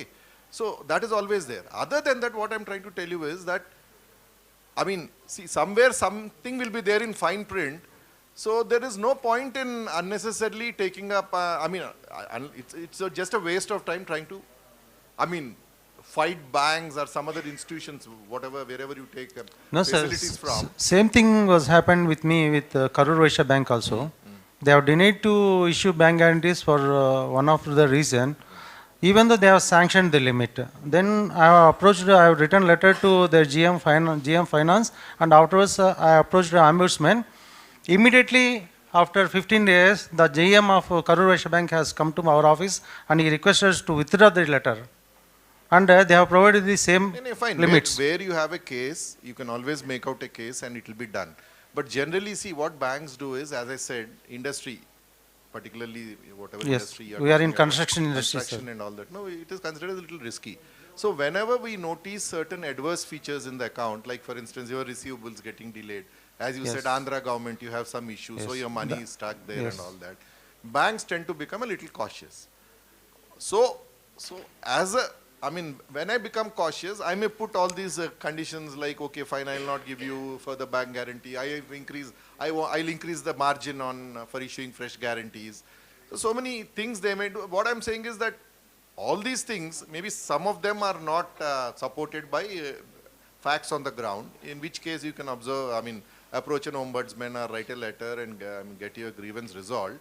But by and large, these steps are taken by the bank to protect its interests when they notice certain adverse features in the accounts, or when they perceive that this particular account, right now it is standard, interest is being paid.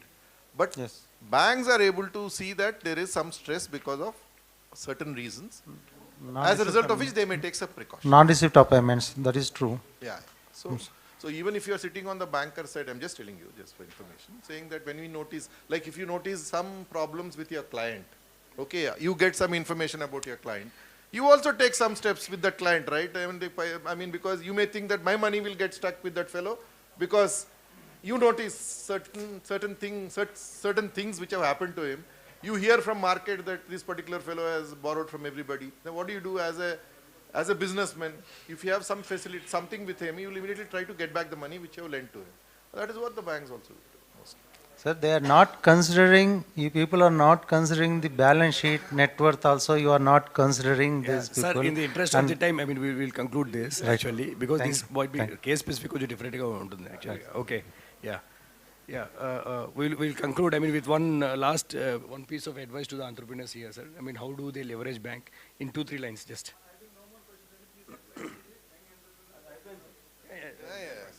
Young entrepreneurs, as I said, I have already told you, saying that you should be passionate about something you do, because business is not something, it's not a hobby that today you take up and tomorrow you change it.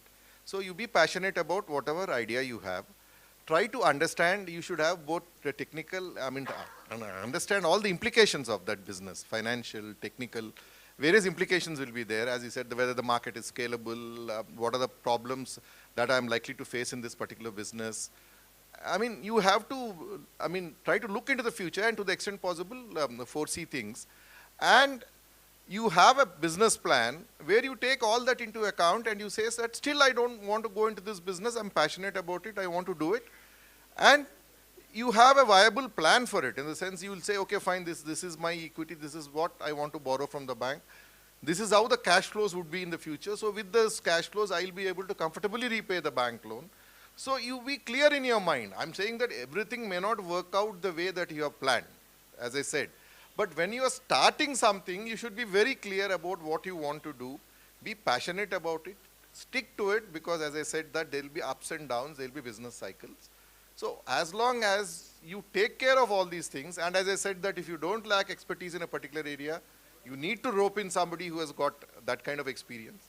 So as long as, by and large, you cover all your bases, as we say, and then you approach a banker, and as we spoke about saying how confident you are about presenting your idea to the banker, because as I said, unless and until you convince yourself, you cannot convince a banker. So as long as these basic things are in place, I think, you have a reasonable chance of succeeding in whatever you want to do. Yeah, I'll just conclude. So, ఒకటండి బేసిక్గా banks love borrowers. Okay, so ఏదనుకున్నా సరే, but the borrowers who pay on time. అది జరిగినంత వరకు కూడా banks వచ్చి మీకు వెనకాల కూర్చొని డబ్బులు ఇస్తాయి. And second thing is borrow when you don't want money. అది ఫండమెంటల్. సో డెస్పరేట్ అయిపోయిన తర్వాత మనకి మార్కెట్లో డబ్బులు దొరకవు. మనకి ఎప్పుడైతే అవసరం లేదనుకున్నామో అప్పుడే డబ్బులు రైజ్ చేసుకుని ఒక లైన్ ఆఫ్ క్రెడిట్ పెట్టుకుని కూర్చోవాలి. Cash is king. మనకి యాక్చువల్ చిన్న సామెత ఉంది అన్న, లైటర్ వేన్. యాక్చువల్గా బ్యాంకర్ అంటే, banker is somebody who gives umbrella when it doesn't rain and takes off the umbrella when it actually rains. So కొంచెం మన దగ్గర లిక్విడిటీ ఎప్పుడైతే కంఫర్ట్ ఉందో అది business negotiation, when you're negotiating with your suppliers and all, it helps. At the same time when you're dealing with banks, it helps. So and all the large corporates which you see are the people who effectively used banks. నేను మన వాళ్ళే చాలామంది చూసాను, చాలా అసహనం వచ్చేస్తామాట, అదవాలి sir వీడి దగ్గర ఇన్ని అడుగుతాడు, వీడికి నేను వెళ్ళను సార్ అంటే. సో అది దాటి ముందుకు చూసి ఎదిగేవాడే సరైన promoter. So all the best for you all, you guess. One last statement from Satya, and then we'll conclude. I think it was a wonderful discussion, because to all the startups, when you approach a bank, you go along with GPS.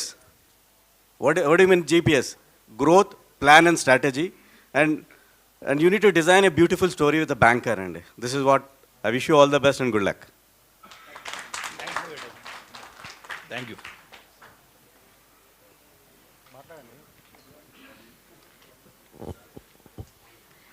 Thank you, dear panelists, for enlightening us with 3 C's and especially giving us advice about GPS. It was really a wonderful session, and I apologize for the delay, and we are going to have one more session, from vision to victory, taking your company to IPO.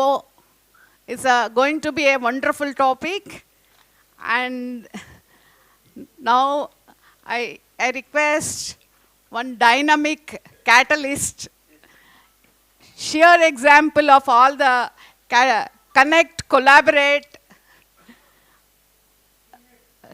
create all 3 good qualities he is having. He is none other than our Voddi Satyanarayana garu. Please join us, sir. Now, coming to Mr. B.V. Hariprasad Garu, he is a veteran in investment banking and a merchant banker.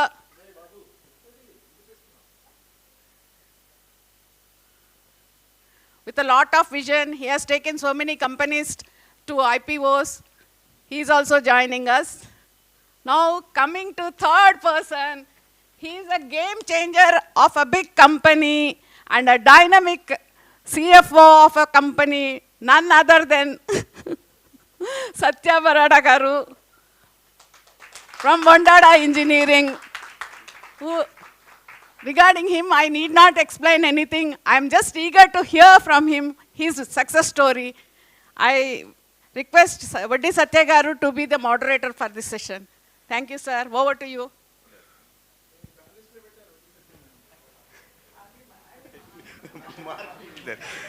Very good evening.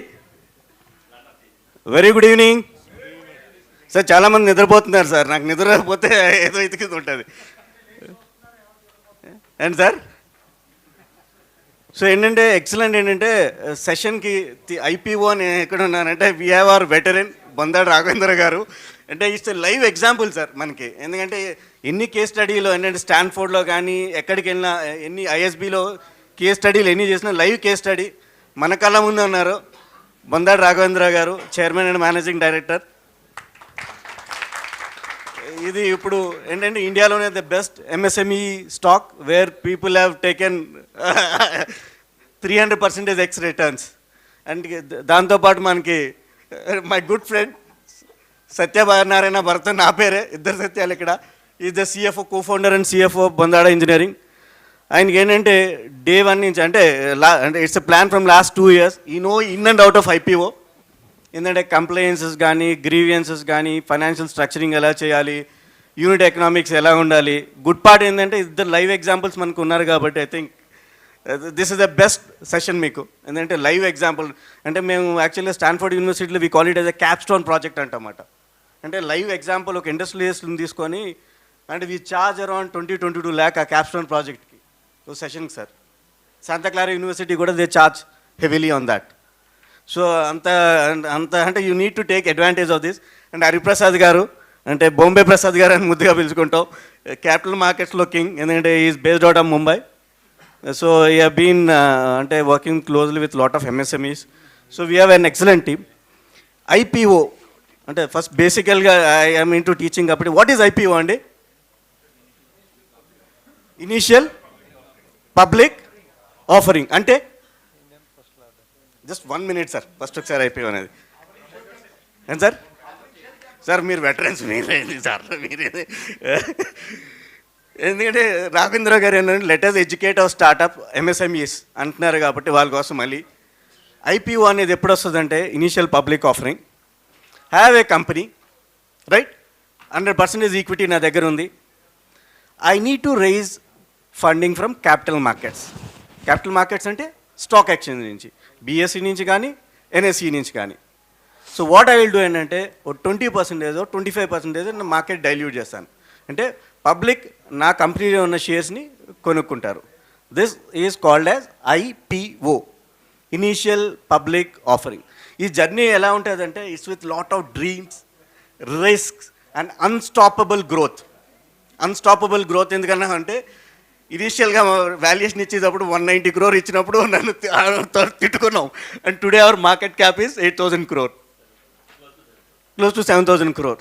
ఏంటంటే unstoppable growth. ఇది ఎక్కడికి వెళ్తుంది అంటే the kind of work orders we have at Bondada right now. ఇందాక madam ఏమనుకుంటున్నాం unstoppable growth అని చెప్పి. So IPO అనేది it's a dream with risk and unstoppable growth. So I will start asking sir.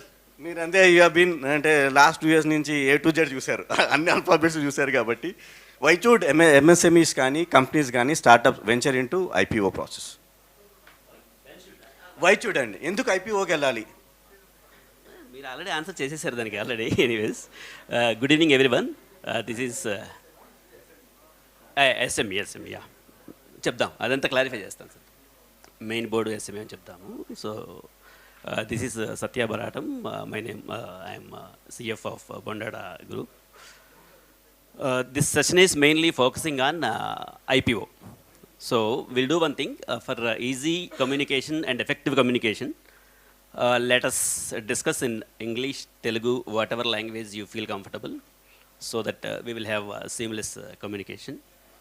And we'll discuss on 4-5 points what Satyavadi gar raised, and then we will have a even one-to-one session also, if at all required. And if you have any questions, clarifications, we are happy to clarify here. So, sir, what is IPO? Na? So, IPO ante initial public offer andi. First of all, any company needs money for 2 things. One is for its business working capital, and the other one is sir knows for capital requirements, means investment in machinery, investment in equipment, investment in buildings, all those kind of things. So for raising capital for any business, there are two ways. One is raising through debt, and the other one is raising through equity. Raising through debt means approaching the bank, having some kind of security with us, collateral properties, and pledging the property with the bank and get the loan and use the money for whatever reasons, working capital or capex. In this case, the entire equity means ownership of the company will be with the promoters only. There will be no dilution at all. And the second way is to raise funds through equity. Equity means issuing fresh issue of shares to the new shareholders. That means existing management, existing shareholders, existing ownership will get diluted to the extent of 26.5% as per existing SEBI guidelines. So that we need to dilute so that we will issue the fresh shares and we will get the money from the new shareholders, and that money can be used either for working capital or term loans. Since we are raising the capital for the first time, it is called initial public offering. Initial public offering means offering the shares to the public initially. And whenever there is a second one, it is called FPO, follow-on public offer. It will not be called as IPO, because they are going for the second time, and the company can go for any number of times for public offering. This is what about IPO, sir. Yeah. So once we are getting to the IPO, first of all, many people don't know what is IPO, and then why should we go IPO, and whether our company is really eligible to go for IPO. Many companies, there are small preparedness, small companies, medium companies, large companies, even micro companies also can go for IPO. There is no bar for going IPO. Only thing, four important things what we have to see whether we are eligible to go for IPO or not, irrespective of its size. Our first and foremost thing is the business trajectory of the company. What is our past 3-4 years growth, and how are we going to perform next 3-4 years, kind of business model. And second most important thing is business sectors where we are playing now. Whether this business sector is really good, can we have a very good story to tell to the public for investing the money? Second important thing. Third important thing is, of course, bottom lines, profits. How are the profits? Are we having good profits to show and convince the investor to invest in the money? Or are we having, we are not having proper profits to show to the investors? Fourth important, most important is statutory compliances. Any company for going to IPO, they should be well prepared for the statutory compliances, like filing all statutory compliances like ESI, PF, PT, income tax, GST. All that is very, very important. There will be a huge due diligence happening before we go for IPO. So this is about IPO process, sir. Preparedness of IPO. And coming to, once we convince ourselves that we can go for IPO, the first important thing is we have to identify the merchant bankers. Maybe sir will explain about merchant bankers better than me. So once we identify the merchant banker, from identification of merchant banker, it will take at least 3 to 4 months of time. That merchant banker will come to our office. They will have complete due diligence of each and every point, in terms of turnover, in terms of numbers, in terms of balance sheets, in terms of compliances, in terms of whatnot. Everything they will see.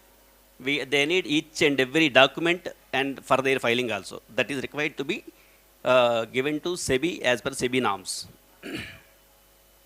Once that is done, then merchant banker will take care of everything. We don't need to take care of anything. They will have their registrars in place. They will have their market maker in place. They will have their market analysis reports in place. Everything they will take care of. Only thing, first we should convince ourselves that our company is eligible to go for IPO. So this is all about IPO. Then we will discuss. Sir, please. We'll do one thing, sir. Once we have these 4 or 5 points, then we will discuss in person. Pardon?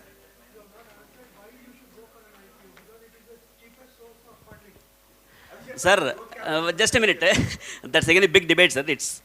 You think it is cheapest? Do you think it is cheapest source of funding, sir? It's really, actually it's not. Actually it's not. Cheapest source of funding is always debt, sir. Sir ఇప్పుడు ఏంటంటే sir చెప్పినట్లు SMEs కానీ companies కానీ why do they approach IPO process అంటే access of growth capital, branding sir. ఏంటంటే ఎవరి company అంటే is visible globally, brand visibility. Third important point ఏంటంటే wealth creation for promoters, all the stakeholders including employees. మీరు ఇందాక చెప్పినట్లు cheap money అనేది కాదు, నేను ఆల్వేస్ ప్రతి కాన్ఫరెన్స్లో డిబేట్ చేస్తాను, debt is always cheaper than equity. ఎందుకంటే debt worse scenario it's between 9 to 12% అండి. పోన్లే ఏఎఫ్ఎల్ దగ్గర తీసుకున్న 14%. Do you know the cost of equity? It's around 26% to 32% IRR. Depends upon the companies అండి. So debt is always cheaper when there is an option of debt. అంటే మీరు లిమిటెడ్గా ఉండాలి, close రూమ్లో ఉంది, నాకు కొలాటరల్ ఉంది, మా తాతయ్య ఒక 10 ఎకరాలు స్థలం ఉంది, లేదా ఓ బిల్డింగ్ ఉంది, కొలాటరల్ ఉంది అంటే debt is always cheaper. Still if there are banks which will give you loan without collateral or lesser collateral, best option is raising fund from banks అండి. మీరు ఐపీఓ ప్రాసెస్కి ఎందుకు వెళ్ళాలి అంటే ఇట్స్ ఎ బిగ్, ఇందాక సత్య గారు అనే debatable subject. ఏంటంటే brand visibility అలాగా, if you are very strong on fundamentals, if you are strong, if you have a strong team with technicals, then IPO is the best. ఎందుకంటే again it's a debatable subject. Sir Hariprasad garu, అంటే you have been closely working being a merchant banker with lot of SMEs. అది కూడా ఎవరైనా ఇప్పుడు SMEs IPO ప్రాసెస్లో 1 yearలో కానీ 2 yearలో కానీ ప్లాన్ దలుచుకుంటే వాట్ ఈజ్ యర్ అడ్వైస్? ఎలాగ వాళ్ళు ఫైనాన్షియల్స్ ఎలా పెట్టుకోవాలి? వాట్ కైండ్ ఆఫ్ కేపీఐస్ అంటే కీ పెర్ఫార్మెన్స్ ఇండికేటర్స్ ఎలా ఉండాలి? మర్చెంట్ బ్యాంకర్స్ ఎలా ఇంటరాక్ట్ చేయాలి? Because you have been closely working with all the merchant bankers. So merchant banker process ఎలా ఉంటుంది ఒకసారి ఎస్ఎంఈ సెగ్మెంట్ కానీ కంపెనీ సెగ్మెంట్లో కానీ. Good evening to all of you. I am B.B. Hariprasad. I am native of Guntur district. I am having 38 years experience in capital market or stock market in different areas like stock broking, equity research, and equity private placement, merchant banking, mutual funds. So, first thing is any company who is having the SME, minimum 30 crores equity capital, 30 crores revenue with small profit and 2-3 years balance sheet. Anybody can come with plan with IPO. Best example, live example is Bondada. With when they having 370 crores turnover, they plan come with IPO last year August, and they came with 135 crores market valuation. Very okay, the very low valuation when we compare with today's 7,000 crores valuation. No, within 15 months, I think 16 months, 135 crores became the 7,000 crores. It's a real example how to create the wealth. One is the main objective or main benefit of IPO is to create the wealth. So what eligibility means, 2-3 years balance sheet with minimum 30 crores turnover, anybody can plan for IPO. Remaining what Satyagar told, statutory compliances, or any other services, so there are so many professionals like company secretary, auditor, they can guide you properly. Only thing, Prasad garu cheppinattu, one should have the passion to do the business. When have strong desire, then definitely they can plan for IPO with basic 30 crores turnover. And other things, everything, there are so many professionals, so they can help you. What are the questions? Okay, mainly why you have to come with publish, what are the main advantages? So initially any promoter will start with their seed capital with limited amount. Next opportunity is to go for to raise the money, is the opportunity to approach the banker. When you approach banker, you need some collateral. So there is based on turnover also, they will give some limitation. Even though you have more collateral, they will not give the more loan because of based on your turnover. Then ultimately, third option is the equity. Equity, you can go for venture capital or you can go for the IPO. Both options are there. And that is the main advantage is when you have growth opportunity in your business, you want more money, then best opportunity is the IPO. That is the main objective of the, main benefit of the to come with the IPO. Second one is the wealth creation. That is already I mentioned Bondada, how it created from 35 crores to 7,000 crores within 16 months. Even along with promoter, stakeholders like employees or anybody, they can create the wealth. That is another second example. Third one is create the visibility globally, to create the branding, and to create the trust among your vendors or your customers. The visibility will be there. Third benefit. Fourth benefit will be the every company, when you are growing very big, you should have the exit plan or succession plan. So simply you can't, the small business is there, you can close the any time. But when you are growing very big, like 1,000 crores, 2,000 crores, you can't close the business. You should have very beginning, you should have the exit plan, succession plan. These are major advantages of the IPOs. Because of these advantages, so one should think for the IPO. Thank you so much అండి. So ఇప్పుడు SMEs, small and medium enterprises ఎవరైనా ఐపీఓకి వెళ్ళాలి అంటే సార్కి తెలుసు it's a 2 years exercise. ఇప్పుడు అనుకోని ఏంటంటే they need to set right all the fundamentals of the company. ఎందుకంటే there are lot of compliances and grievances అండి సెబీ నుంచి కానీ.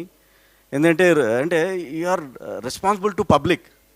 ఇప్పుడు వరకు క్లోజ్ రూమ్లో చేసుకుంటాం, ఏదైనా బ్యాంకర్కి మీకే తెలుసు. ఏంటంటే bad credit is like a bad breath అంటాం, పబ్లిక్ ఎక్కువ తెలుస్తుంది.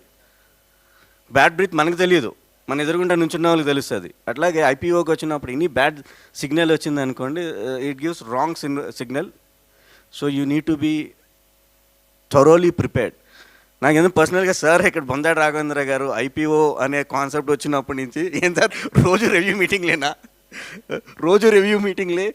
ఎందుకంటే నేను ఎప్పుడు ఇలా రివ్యూ మీటింగ్లోనే ఉండేవారు. ఎందుకంటే గుడ్ పార్ట్ ఏంటంటే why Bondada engineering have been very very successful.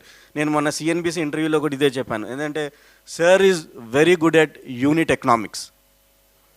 Unit economics అంటే ఏంటండి, మీ ప్రొడక్ట్ సర్వీస్ ఏది ఉన్నా పెర్ యూనిట్ ఎంత పడుతుంది. ఆయన దగ్గరికి రాత్రి 2 కాల్ చేసినా, ఎప్పుడు కాల్ చేసినా అంటే ఏ ప్రదేశంలో ఏ జరుగుతుందని ఫింగర్ టిప్స్లో చెప్పగలుగుతారు. ప్రమోటర్కి ఏంటంటే ఈ needs to understand financial objectives అని చెప్పాను కదా ముందు సెషన్లో. బొందాడు రాఘవేంద్ర గారిని, సత్య గారిని అడిగితే what are your financial project అంటే, ఒక వర్క్ ఆర్డర్ వచ్చి రాగానే అయినా ఫైనాన్షియల్ ఆబ్జెక్టివ్స్ ప్రిపేర్ చేసుకుంటారు. What kind of profitability do we make in this business, what kind of margins are there in this business, liquidity. Third ఇందాక ఏం చెప్పాను నేను, స్కేలబిలిటీ బిజినెస్ మోడల్ ఎట్లా ఉంది, ఎఫిషియన్సీ, అవన్నీ ఫైనాన్షియల్ ఆబ్జెక్టివ్స్ ప్రిపేర్ చేసుకొని. అంటే మనది ఏంటంటే are we really credit worthiness. ముందు మనం ఏదో XYZ చేసేసారు, మనది 50 కోట్ల కంపెనీ లేదా 100 కోట్ల కంపెనీ, మనం ఎందుకు వెళ్ళిపోలేదు, మనకంటే ఎక్సలెంట్ ప్రొడక్ట్ ఉంది, ఎక్సలెంట్ సర్వీస్ ఉంటే సరిపోదు. There are basic fundamentals. You promoter ఎంత CFOలు, ఎంత డైరెక్టర్ ఫైనాన్స్ ఎంత హైలీ క్వాలిఫైడ్ ఉన్నా కర్త కర్మ క్రియ ఎవరు, founder. I appreciate all the promoters. Sir ఎందుకంటానంటే the kind of financial object is ఈ ప్రాజెక్ట్ అంటే ఏదైనా చెప్పారనుకోండి వర్కౌట్ అవ్వదు సార్ మనం వేసి తీసుకున్నా. అంటే ప్రమోటర్కి ఆ కంట్రోల్ ఆన్ యూనిట్ ఎకనామిక్స్, అంటే ఆయనకి ఎంత కంట్రోల్ ఉంది ఆ ప్రోడక్ట్ మీద కానీ ఆ సర్వీస్ మీద. సో ఎవరైనా ఎస్ఎంఈస్ వచ్చేటప్పుడు అంటే మా CFO చూస్తారు, లేదా మా ఫైనాన్స్ కన్సల్టెంట్ చూస్తారు, లేదా మా మర్చెంట్ బ్యాంకర్ కాకుండా you need to have A skin in the game. ఇందా ప్రసాద్ గారు చెప్పారు కదా, యేసుబాబు గారు, స్కిన్ ఇన్ ద గేమ్ అంటే ప్రమోటర్ రేపు పొద్దున్న బ్యాంక్ ఏదైనా ఇష్యూ వస్తే నేను కాల్ చేసేది మిమ్మల్ని, మీ CFOని కాదు. CFOని కాల్ చేసి వదిలేసి మీ ఇంటి దగ్గర కూర్చుంటాను నేను, నోటీస్ అంటే ఇచ్చేది మీ ఇంటికి. I'm right or not? So promoter as a founder you need to understand. Sir అందుకే మీకు sir what is the role of finance in this IPO process అండి? Because you are a qualified chartered accountant and director finance కాబట్టి ఏంటంటే what are the stringent norms ఎలా పెట్టుకోవాలి? And before we moving forward, ఇంతకుముందు మీరు చెప్పారు కదా IPO process will take at least 2 years time for preparation and all. అంటే it is true in some cases but need not be true in all cases. In our case, best example in our case, we have taken a call to go for IPO in March 2023, sir. We have got one big contract from BSNL for about 1350 crore, and where we identified some working capital gap. So part of it we wanted to fill it through banks, and part of it we wanted to fill it through issuing new equity. That's where we have decided to go for IPO in March 2023. And April we have started our entire process. And May month we have appointed our merchant banker, And I think July we have filed our DRHP, draft red herring prospectus. And July end we have got that approval. Third week of August we opened our issue, and 30th of August we got listed in the Bombay Stock Exchange. So in a span of 6 months,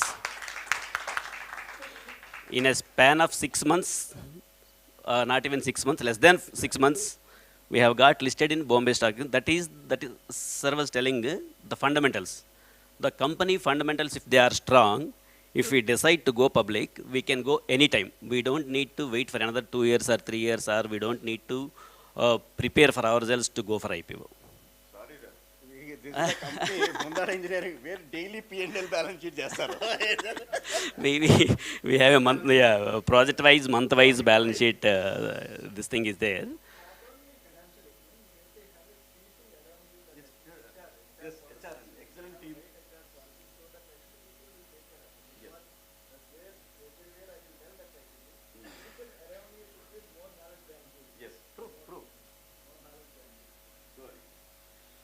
So that is one thing. And the second thing, BH Prasad garu, advantages of IPO చెప్పారు, క్లియర్గా ఉన్నాయనండి. But అడ్వాంటేజ్తో పాటు కొన్ని disadvantages అనగానే some kind of discipline should be there for any listed company. First of all, before that, what is the difference between private company and public listed company? Anyone want to deliberate on that? What is the difference between private company and listed company? I won't say public company, it's a listed company. The valuation differs, first of all. Private company ante generally what is the value of this company, and generally in financial terminology, balance sheet tisi what is the share capital and what is the reserves, total it, that is called the valuation of the company. Reserves ante whatever profits we have earned over the last 5 years, few years, whatever number of years, and share capital. These two are called net worth, and that is what is called the valuation of a private company.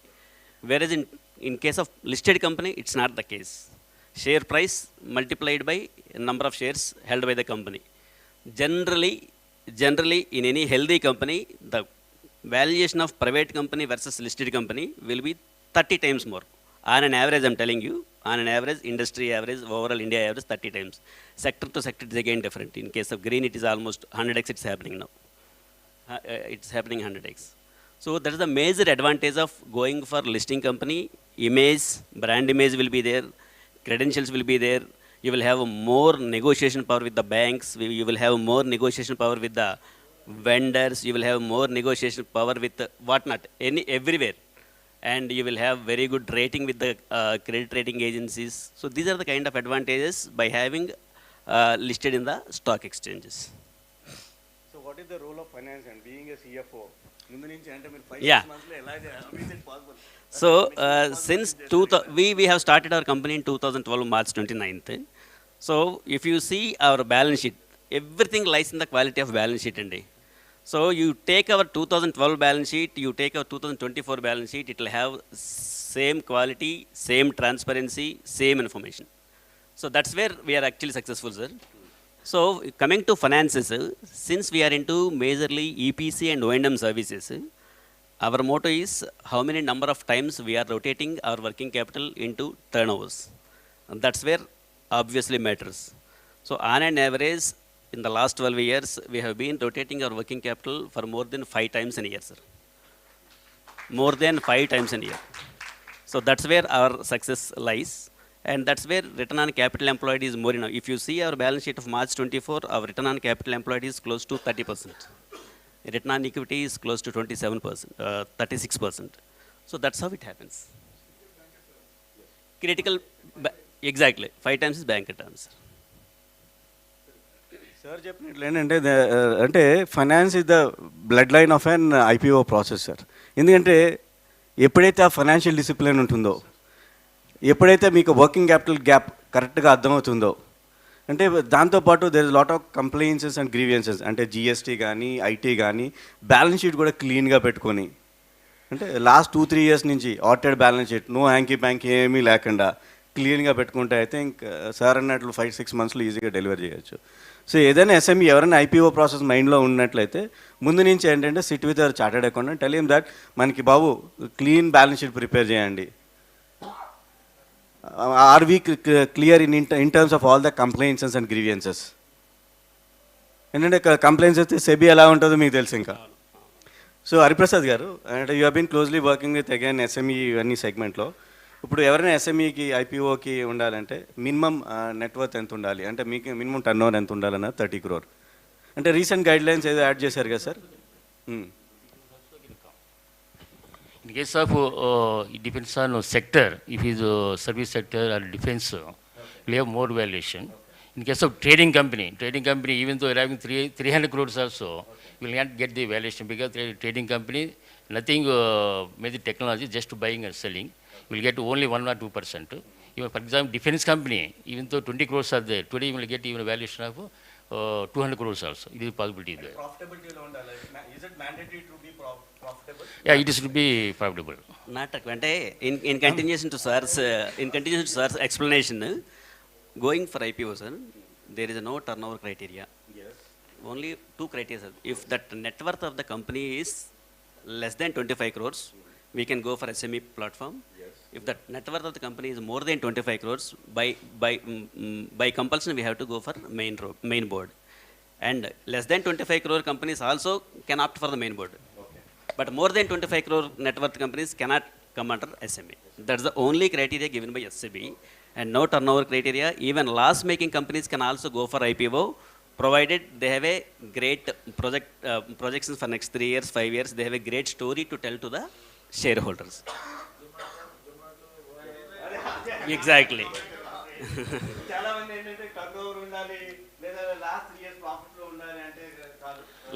What property is compulsory in case of main board. Property is compulsory. Okay. In case of Zomato or Paytm or all these companies, Swiggy, they are running losses. But they should be supported by institutions, guaranteed. Then they can come with eligible for IPO. Otherwise, without profit, they can't come with IPO. Okay. Yeah. Last week కూడా release చేశారు. ఏంటంటే 3 financial yearsలో 2 years minimum 1 crore EBITDA ఉండాలి, operating profit ఉండాలి అని కూడా last week declare చేశారు, which has been made mandatory. Institution support ఏంటంటే సార్, ఇప్పుడు అంటే స్టార్టప్స్ ఇవన్నీ వస్తున్నాయి కదా sir, they should be back by good VC firm sir, venture capitalist. వీళ్ళందరికీ కూడా వెంచర్ క్యాపిటలిస్ట్ బాగా ఇన్వెస్ట్ చేసి ఉండాలి. సెకండ్ థింగ్ ఏంటంటే నెక్స్ట్ 3 year ఫైనాన్షియల్ ప్రొజెక్షన్స్ కూడా బాగా దిండుగా ఉండాలి. ఏంటంటే దాన్ని బేస్ చేసుకొని ఎన్పీ వేసుకుంటుంది, నెట్ ప్రెజెంట్ వాల్యూ వేసుకొని మీకు అప్రూవల్ తీసుకొస్తుంది. ఎందుకంటే you should be supported by futuristic cash flows మాట. Right sir? రైట్. సో చాలామంది అడుగుతూ ఉంటారు whether 2025 is really a good year. రావట్లేదండి, వాయిస్ రావట్లేదా? Okay okay okay. చాలామంది ఫోన్ చేసి 2025 whether this year is a good year for going for IPO అని అంటారు. 2025 కాదు, any year, any month, any day is a good day for going for IPO. It all depends on hour companies credentials and our companies fundamentals. That's where is the thing. Otherwise a year అన్నా కానీ it's always a good year. మన company fundamentals ఎలా ఉన్నాయో చూసుకోవాలి. If you have a great story to tell to the public, and any time every time is a good year for going for IPO. I agree, partly I agree, definitely. But to get the higher valuation, market should be cooperative, market should be good. Then only we will get the good response from public and get higher valuation. So I see in my life for 38 years, for nearly 4-5 years, so there is no publicity at all because of market condition. So market, if it's good, this it always market to link with the economy. If economy is good, if funds flow are good, always the market will be good. So when market is good, it is better to plan IPO. So just to add on, I think year 2024 is a record for India because we have become world number 1 in terms of IPO. And then we have crossed 1.6 trillion అండి. నిన్నే release చేశారు, we have crossed 1.6 trillion. And 2025 పర్స్పెక్టివ్స్కి already 2 lakh crore is in pipeline for IPO. DRHP వచ్చి 48 already submit చేశారు. So it will be a year which will be one more breaking the record. I think this year will cross more than 2.5 trillion అండి. ఎందుకంటే ఇప్పుడు SMEs అందరూ కూడా they know the market advantage. ఎందుకంటే మా father అనేవారు మిర్చి బజ్జీ కానీ పకోడీ కానీ వేడిగా ఉంటేనే తినేసేవాళ్ళని. Market is very hot, it's killing. Subject to if you have a good product, and if you have good service industry కానీ. ఇప్పుడు ఏంటంటే renewable energy is an hot cake industry, not only in India, across the globe. ఏంటంటే the world is talking about zero emission కాబట్టి it's an hot cake. అలాగే pharmaceutical కూడా అన్నీ కూడా I think all the IPOs have been super listed అండి. 160% ఐఆర్ఆర్లో వచ్చినాయి అన్నీ కూడా. సో అది కూడా హాట్ కేక్ ఇండస్ట్రీ. అట్లాగే there are some I think 4 to 5 real estate companies where they have been doing very good in terms of listing. So 2025 will be an excellent year sir. And మీరు అన్నారు కదా every day is a good day subject to fundamentals. Sir మీకే ఇంకోటి question, అంటే ఇక్కడ what is the expenditure involved in SME IPO process అండి? ఎందుకంటే చాలామందికి ఏంటంటే ఇక్కడ సార్ మీకు కూడా ఎస్ఎంఈ చాలా ఉన్నారు కాబట్టి మర్చెంట్ బ్యాంకర్ చాలా ఎక్కువ తీసుకుంటారు లేదా అని అంటారు. I think what is the cost involved in the whole process? What is the cost involved in this? Examples ఉన్నారు కాబట్టి. Okay, our company name is Instone Capital. We are category 1 merchant banker. We dealt till now more than 30 companies we held. We mobilized more than 5,000 crores. So from Telugu community, myself from Hyderabad, I got mandate for 6 companies. So already I raised for our committee company with Mr. Vangaveeti of Hitex and XML of that's it. We raised 350 crores private equity, pre-IF fund. We closed the deal just 2 months before, and another 600 crores we were planning.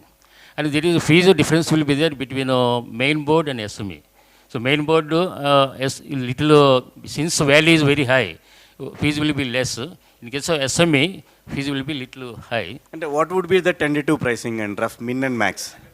Yeah, percentage. Yeah. For example, if you are 100 crores valuation company is there, they can come with 26.5% they can issue, means around 26 crores. Or that? What is the cost? I'm coming to that point. Yeah. అంటే investment bank merchant bankers ఇప్పుడు pay చేయ అందరికీ అదే భయం ఉంది కదా.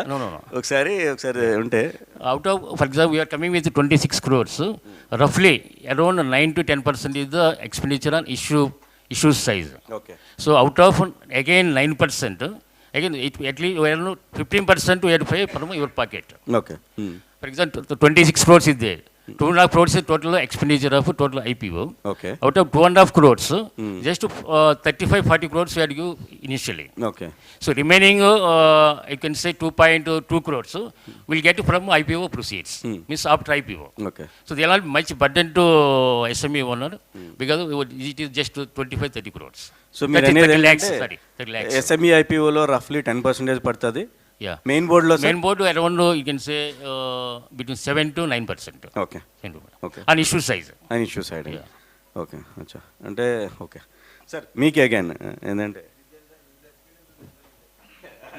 అదే అంటే సేమ్ సార్ యాక్చువల్గా nothing different. But in our case in SME case we went on SME platform.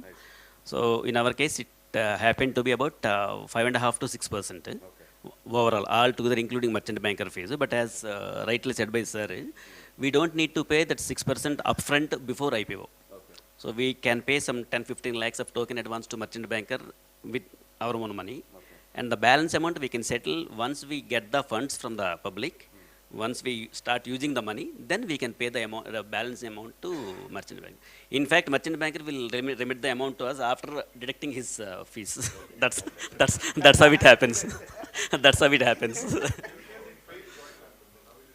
Sir, in case it fails, we will not get that whatever token advance we have given to merchant banker. But he will take it as an advance only. If at all in future, after 6 months or 1 year, if at all we want to go public, that money is still there with him, and we can adjust against future IPO expenses. Sir, I think we are cutting short. What is the success mantra of Bondada IPO? Sir, yes. First, I will give you some insights on our Bondada IPO. Almost, I think 50% already covered. We went for 42.5 crore of issue size. And we have got subscribed by 112 times, sir. So almost a kind of 4,700 crore was with us for at least some 1 week time. 4,700 crores was with us for 1 week time.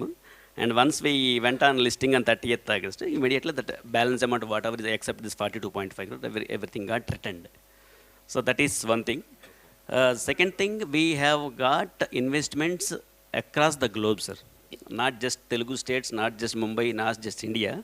We have investments from Qatar, Dubai, Singapore, UAE, entire UAE, Australia, of course US, of course US. Sir ఇందాక ఎవరు అన్నారు కదా cheaper money capital markets నుంచి అని. It's not about cheaper money అండి, it's about brand visibility. ఇందాక చెప్పాను కదా, ఎందుకంటే మీ కంపెనీ ఇక్కడే తెలుస్తుంది. The moment you get listed in BSE or NSE, it's globally accepted. వరల్డ్లో ఎక్కడి నుంచో ట్రేడ్ చేసుకోవచ్చు. It's a global recognition, right? Please, but sorry. To bring it to this stage, it's not just 150 rupees on day one. Now it's trading at 3,000 rupees. So it's simply, it will not increase, and it needs a lot of, that's what I'm explaining. It needs a lot of efforts within the company. A lot of discipline is required. A lot of communication, transparency is required. Yes. So at the time of IPO, our work order, on-hand work order was about 1,500 crores. So every quarter, every 6 months, we have our own tender team led by our sir.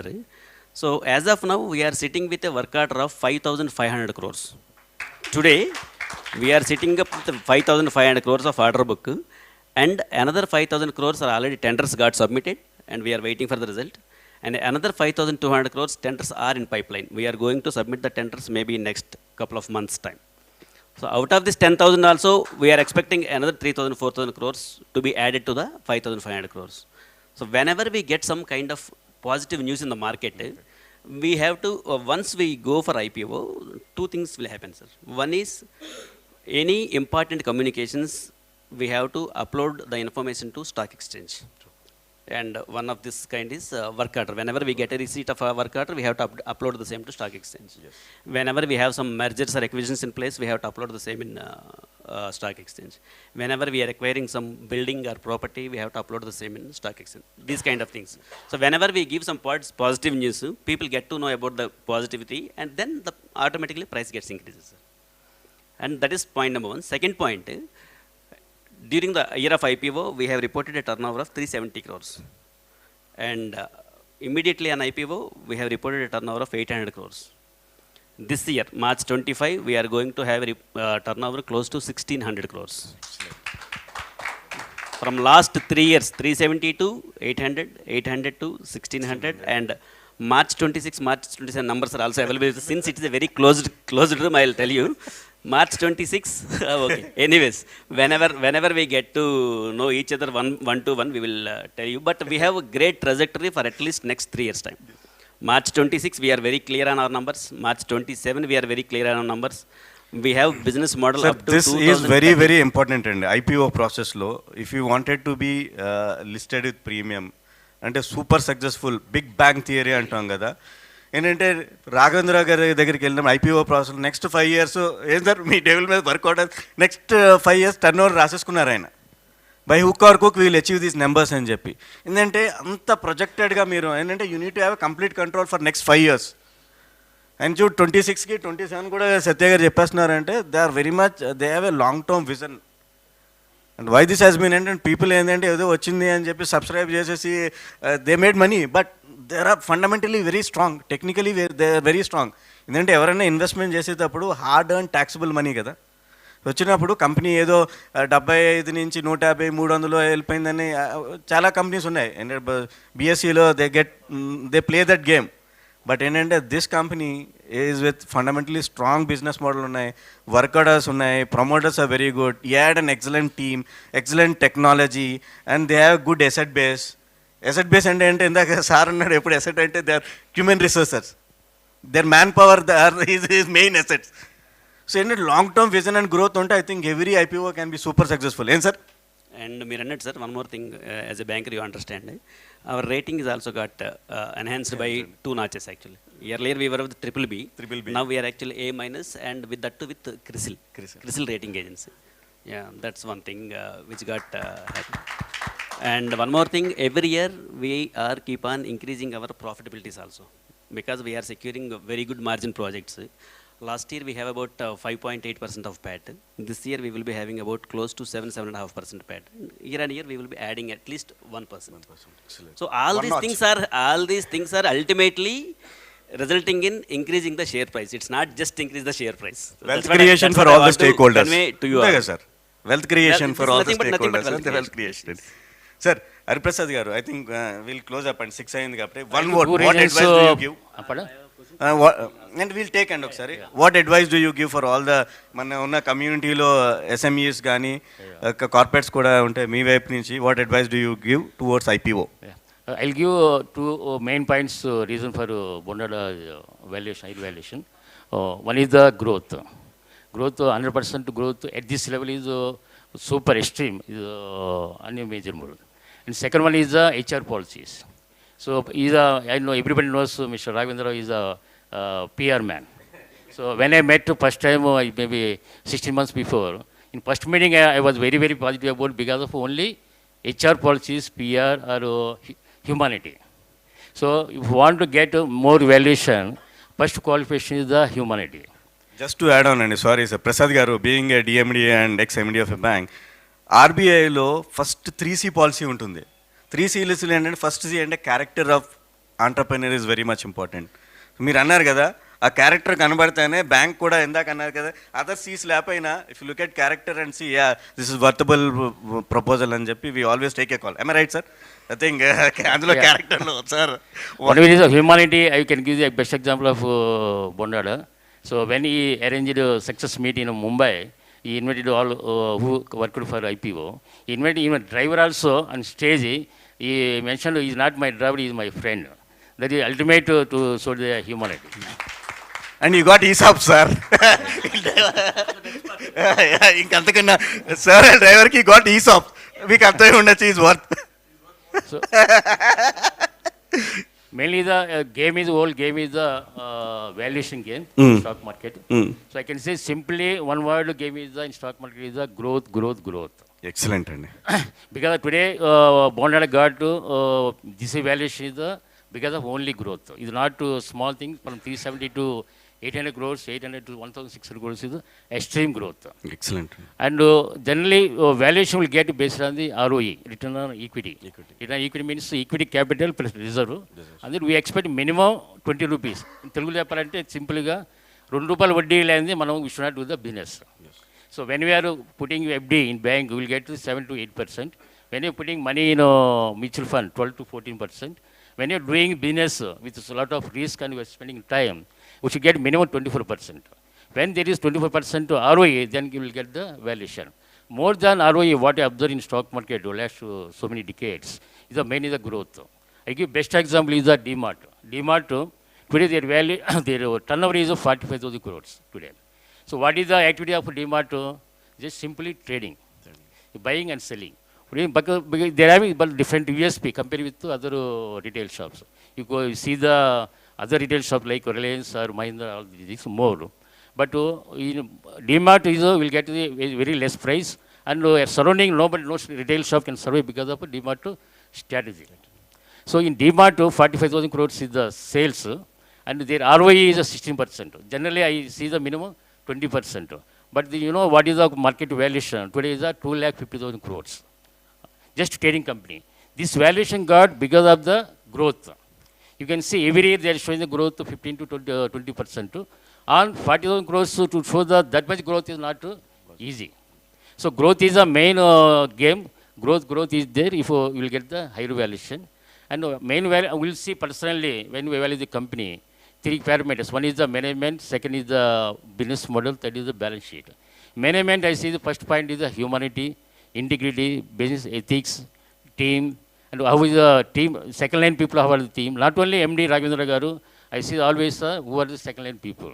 So like Satya is the main right fellow, the stock pillar to Bondada. So team should be the strong. Second is the business should be the scalability there. The scalability means nothing but the growth. Third one is you see the balance sheet, that is the 20% to ROE should be there. 20% to P, generally P will give it around 24%, 20%. And growth should be mean 20%. These 3 parameters of management, business model, and balance sheet based on that will give the valuation. Satya garu, what is your advice to all our community members and when if they wanted to venture into IPO process? ఆయన చెప్తారు. Before that, Satya garu converted into our Kapu committee. Is basically vice. No worries, Andy, no worries. But otherwise,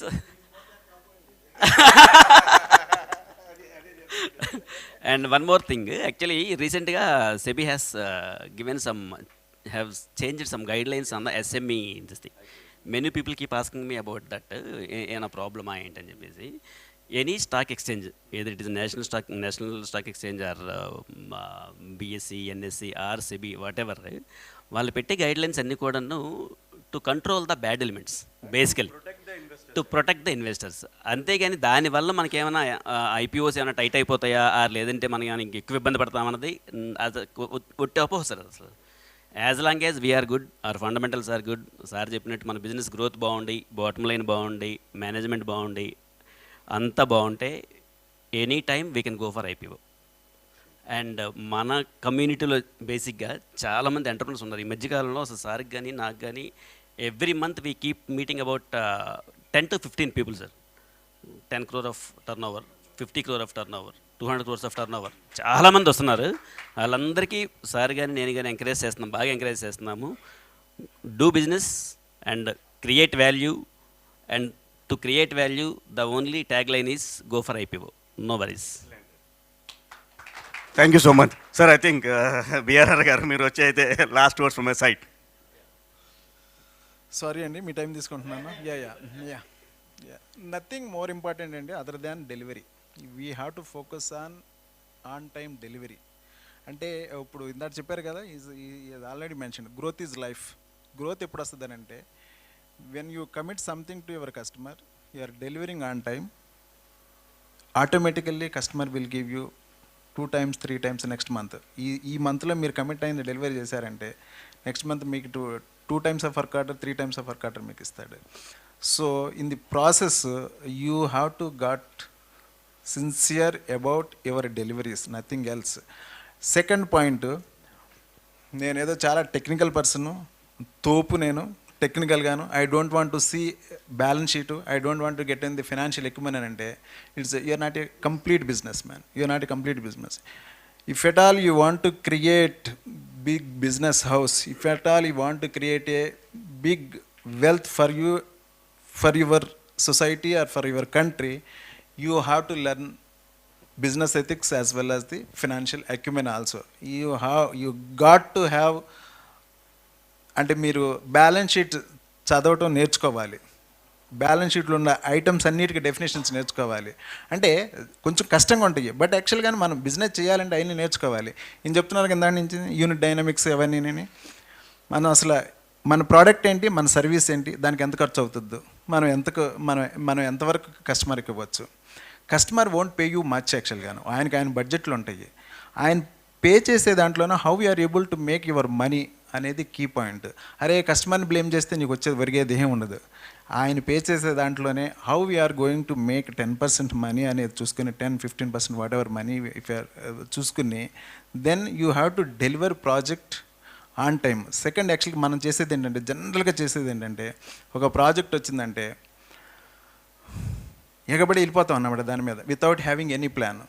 I suggest young entrepreneurs, please spend good amount of time on planning. At least 40 to 45% of your time should be spent on plan, so that actually execution easy. మీరు ఎంత ఎక్కువ plan చేస్తే మీ execution అంత easy అయిపోతుంది.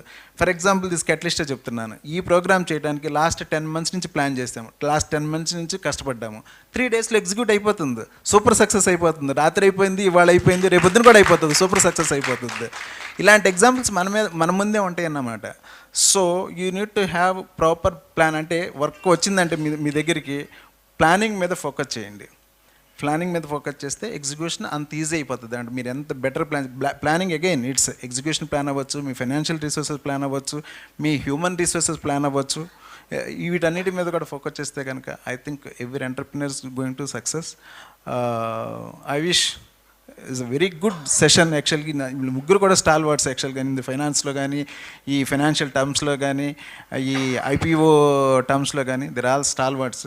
I think they have given very good knowledge.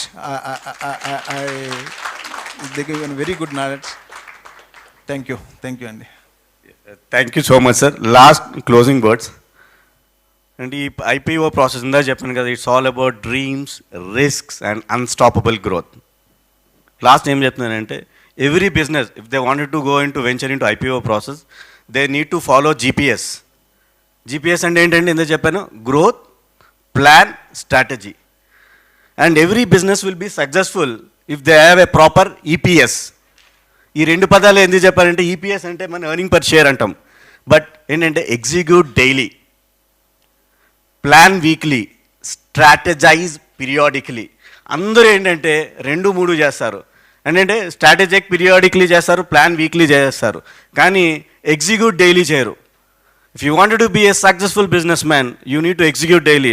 ఆయన దగ్గరికి వెళ్ళినప్పుడు ఎప్పుడు వెళ్ళినా ఏం sir, review meetings, planning, daily planning, అంటే డైలీ అంటే యూనిట్ ఎకనామిక్స్ అన్నీ తీసుకొని ఏ ప్రోడక్ట్ ఎంత మార్జిన్ వస్తుంది మనకు వర్కౌట్ అవుతుంది వదిలేసాయి.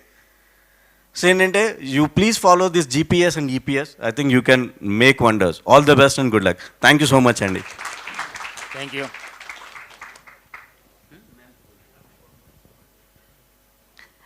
Thank you Satya garu. Specially సత్య గారు, బొండాడ సత్య గారు అంటాం మిమ్మల్ని. సత్య గారు, సత్య స్క్వేర్ గారు, హరిప్రసాద్ గారు, having come all the way from Bombay and specially enlightening us about IPO.